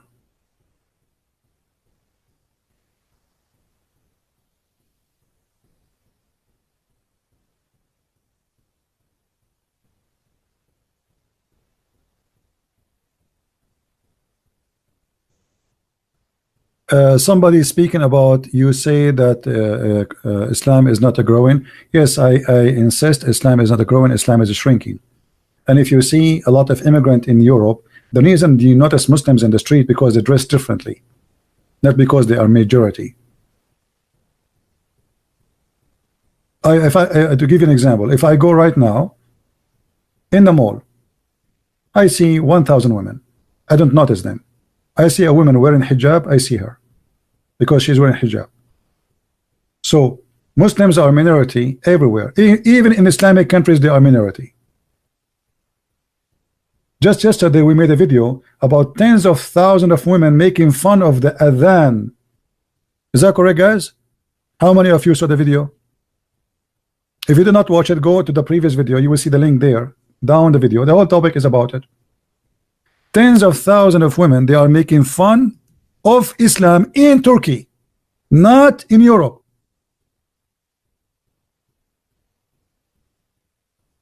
So not everyone wear hijab is a Muslim, my friend.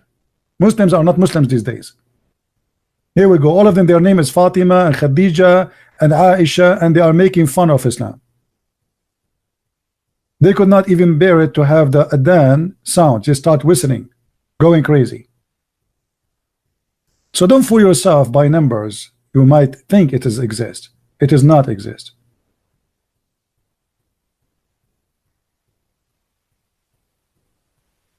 A huge number of Muslims who immigrate to Europe, they are converting to Christianity, in case you do not know.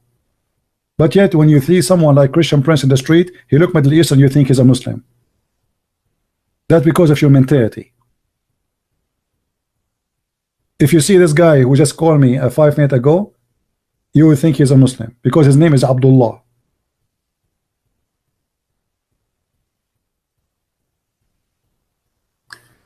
Jawad White saying, why you worship a man as God?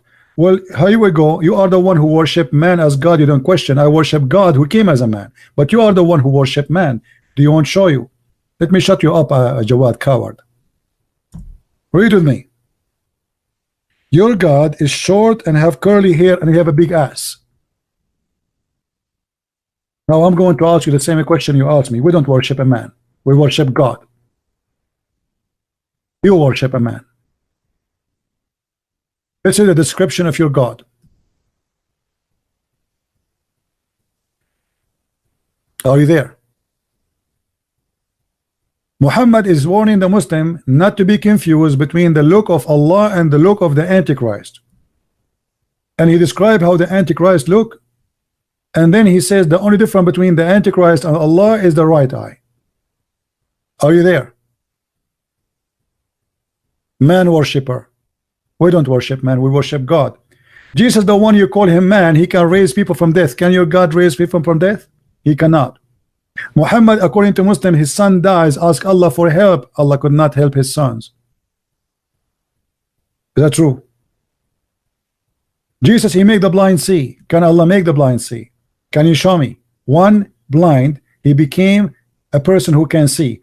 There was a guy who is a blind. He came to Muhammad to his house. Muhammad, he kicked him out of the house. He did not make him see. In the top of that, he kicked his ass, and there's a chapter in the Quran. It's called the chapter of Abbas. So if you say to me Jesus is a man, well, he is man who can do what God do.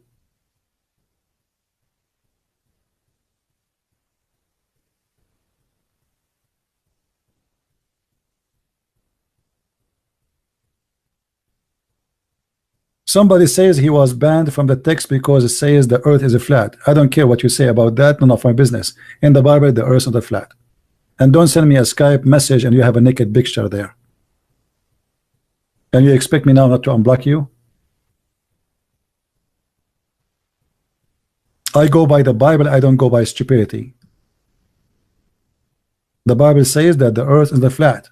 If you think the earth is flat, well, go and change the heroin you are taking. Obviously, it's not good quality. Try to change it to Quran.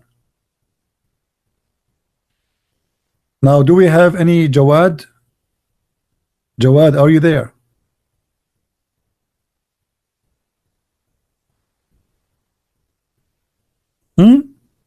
Is that the look of your God? Is it true that your God Allah have 5 fingers? I challenge any Muslim to tell me why Allah have 5 fingers. I will give you options. Allah, he tickle you with it. Allah, he finger you with it. Allah, he dig his nose with it. Why Allah have 5 fingers? Allah is not a man, right? Okay, Allah have 5 fingers to do what with them? He's not a man. Jesus was doing miracle like any other prophet. Okay, let us see if this is true. Which prophet in Islam he raised people from death? Jawad, you are a coward and you are a liar. Otherwise, get me busted. Which prophet in Islam he raised people from death? Which prophet in Islam he raised people from death? Which one he made blind see? Which one he healed the leper? Which one he can tell you what you hide in your houses? And which one is alive until now according to Islam? If you don't have an answer, that's mean you are a potato coward.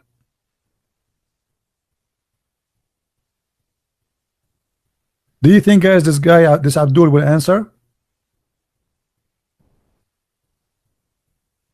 Give me the name of the prophet who did that. Which prophet in Islam he resurrect people from death? About the prophets in the Old Testament? This guy, he don't have a prophet in the Quran. They can do what Jesus did. You don't have. Let me block you. Let me block you. I have no time for kids. Let your dad talk to me. The only way to force them to call me is to block them. Call me, Abdul. Call me. I'm talking about the Old Testament. So now you believe in the Old Testament. You don't believe in the Quran no more. Thank you very much. So you became an apostate. This is your last statement. Nice to meet you.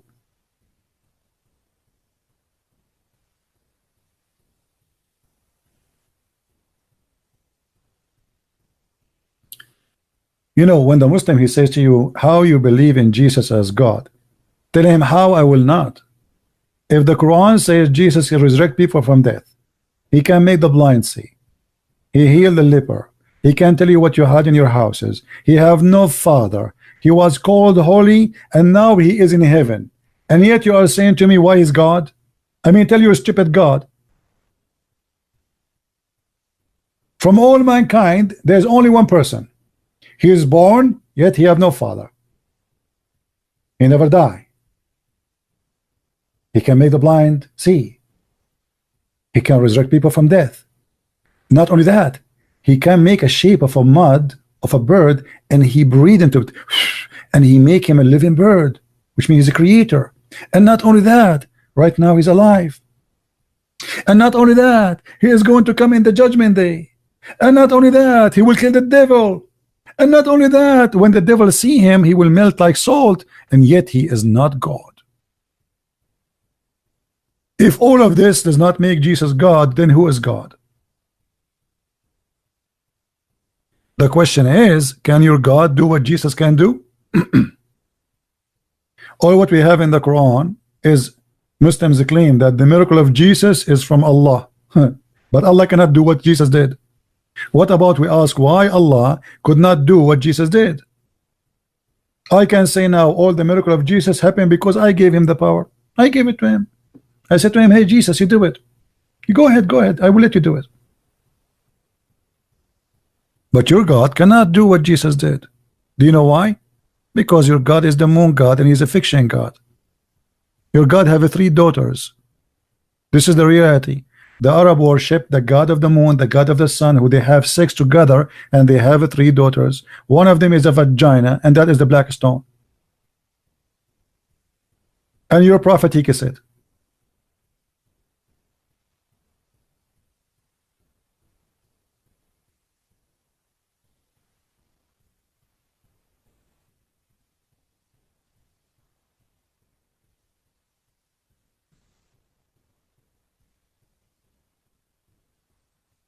A Muslim saying to me this in Skype. I was angry at you and cursing you, but after watching your video and checking evidence, finally now I believe in everything you have said. I will decide to leave Islam now. Okay, leave Islam.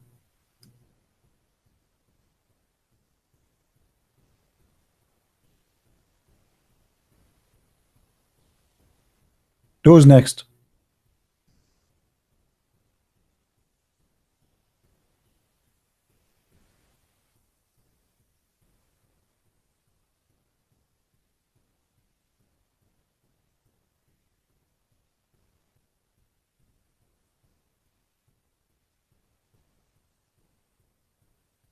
By the way, the one who sent me this message is Jawad.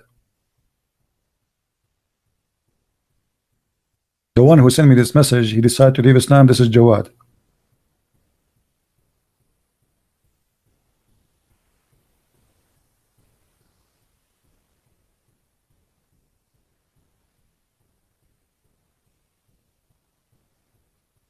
Who's next? So it's very silly when a Muslim says to us, why you believe in Jesus? I mean, all the things you have in the Quran will make me believe in him as God, as the only God too, not only as God. The Bible says everything created by him and for him, and the Quran confirmed that. He created from the mother bird. Right now as we speak, according to your stupid Quran, there's birds flying in the sky made by Jesus, according to your book. So my friend, when you walk in the street, you see a bird in the sky, remember Jesus. It's created by Jesus.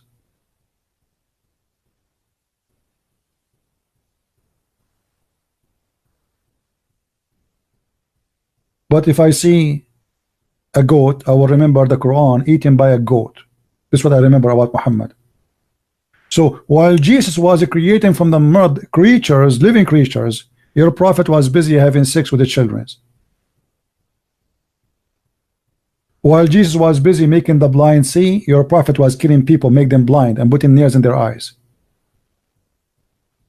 While Jesus was making people come back from death, your prophet was cutting necks and making people go into death. Am I lying? Muslims, am I lying?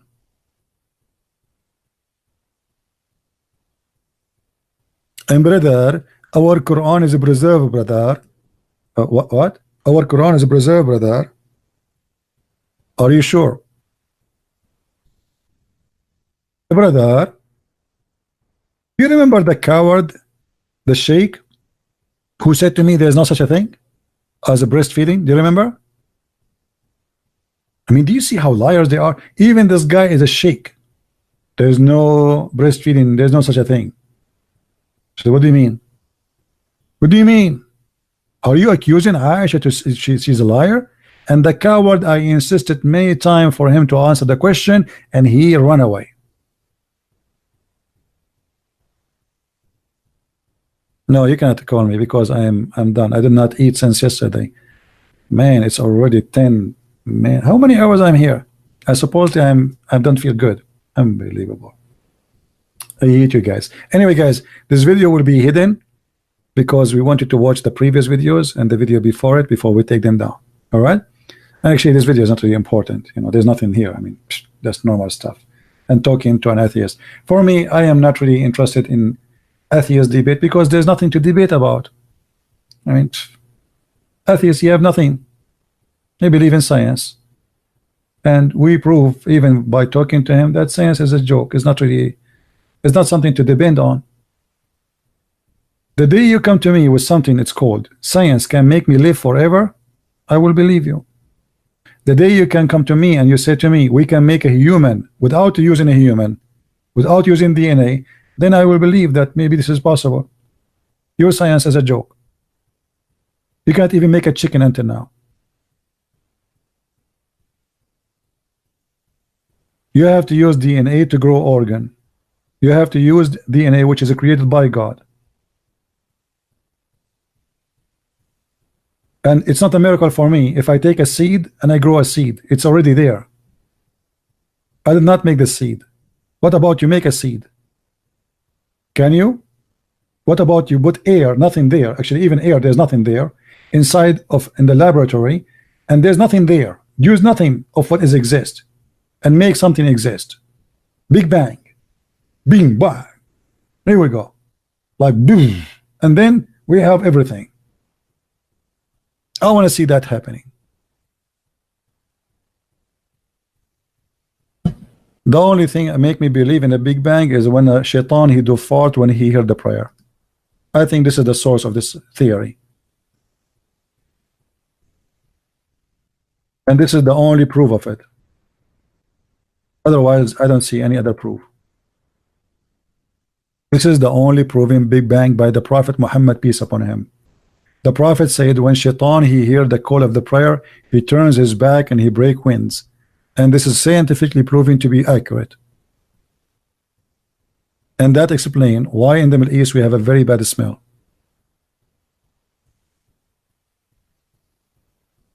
I thought in the beginning maybe because of the Western they are throwing back smell at us or something because the Westerns are evil people. But then I learned from the knowledge of the Prophet that this is shaitan farting. Allah Akbar here. We say Allah Akbar, shaitan he fart. And that actually not only explain even global warming. Global warming and methanol. Farting is a big problem.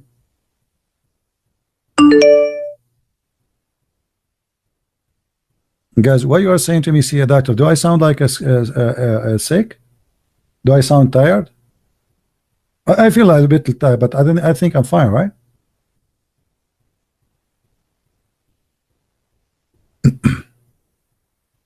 Actually, I feel like I have the power of 40 men because I ate shish kebab.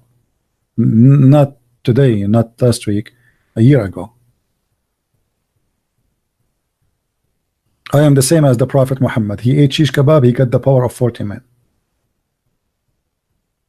Sorry, I cannot show you my power right now because this is like a bedtime power. I'm shy to explain to you. It only shows in bedtime. Out of the bed, there's no power. In the bed, I get the power of 40 men. And this is the power of the Prophet Muhammad. And actually, you know, I was really upset because now I have the power of 39, and the Prophet, peace upon him, he beat me. I have to admit. I mean, why? This is not even fair. I got the power of 39, and he got the power of 40. And Muhammad always is stuck with certain numbers. Ali Baba and the 40 thief. 70 and 72. He learned the word 70 from the Bible. He stuck with it. The word 7, he stuck with it. 40, Jesus, he fasted for 40 days. Here we go. Muhammad, he got the power of 40 men. For every day Jesus, he fast, Muhammad, he got a sexual power for a man. 40 days for 40 men. Jesus, he fast, Muhammad get power. I mean, look at if we compare between what Jesus does and what Muhammad talk about. Jesus fasting for 40 days, Muhammad, he got a shish kebab dish, he ate it, he got the power of 40 men. I mean, obviously both of them, they are from the same prophet. I can tell, brother. Who can deny that? Anyway, guys, we are done for today. Please don't forget to watch the previous videos, and until we see you, why you hang up, call and ask you a question about how many fathers Jesus have, and we answer him, Abdul Potato. We answer him. Secondly, if you want to ask us question, at least be a man and ask a question of a man. When you say that Jesus, you have 3 fathers according to the Bible, that's stupid of you. That is very stupid of you. Because this is not what the Bible says. David is not the father of Jesus. Otherwise, you have to admit that Mary, she is the sister of Moses, you idiot, according to your Quran. Aren't you Muslim? You say to us that in the old days they used to call them by their ancestors and the good prophet. So Mary, she is the sister of Aaron. So here we go, I will go with you. In the Bible it says that Jesus, son of David. So Mary, she is the sister of Aaron. Silly, stupid cowards.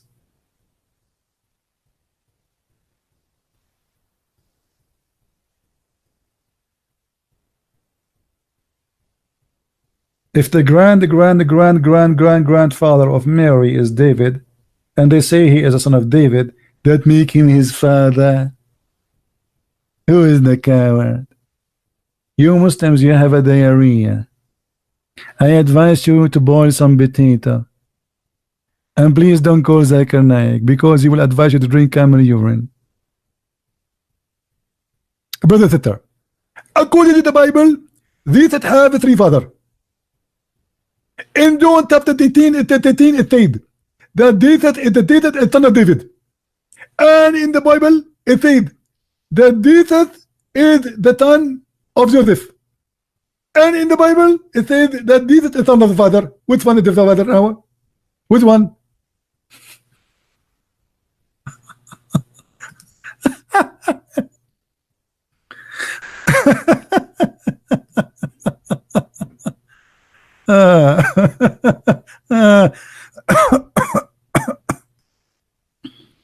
They force me to laugh, and I can't breathe from laughing. I mean, how silly, how stupid. But I mean, if you believe that a black stone will erase your sin, why am surprised? It's silly of me to be surprised.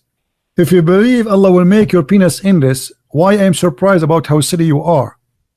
If you believe that God will make your wife ass 1 mile, why I am surprised that you are sitting and being very funny, stupid? If you believe that God is a pimp and he create for you a lot of women for sex and he spent 1,000 years to soften the skin of each, why I am surprised? If you are a person who believe that shaitan he fart when you pray, why I am surprised that you are silly? If you believe that shaitan he play with your anus, why I'm expecting you not to play with it? If you believe that shaitan he sleep in your nose, shaitan he piss in your ears, shaitan he round himself around your penis, shaitan he did even do your wife when you have sex with her, why I am surprised that you are stupid. After all this belief, and I will be surprised why you are silly and stupid.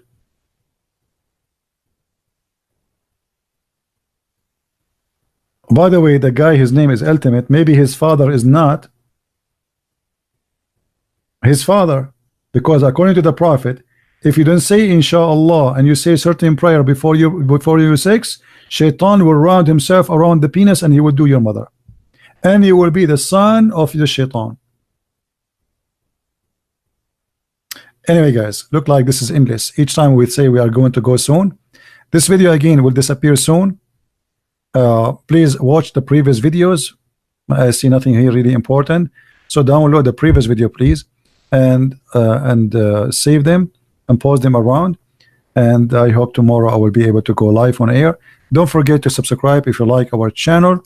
And until we go again live on air, I say may the Lord bless you, and I hope we did enjoy our time together today, even though we are talking to an atheist, which is not really, I believe it's a useless take or useless talk, but maybe it's a good example to learn how to speak to people who they are atheists. They have their own way, and we better try to understand them. Until we see you again, may the Lord bless you. Christ is Lord, Islam is false. And if you like to read more and understand more, feel free to read my books. Thank you very much and take care.